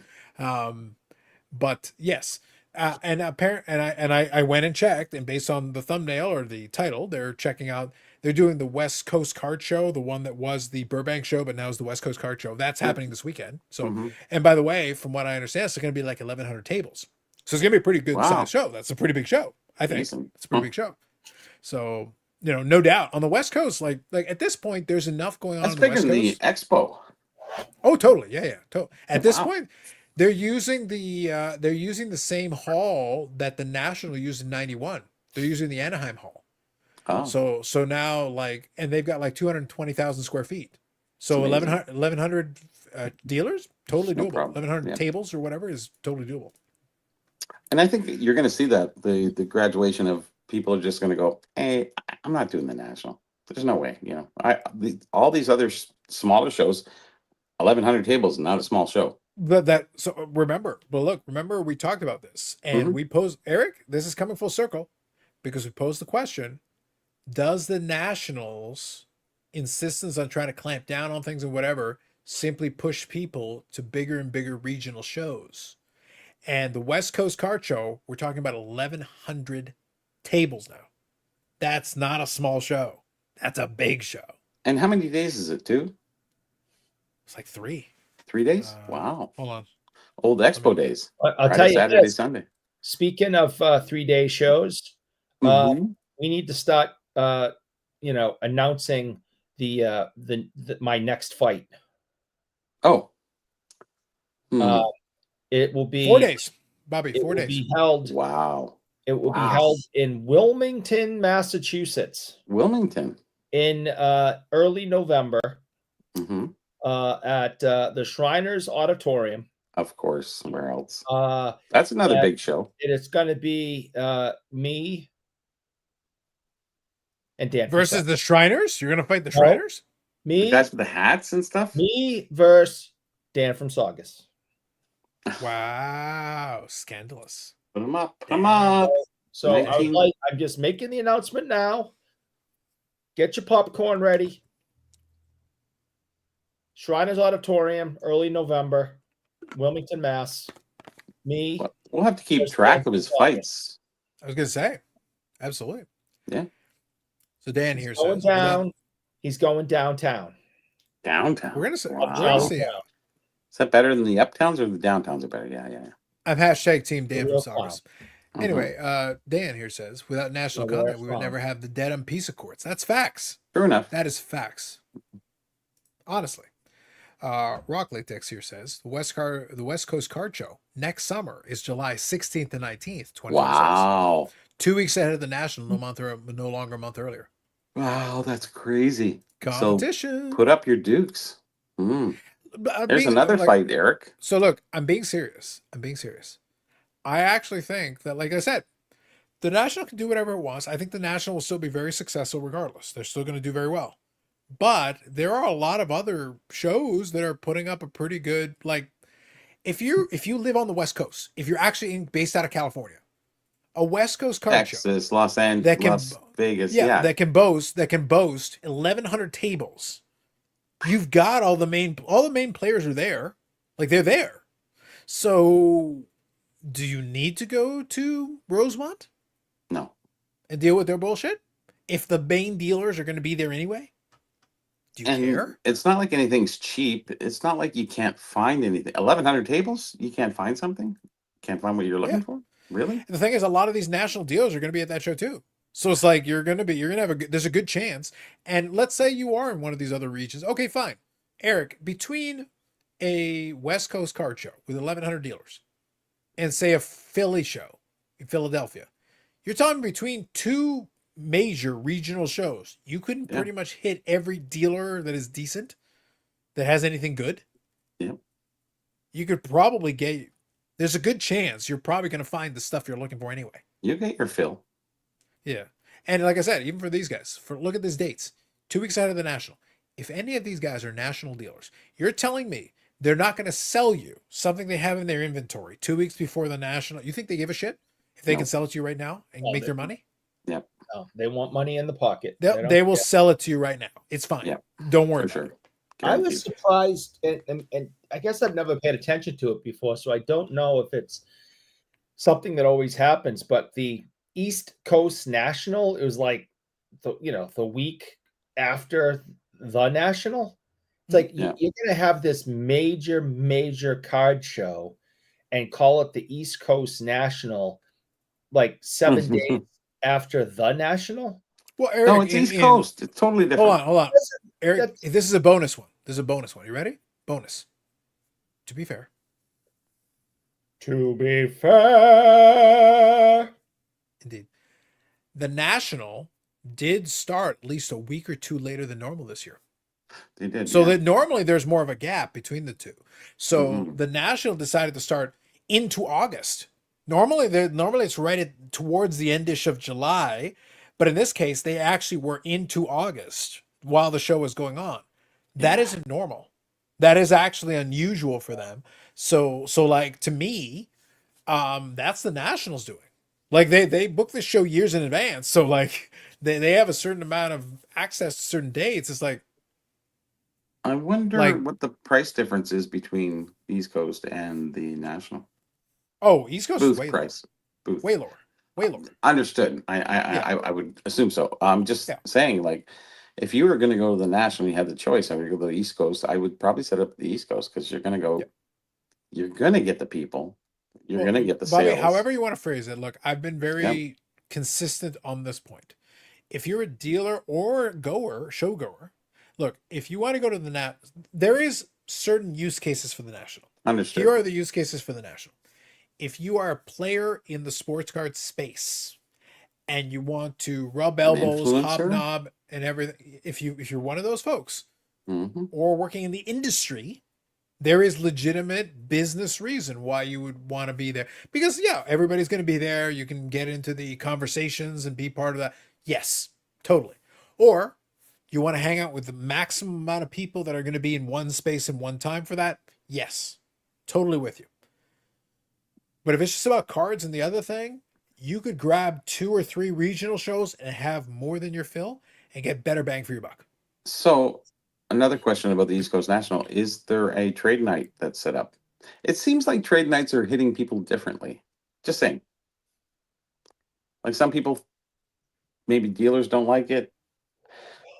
I don't necessarily like it because it never really happened before, and we never like people doing deals on the floor. So it takes away from your business, I would think. You know where that's changed though, Bobby. There are a Well, few new cards dealers change now, everything. So yeah, but there are a few dealers now that will go to the trade nights to grab understand. inventory. I see. Yeah, so for them, there is, and that even includes some vintage because there Yes. is opportunities to grab some off. Oh, I seen those that guy's table deal- with all the vintage. Yeah, it was Yes, cool. there is some. So if you're a dealer, If you're looking you for it, could yes. if you have the energy for it and you can go to the trade night, you might be able to grab some stuff that you could plop on the table the very next day. Yeah. And that does happen now. That is the thing. I guess. So there is some dealers have embraced it, other dealers obviously don't like it. But some dealers have decided to use it as part of their weapons. I get it. Then I get it. I Dan don't here says necessarily agree with it, but I get it. Dan here says Shriners is one of the best vintage shows in the Yes, country. it It's is. very good. Yeah, it True. is really, really good. People, Yeah. Dan here people do says come from all over. They used to come down from Canada, certain people in particular. Not now. Not now. They've made that very clear. But we yeah, disown you. we had Canada dealers, we had people from all over the country come in, for Shriners. So yeah, it really is a good show, and there is a lot of vintage stuff. Yep. Dom says it really is, Dan. Looking forward to see everyone on that Saturday. Indeed. So Eric is going to beat up an old man in Shriners. That's the only person that Eric can beat up. Listen, I'm going to take my shot. Okay, I need a win after the beatdown I took on Sunday. I got to get my. You need something. I need to get my Come ego back. fixed. So whatever. I don't care if you're in a wheelchair, you're on crutches, you're on an oxygen mask. Eric will beat you up. Yeah, you're going downtown, Charlie Brown. So I have a question. Can I ask an important question here? Are you going old school bare knuckle here? Or are you going, are you going to like fight like O'Sullivan back in the day? Or are you going Marcus of Queensberry rules? Or slapping. Yeah, we're going to do it. If you watch competitive slapping, I think we're going to maybe do that. That'd be cool. Eric, competitive slapping will be what would happen at the expo, except we're going to slap you with mayo packets. You've never seen anyone get slapped with a frozen mayo packet so hard. And I suppose with the thing with eBay and all the duties and what have you, I think you're going to see a lot of other shows pop up, or the popularity of them pop up between the expo. And I already know of one show. They're actually when are they?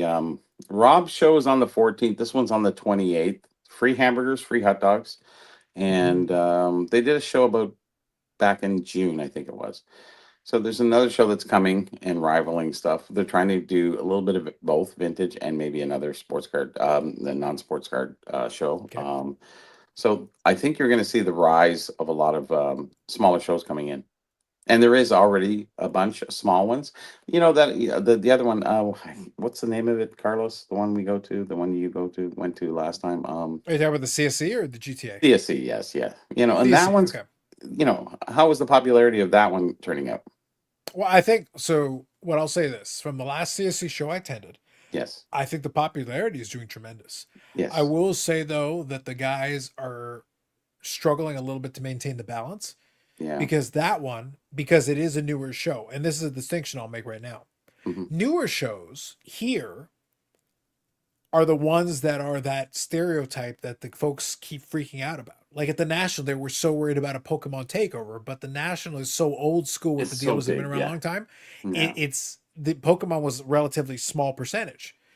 Sure. Whereas these newer shows like the CSC show is Pokemon heavy. Pokemon very heavy, like super heavy. That's the one where you're like, no, Pokemon will be like 75%, 80%, 90%. Like it can go gaming, super heavy. And Pokemon, and cosplay and all this other stuff. Yeah, that was a big part last time when they had that totally.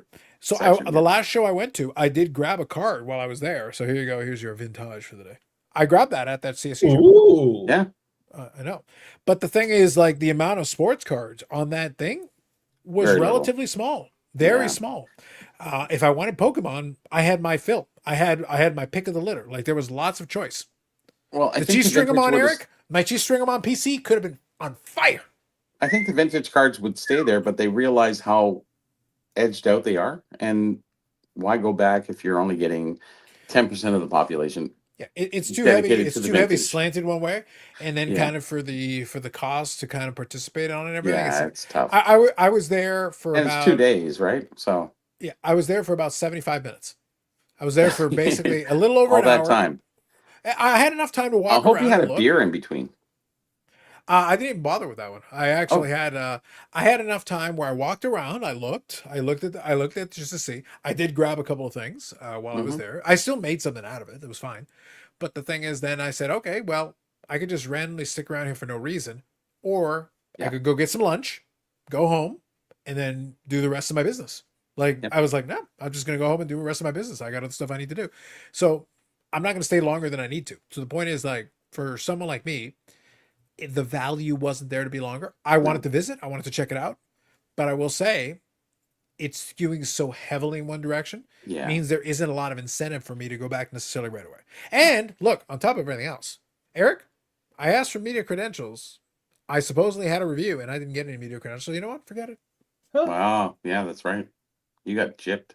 I bet you Jeff Wilson could have got media credentials. I'm just saying. I don't know. Eric, Would he? Eric, He's the you showed GOAT. the disrespect. Eric, you showed the disrespect. That's it. I think he might get a You're Who's dead to me, Jeff sir. Wilson. Dead. Dead to me.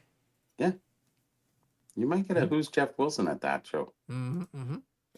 Like Because it's a different world. It's a new it's the the new card Pokemans. collectors. Look, it's the Pokemans will do the TGC, Pokemans it's- is a yeah. lot of that. Very heavy. Very heavy. It is. Although I was able to get Greatest Living Boston Bear and Joe Thornton auto. Mm-hmm. Pretty sweet. Pretty sweet. Yeah. Mike here says, I have no interest in continuing going to Chicago for 3 years and then to Detroit. Are you kidding me? There you go. Dan says Philly in 2025 is a bigger show table wise than the National was in 2019. I believe that. Mhm. Like that's what I'm saying though. Like some of these regional shows are so strong now. Some of them are so strong. Yes. The East Coast National has got its niche.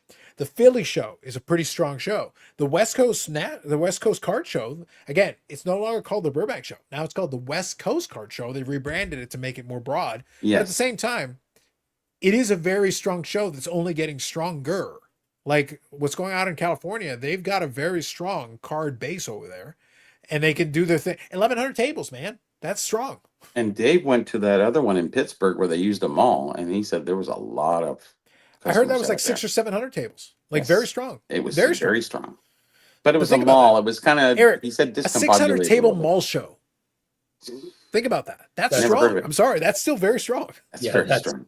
crazy. And then strong. there was a show just before that that had about maybe 300 or 400 tables. But my point is, Bobby, like, Like and people. I'm still in the back of my mind. I'm still thinking to like quote unquote the old days. 100 Yes. table show was a very good show. Strong enough. And then you start tacking on more and more. Like when you're talking about 4, 5, 6, 700 tables That's big. for a mall show, Oh, that's absurd. Like Yeah. that to me, like I'm trying to there's a lot of imagine it space in my the head. mall, but yes, That's a lot. That's a that lot of many space in that people- mall. Yeah. Dave And set then, up there. again, and then we talked about it a couple of months back. They're going to have that show in Marlborough, Massachusetts, and they're shooting for 1,000 tables. Ooh, Let's say they do. For the sake of argument, let's say they do. Again, would it shock me at this point? I don't know. It wouldn't shock me necessarily. Well- What if they do? Eric, what if they do? 1,000 tables. Yeah. That would be very strong. That would be very strong too. it seems Right. like we're hitting the 94, 95 era where, people came in, they had the boom, the bust. No, it's like 92, 93. 94, 95, we were already shot. We were already dead in the water. Yeah, but more shows were starting to build from 94 up to 2000. Yeah. And then I'm by just thinking 2000, it's then there was interesting, more and more. It kept adding. It kept adding because there was. I'm just thinking it's interesting that you've got now multiple venues that can boast pushing 1,000 table show. That says to me there's still in areas that Canada, can not do so very- much, but yeah, in the US, yes. The But thing we're is, I we're don't doing think we that need- here too. We have Yeah, a lot of we different don't- shows. Yeah, even the shows that we have, while they may not draw that number, they're still drawing enough. Like I said, but right now here, it's very strongly in favor of Pokemon. You want to run a Yes. TCG Pokemon show, you'll do very well. You'll do just Yep. fine. We're having more and more Pokemon gaming card, whatever you want to call it, TCG shows popping up here all the time, and they're packed. Mhm. And It's very you know, strong right now. so instead of having, I'm thinking about this guy who owns a show. He's still doing like once a month sports card shows with Yep. people still selling the Pokemans there. But now he's added another monthly show where it's just TCG, and he's also got one moving around to different locations to hit different spots in the state with just TCG. So I mean, Yeah. Wow. the money's there. It's being made. Money's changing hands. Pokemans are changing hands, and these Sure. shows are filled, and they're becoming more and more popular. Yeah. Mhm. So that's what I say. Like, to me, if you can build some of these strong, again, the National can do whatever it wants, but I think it's not a bad thing that some of these Bobby, I'm sorry, I live in a world where, like, if you can tell me that you can go to a 400 or 500 table show, which has a reasonable variety of dealers, that is beyond good enough. Like, that's very good. And it doesn't have to be the National. It doesn't have to be all the rigmarole. It's actually and the more whole thing. comfortable not being the National. Yes. Well, you know, the Expo's okay, but I'm finding the Expo being a little bit less desirable for me to go. Well, for what you're looking for, like a lot of the stuff you had there was There's right nothing new there. It's Yeah. like get your shopping cart, let's fill it up and let's go. There's nothing really new here. Very little. Very little. So Now, these the smaller advantage- shows are more regional and they do carry, you get the odd dealer that comes in and is like, hey, cool, nice. as long as they've got that variety to do that, yes, that's the key. Because if it's obviously the Pokemon show, it doesn't do us a lot of good. But if it's got a little bit of a mix, a legitimate mix, then that's okay. I think that can work really well. Paul, good evening. And also Eric Go Screw. Very important. There you go. Same to you, Paul. Same to you. Picturing Eric on a tricycle at the Shriners. Facts. Name says Eric making threats all week. Sending people to hell and not beating them up after getting his butt kicked. Truth. Zach says, speaking of strong numbers, 27 likes. Remember, everyone, 1 second, reminder for everyone, just so we all remember. We charge Eric for every like. We do. Likes helps ease or make worse his pain, whatever your preference is. Thank you for your consideration. Hit the like button. I am poor. Bob Jackson, Eric O'Wrench. Still a classic, Bob. Amanda says, has anyone else hit the join button this week, Wimps? Amanda, most of them are not committed to the bid quite like the way you are. Yes. Eric, we might have to listen. We might have to, Eric, what I'm thinking. Here's what I'm thinking. I'm thinking for the people that have recently joined into the join button. I think what we might have to do is we'll do a non-sports show. We'll talk about non-sports. Why don't we just talk about Matrix cards? We could do that. I don't think nobody is talking about Matrix cards. Nobody. Yeah, that might be a different angle. If we had a non-sport correspondent for the show, I bet you they could help us do something like that. Why would we want to? Could you imagine if we could promote? Could you imagine if we could promote Matrix cards? Well, you did Sharknado. Just saying. Bob Jackson, John Matrix, or like the movie The Matrix. Uh-huh. Both valid. Maybe we can get Keanu here with some goalie equipment on it. By the way, on related note to this, so Amanda, in the spirit of again, you're hitting the join button. This is your opportunity to seamlessly promote your shit. Yes. Isn't this week the show with British Man, or is that next week, or is that 5 months from now? Like, what are we doing? I don't know. What year is it? Come I don't and even tell know. us. Tag me in. I can tell talk. us. Look, hold on. Is she asking for a tag? I gotta go to bed. No. Tag me. Oh, okay. No, there's no tag for you. Eric, there's no sleep. Sleep is for the week. I gotta work 9 hours tomorrow. I'm getting. Oh my god, a whole 9 hours? Like, you actually do any work? Like, really? I gotta be at work at 9 a.m. And it's only what, midnight? Yeah, so I gotta get my 8 How many hours. hours sleep do you need? Eric, it's scientifically proven that really a real man needs like 4, 5, 16 minutes of sleep a day. Okay, and at what point have you ever said that I was a real man? Well, that's why I'm giving you like 30 minutes, so you still got plenty of time. Oh, Plenty of time. I'm exhausted. Stop being a wuss. The like button meant to punish Eric. The like button does anything you need it to do. Trust me, Eric suffers no matter what. Bob Jackson says Eric needs an hour to stuff his face with mayo before work. Truth. Yeah. Oh God. He's got to count the Ted Williams autos for 9 hours, maybe. Just saying. Oh my God. Go find something else to do. Listen, the West Coasters have nothing better to do. I don't know what to tell you. Here you go. Eric, I told you at the beginning of the show, Carlos and Bench Comida equals 6-hour shows. Facts! Mm-hmm. Mike is right. Stop showing disrespect, Eric, for the new because I'm Bench Clear Media. Yes. By the way, for the record, Bobby, I kind of want that to be a thing. I don't want to reach out to Mike for it. Amanda, when you're good, just give me a thumbs up. For the record, I want it to be a thing, but just to be clear, I'm not giving Mike a dime. I'm not giving him a dime. I'll Why take would it. you have to? Listen, I refuse to pay a dime for it. Why would Mhm. I? It's disrespectful. Just saying. Manna, is. you're muted. You're ready to speak whenever you're ready to speak. Really, nobody else has joined. No one has hit the join button. We just Amanda, that requires opened it up. money. One of the Yes. one of the keys, Amanda, my favorite thing is I don't care if it's $1. I don't care if it's 12 cents. Most people in the sports card hobby don't actually want to pay money for anything. That's why the majority of the content is complaining about money. $4.99. It doesn't matter, Amanda. Doesn't matter. No. It could be 29 cents. And What if we told people it was going towards sleeves for Bobby? it might, Oh. that might be a step in the right direction. I have sleeves. Maybe with sleeves for Yannick, maybe they would feel better. Oh, sleeves for my shirt. Oh, sorry. Yeah. It's hot in here, Amanda. I'm sorry. It's really Okay. hot. Otherwise, I wouldn't wear this. I believe that Bob Jackson's already a member. Yeah. And he did Obvious. call everyone peasants, which I always appreciate.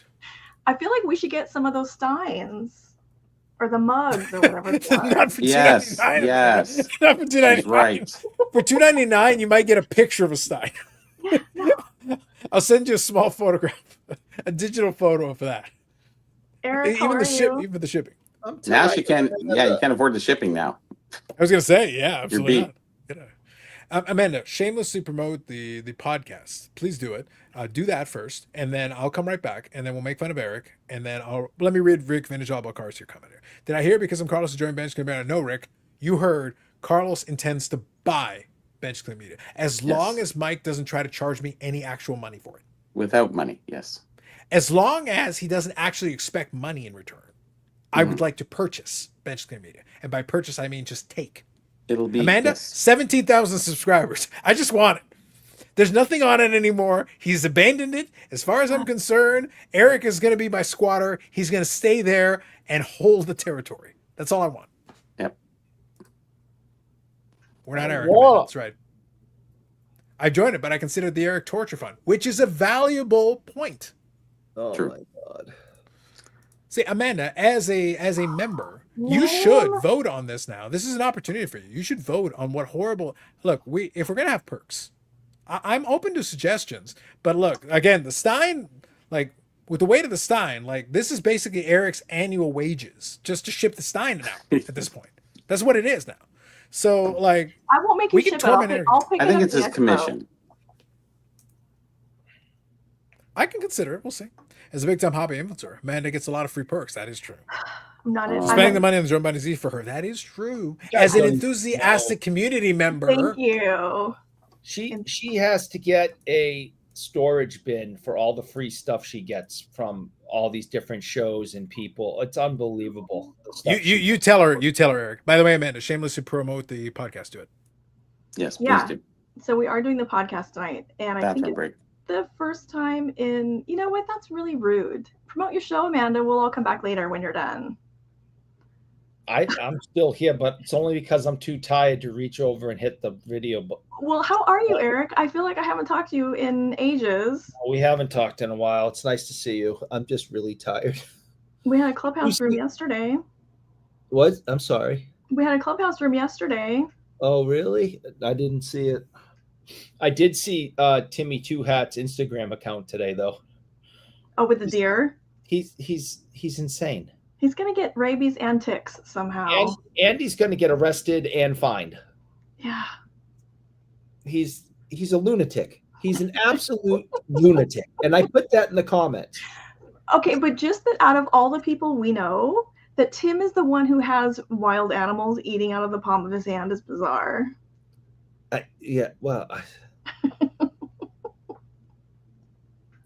He's an absolute lunatic. Yeah. And when he put the card on his head, and it just sat there, I'm like, you're gonna go to jail. It's video evidence. You're gonna get arrested. He has like what are they called? He has like a flock of them now. There's like A flock 5. of deer. Yeah. Well, look, for the record, and by the way, Amanda, I can still hear you guys. So I was giving you an opportunity to finish the promo, and she didn't even finish this is how committed Amanda is to this podcast. She didn't even finish the promo. Well, Like, I haven't seen literally. Eric in like a minute. Look, Eric still sucks. Don't worry. He still sucks just like he Yeah, did I before. haven't changed. I still suck. The important thing, and if you want to talk about Timmy Two Hats, he was on the Sports Card Nonsense podcast because apparently they decided they actually want to do YouTube now, and complain, bitch, and moan about YouTube, but at the same time do YouTube. And Tim sits beside Gio. They're literally in studio, right beside each other, and Tim just sits there like a good little boy and doesn't say shit for the majority of the hour, while Gio just talks and talks and talks and talks and talks and talks, and then Tim says like 3 words edgewise, and that's the entire episode. He knows where his bread is buttered. He's not. That's stupid. really impressive if you know Tim. Yeah, no That's kidding. this is why I'm noting it, Amanda. This is why I'm making sure that we've noted it. Mm-hmm. I'm noting it. That's Yeah. Just saying. historic. That's historic. I'm Not a trying to damn think- word. I'm hoping that he's going to come. Maybe I can schmooze him onto the podcast tonight because we're going to do a national recap, a very belated national recap. A very And then- big show. I was supposed to be at the West Coast Card Show today and didn't make it. So hopefully I'll be out there Wow. tomorrow. How far away is it from you? Okay, so it's about 10 minutes, which is why Wow. A whole 10 minutes? Wow. I have a better, I wasn't I have expecting that. I have a better track record. The further away the show is, the more likely I am to attend. Oh, Jesus. She just looks at Eric. She just opens the window and goes, 10 minutes down the road?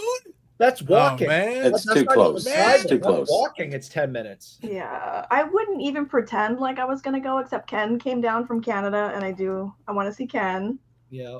and Josh is there from 90s Auctions, and Billman will be there from GM10, and I think that's it. I think that's Blah it blah from our, blah. our It's group. it's. I'm being serious. I'm not being a wise guy at all. Is GM10 still a thing? It is still a thing. They're making a push. Spicy Eye will be there tomorrow. Oh, Who? well, wonderful. Yeah. Haven't seen him in a while. There's rumors that he's buying a router, but There's Well, rumors he's buying another Stop deck. it. that's where No, your no. join money should go. No, Eric. The idea that he's buying the router, I buy that. But then it still requires a modem. He Yes. needs to attach a modem to the router. Yes. He can buy a router. It's That's never fine. gonna- It's just never going to happen. No. He has to pay for a subscription of the internets. No, he doesn't do that. No, he does not. That's what makes it great. Mike Good says here, Eric, Bench Clear Media means you're going to have to learn to talk baseball cards. We can talk 86 Red Sox all day long. All Oh, day. God. Spike Owen. Bob Jackson says, can we get perks like sand being dumped in Eric's shoes? Yes. Mm. So yes. Ugh. Again, Amanda had an opportunity to make suggestions as a member, and I'm still waiting for suggestions. Bob Jackson says, is it true you get free stuff like knuckle sandwiches? Eric. Okay, but Mhm. my suggestions aren't going to be abusive to Eric. It doesn't Maybe you need matter. to, We- maybe you we need to can reconfigure redirect. suggestions. Maybe you need to reconfigure suggestions. I at this point I would rather pick on name. I would You can love do that too. Listen, I got no problem. Amanda, I'm equal opportunity. Whatever. And I works. just want to point out, Amanda is only nice to me. It's not because she has any goodwill towards me. No, she's Eric, just- I think she's zigging when everybody else is zagging. No, She doesn't it's just- want to simply go in with the crowd.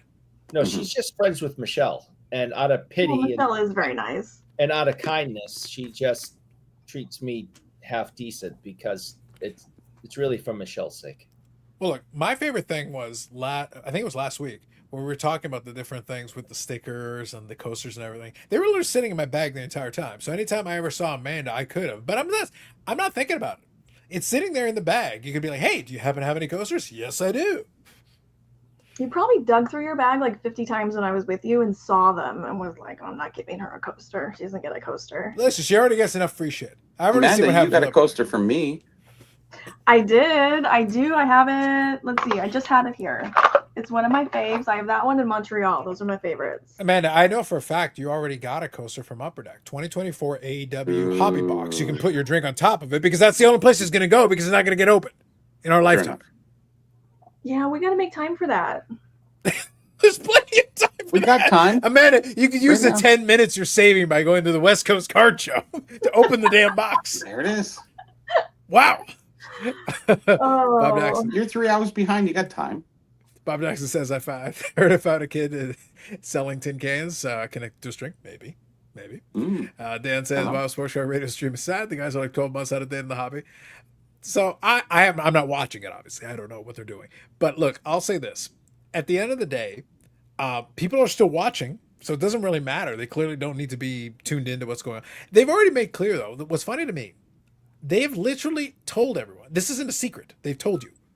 They told you they don't actually care about the hobby for the most part. They're not interested in what's going on for the most part. But they also know people will watch, so they make the stream and you guys will watch. So may as well. Yeah. So do you really need to put any more effort into it if you guys will watch anyway? Does it really matter? No. And I'm not, and that, by the way, that isn't a knock. In reality, if you can get people to watch anyway, then yeah, I wouldn't put any more effort into it either.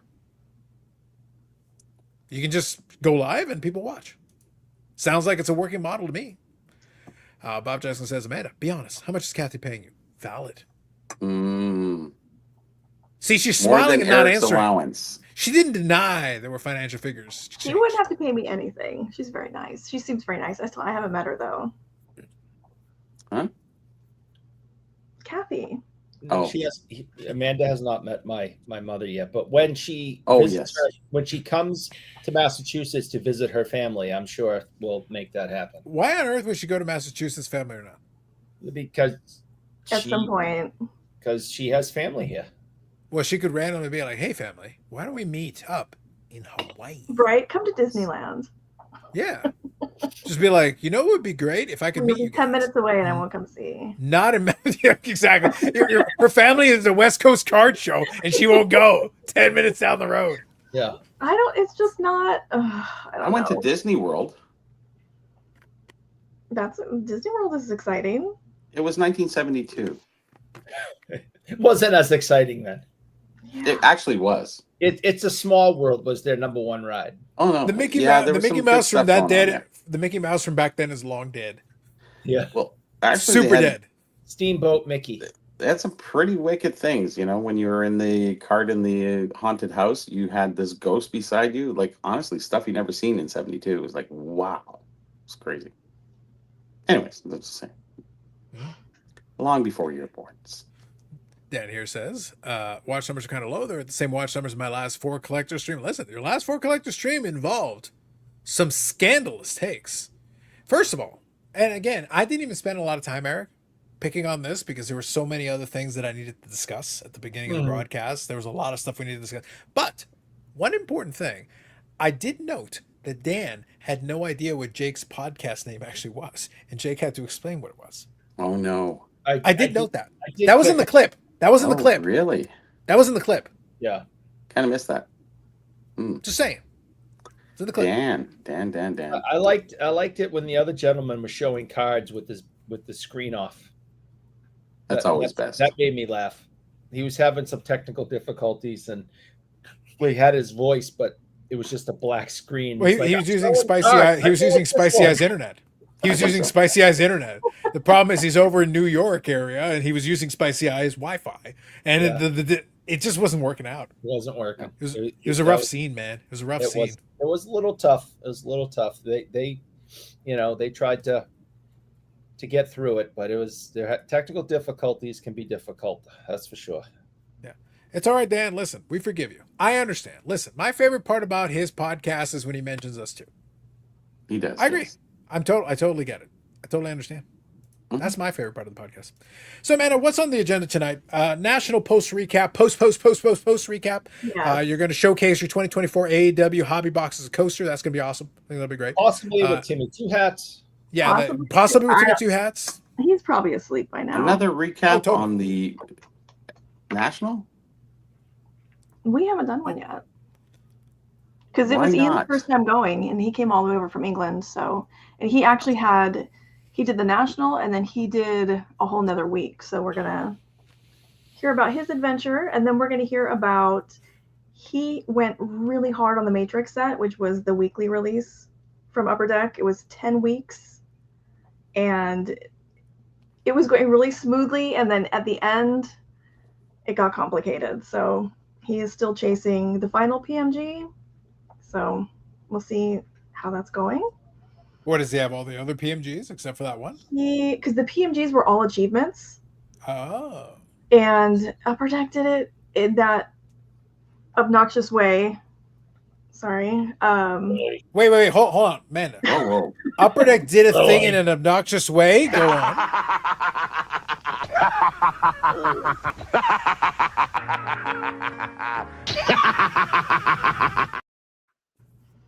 This is what they call in the business, Eric, rabble rousing.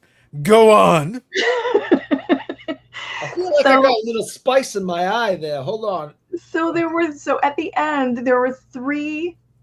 I think it's 3 magenta PMGs that you get 2 of the 3 when you redeem one of the sets. Indeed. Mm-hmm. And so he got out of the 3 characters, he got the same combo like 3 times.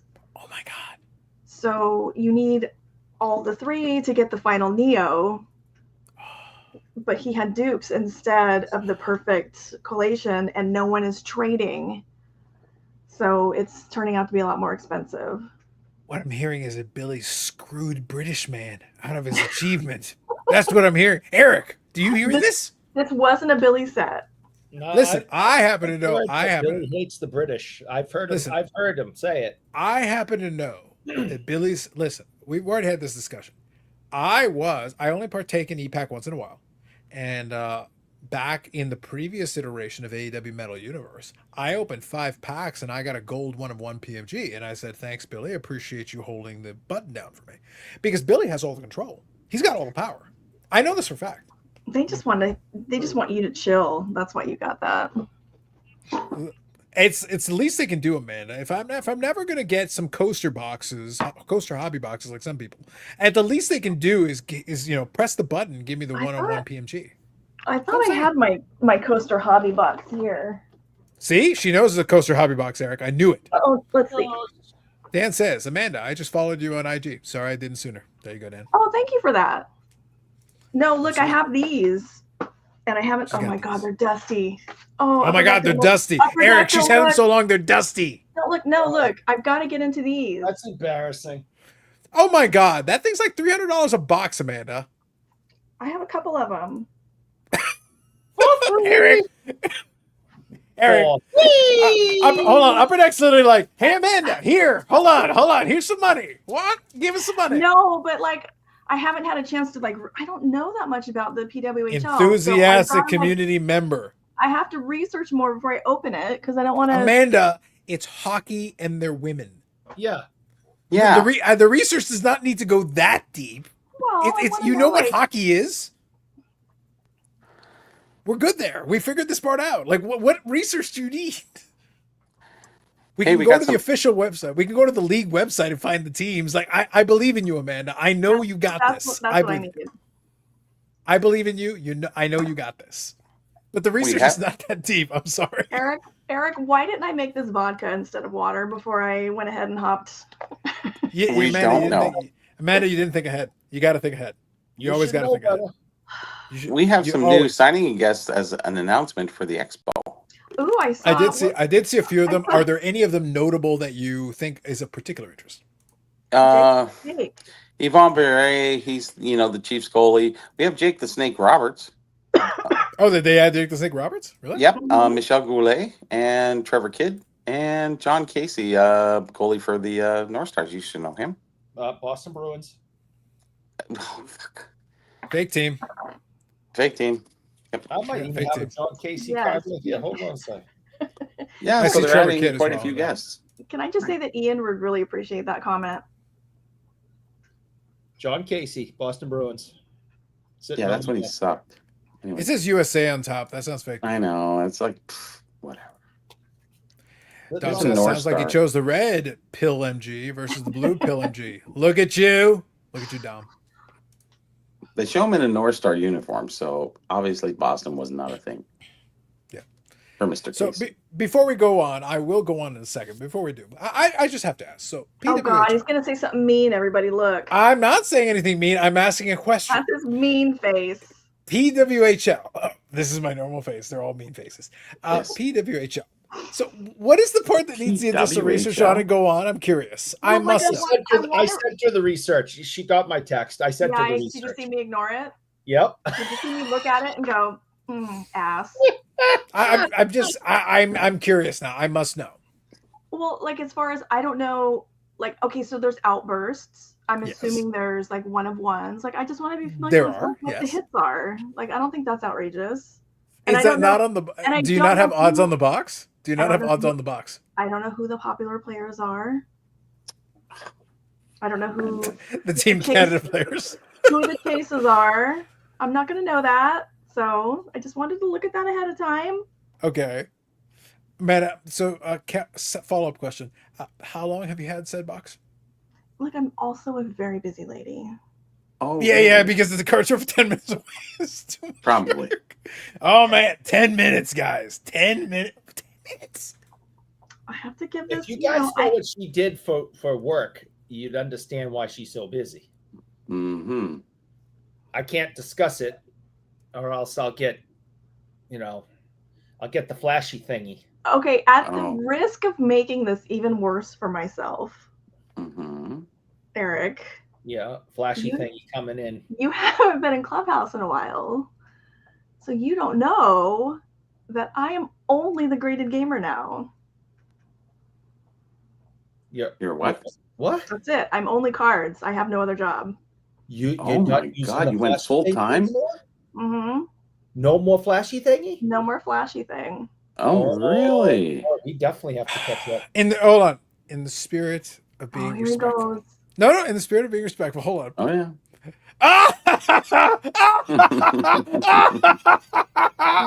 Why do I only have mean friends? I don't know what you're talking about, Amanda. I think you consider them mean. Eric, I was clearing my throat. I won't comment mean or friendly until I get more information, and then I'll decide how to react. Eric, just for the record, I was clearing my throat. Yes, I'm not sure how you interpret. There's a song after that. Let me clear my throat. I need a second. That's the reason I didn't want to cough on camera. Like I needed a second. I think this is where we start the road to the expo. The road to the expo never ends. Dom says, "Give her a break, man. That's more than 10 minutes of prep." I know. Scandalous. I gotta buy new sneakers before. You know what the best part. You know what the best part is, Eric. As part of the AMG channel, AMG podcast, AMG AMG sports cars, all of it is part of it. You know, we talked about the PWHL. Literally, all she could have done is just watch the thing where I literally went over every single one of those things that she just talked about, because I read them off the page. It's one page. You basically it tells you all the parallels and all the inserts and like who the chases are. Literally tell you. They basically tell you. Was it going to take more than 10 minutes? Because after that, she's not. No, Eric. It's like 4 minutes. Is it going to tell me who is the popular player? Like who am I chasing? Actually, we did talk about that. Yeah. Yeah, we did discuss that. Yeah, they're mostly Team Canada, by the way. Mostly Team Canada, folks. That's basically what it is. Whoever was good in the Olympics, you're pretty much good to go. Yeah, that doesn't help me at all. Wow, the lack of patriotism. Dang, there are a few Team USA people there, Amanda. Eric, does a man hate America as much as you do? Is that a thing? I'm not answering that question. Wow. Nobody hates America. Oh, except Eric. Boy. Except Eric. Amanda, listen. I don't think you understand. Eric hates Ted Williams. Ted Williams is a war hero. I don't know if you know this. He fought in 2 wars. Yep. All I know about Ted Williams is that he has signed a lot of autographs. He has. Oh, boy. All Eric knows about Ted Williams is that he hates him. All Eric knows about Ted Williams is that he hates his guts. Why? Because Ted Williams is American. He is. And there are a few things that Eric hates. The troops, America, and freedom. This is all documented. I don't know how all that started. I'm sure that was like by Eric's anti-America rants. Episode 25. And this is episode -1. Episode -1. just started and never stopped. Yeah, it was unbelievable. Eric, I'm sorry all your friends are also mean. I don't have any friends. No, he really doesn't. I just have people I know. Yeah. It's acquaintances, hobby Well, look, acquaintances. including your wife and your daughter, who will both hang out with No, him. because Like, we've they all don't had know dinner anything. multiple times together, so that bumps us like beyond acquaintances. Does it though? Uh-oh. Really? Yeah. Does it though? It does. Sorry. Eric Hmm. thinks those janitor guys are hockey players. Did you know that? Well, that's a different issue. Yeah, I Just remember saying. you ordered the weird food. A man holding a broom, a hockey player, same thing. I don't know why anyone would want to even bother with Peter Forsberg anyways, but that's Wow. Eric's problem. He's just a janitor, Wow. so it doesn't matter. Oh my god. Yeah. I'm not introducing any of you to any more people. I don't want I you to don't- introduce me to janitors. care. I can see janitors in my own time. Wait, who's Yes. left for you to introduce us to? Nobody. Who do you even know, Eric? Who left? How many janitors have you seen? No more. Like who? Who? What are our Like options? anybody. Like anybody. Hal Gill. like another one of your friends or Jeremy Swayman? I need to know. I'm gonna say, is it somebody There's a big cool difference or a there. hockey player? Is somebody cool or a hockey player? Who do you got? I'm not answering. Eric, Dan says Eric has friends. Introducing Quotation marks. No more in people. every No corner. more peoples. I haven't been introduced to a Oh, single I person see. per Eric. So Eric is saying like this here is his fault. Amanda, Yes. look, I got to be clear about this. I haven't been introduced to a single hockey player per Eric. Not a one. I have. No, but I'm saying I haven't. So Eric's threat is meaningless to me, is what I'm getting at. That's not Like true. I haven't introduced. Who have you introduced Never me to? introduced you. He introduced me to Marcel Dion. I Well, he has his own introduced booth. myself. Eric, Well, I've been that's going not to the fair. Eric. I've been going to the expo since the mid I didn't '90s. say you I knew who had the it. fuck Marcel Dion was. I understand all of that, but I did introduce you to him when at one point. Hey, here's the guy who is not as good as Connor McDavid. Oh, thanks, Eric. I knew that. Oh.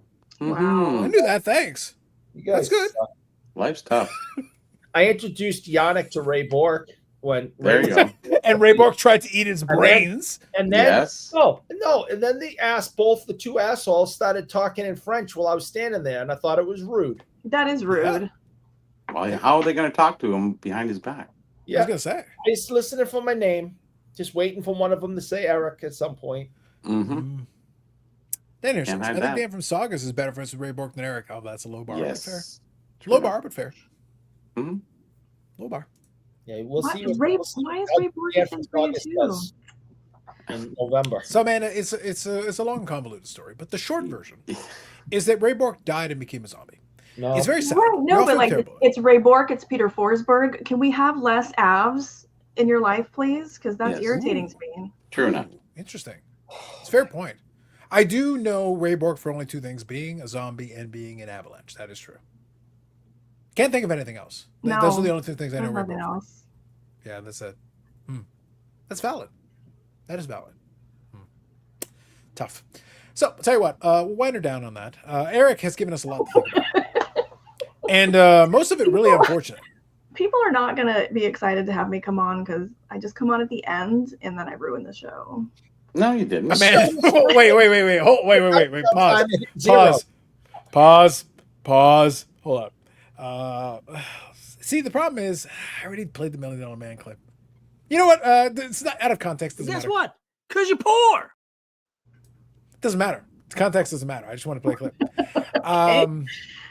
Look, here's the thing. No, that isn't ruining the show, Amanda. The reality is, yes, you came in at the end, but that's by choice.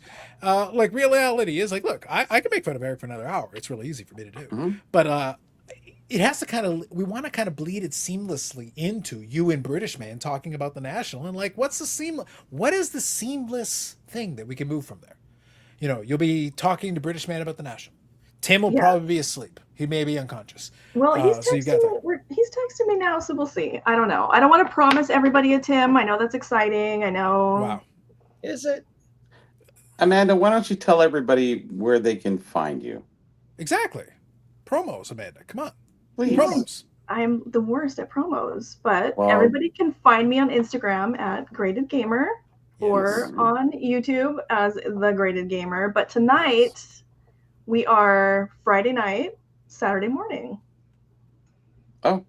And okay. we will be going over, like I said, his Matrix debacle. I don't know if it's a debacle at this point or if he's gotten what he needs. We'll see. The set itself is really nice, though. And it's Mhm. readily available on ComC.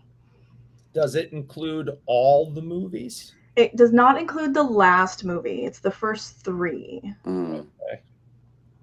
Is any reason why they didn't include the last one? I don't know exactly. They're saving it for next year. It wasn't a Billy set, so I don't know. The gentleman I think that put it together is no longer there. It's a small set. It's a 40 card set, so I think they had to really limit it down. That is small. And I didn't even know there was a 4th movie. So It wasn't very good, I gotta be honest. We're just It was not. preempting you before your show. thank you. It's okay. All right, so real quick, let me actually check here. Hang on. So I think this should be the right one. See, I'll do the heavy lifting, Eric, since it's apparently up to me. So here, I believe, should be Thank you, Carlos. Good. See, Amanda, this is why I host the damn show. Like, come on, this is how it's done.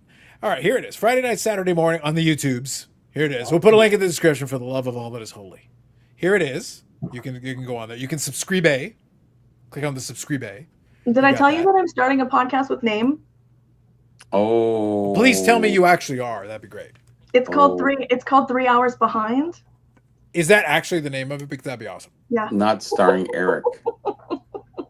Yeah, that was his name that he came up with.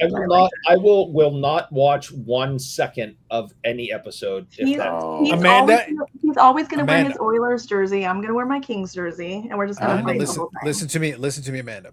If that actually became a thing, not only would Eric watch it, I would tie him to a chair and strap his eyes open like a Clockwork Orange and make him watch it. I'd make him watch it on repeat for days at a time.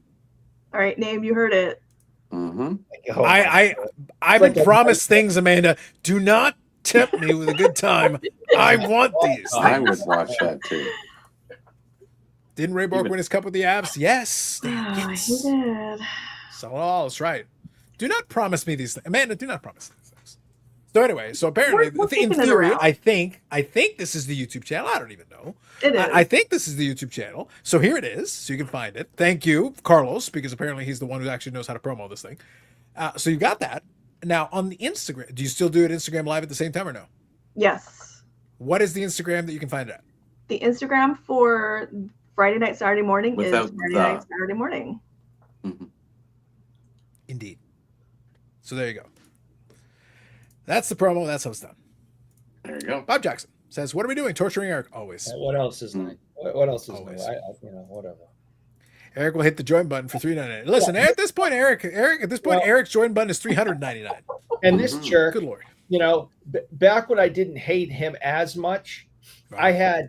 I had Grant Fuhr, Hall of Famer, 5-time Stanley Cup winner, do a video message to him, and I had Stan Jonathan, probably one of the top 5 toughest players in NHL hockey history, do another video hello to him, and this is how he treats me. So I'm not going to introduce any of you or make videos on. Oh yeah, speaking of it, I had Mick Foley do a video for you for your that was good. show. I'm not having any of these people do anything. Carlos, hey, it's the hardcore legend Mick Foley. I know I don't know you, but can I ask you a favor? Can you do something about this guy? Get him away from me. What a pain in the. Yeah, you know what I'm saying. Just do something. Thanks. I'm not. No more. Mm-hmm. That wasn't you getting him to do a video. That was a cry for help. It was. On Nick Foley's part. Yeah, like he literally is like, get this guy away from me. Mm-hmm. Carlos, please help me. Help me. That's like the janitors. I'm not Peter Forsberg. This idiot won't leave me alone. Leave me alone. Please. Yeah, that feels like not really that doesn't feel like a. Okay, so what for me, Eric? You were like, hey, yeah, I almost met Jason Allison. Nah. What? I couldn't even. He's gained so much weight, I didn't even recognize him. And I told you I was talking to Cam Neely when he walked by. I'm gonna say sorry, Cam. I gotta go talk to that ass. Wow. Wow. I know. I have your package sitting here, by the way. It's filled with his cards. Amanda, that's Wow, It's an that's interesting like direction we've that's gone. like the meanest thing anyone's ever said. Oh, Really? listen, it's 12:30 in the morning. I wanted to be in bed a half hour ago, and everyone's being mean to me, and I don't like it. That sounds like excuses. Hold on. Now Eric's body shaming people. Exactly. That's what I'm saying. No, So look, Amanda, in the Wait, spirit of what wait. Eric, Wait, what is this shirt you're wearing that's like a trademark infringing on my flag, Eric? What? it's a North Face shirt. Looks Your like the flag? California Bear. the restraining What? order is filed shortly after that. So on a related note, Amanda, so Eric was explaining all these people he's hung out with and talked to and like met and all that. Hold on. Let's try this. Hey, Carlos Delgado. Oh my God, it's totally Carlos Delgado. That's definitely Carlos. That's a real person named Carlos Delgado. Hey, Eric, did you know I met Carlos Delgado once? Did you know? Look, and Carlos Delgado like shined at me. There are plenty of people I've met once, and that was it. And they wouldn't know me again if I fell on them. Then And they include your family members. they're the ones that wish that they could forget me. That's different. And then there's others that I am friendly with. And then there's a couple I'm friends with. So where does Matt from Providence fall on this? Just out of curiosity. I'm not allowed to speak his name anymore. He Did said you get along with anyone from Providence? no, No. they all suck. They suck so bad. Wow. He's awake. uh, I mean, we could ping him in. I'm Yeah, going just- to- I'm not He's doing- awake. I have to get up and go to work. See, Amanda, if this wasn't your national post show weeks and weeks and weeks after the national actually happened, Weeks. if it wasn't for that, I would be like, no, I'll come on. Look, I'll come on and talk to Tim and British Man. Let's go. Mhm. Yeah, Easy. Tim just texted me, said he's going to bed. So See, as soon as you mentioned Ridiculous. it, he was watching. He went, Weak. no. Weak. well, he All gets up early to feed the deer. Yeah. He Good does. for him. Eric gets up early to pretend he works. Like, look, I'm going to text him at Yes. 3 a.m. Eric, I'm texting you. I'm setting the timing. I'm Is this what- setting it as we On speak. Saturday. So, if by chance I'm actually sleeping at 3, please don't wake me up. So what I'm hearing is we all text him at 3, Yes. God. including everyone in the chat. Group text. Yes, please. All the Mayo memes at 3 in the Mhm. morning. Mayo memes. It's motivation. You need this, Get- Eric. You get need this him in up. your life. Yeah. Just saying. And on that bombshell, Mhm. that concludes this evening. Thank Or you. as I like to call it, Friday into Saturday for the East Coast. For the West Coast, still Friday. You got Mhm. time. So We're 3 now you hours got behind. time. Now that we finally figured out what Amanda's podcast is after all this time. Who knew? Yes. Apparently she had one with a British man. Who knew? With a It's British crazy. man. With a British man, you know. We don't have a British man, we just got Eric. So we make Yeah. do. We make do. She no But longer nonetheless- works for MoveOn, so Mhm. we got to move on. Friday night, Saturday morning is the thing. It will be included a link in the description if you guys want to check it out on the replays. And by the way, there's no placeholder on there, so I can only assume it will happen. I assume it's going to happen. Oh It's- God. See, Eric, I did that on purpose because I'm looking at it right now and I go, "There's no placeholder there. I don't see any." There's no I'm advertising. sure. Might it happen? Maybe There's it'll so happen. many Maybe it won't. pieces to this. I need an assistant. So there's no place. I need a minion. There's no A advertising. minion, don't we all? And they're gonna be like, why isn't anyone watching? There's 0 people watching. Well, because we didn't advertise it or tell anyone that we're doing it. Amanda, if it helps, I'm one of the first 10 subscribers. I have subscribed to YouTube. If you click I live, have in hit the sports subscribe cards, it'll come channel. up. The subscribe. So anyway, Mike here says, Carlos, I forgot to ask, are you going to do a live stream for the NFL? You know what? Why not, Mike? Why not? It's like it's at the beginning of September. Why not? If there's a good game on, why not? We can put it on there. We'll do a watch along. Who cares? Sure. I enjoy doing those watch along. I'll drag Eric into it. I'll force him to do one of the games just because. Whatever torments Eric the most is the important I thing. don't wanna. Exactly. That's exactly why we're going to do it. Wanna. So now you can all go in and subscribe. If you hurry, you can be one of the first 10 subscribe Erics. If you hurry, if you run, press the button. I still can. Oh, See, that's how you do a promo, Bobby. That's it right there. We It is. sold it. We Yeah, sold it right. about as well as we could be. All right. For the Barrel and Garage of Knowledge, for Eric in the cornucopia cave of crap, and for Amanda trying to figure out what a live stream is. Someday. Someday. Mwah. Chef's kiss. Have yourselves a good one. Episode 253. Longest running episodic, whatever this is, we don't know. We'll figure it out. Stop someday. watching this crap. Nope, don't. Hit the like button. Eric will pay for it. Because he's rich. He's rich. Have a good one. Catch you next week.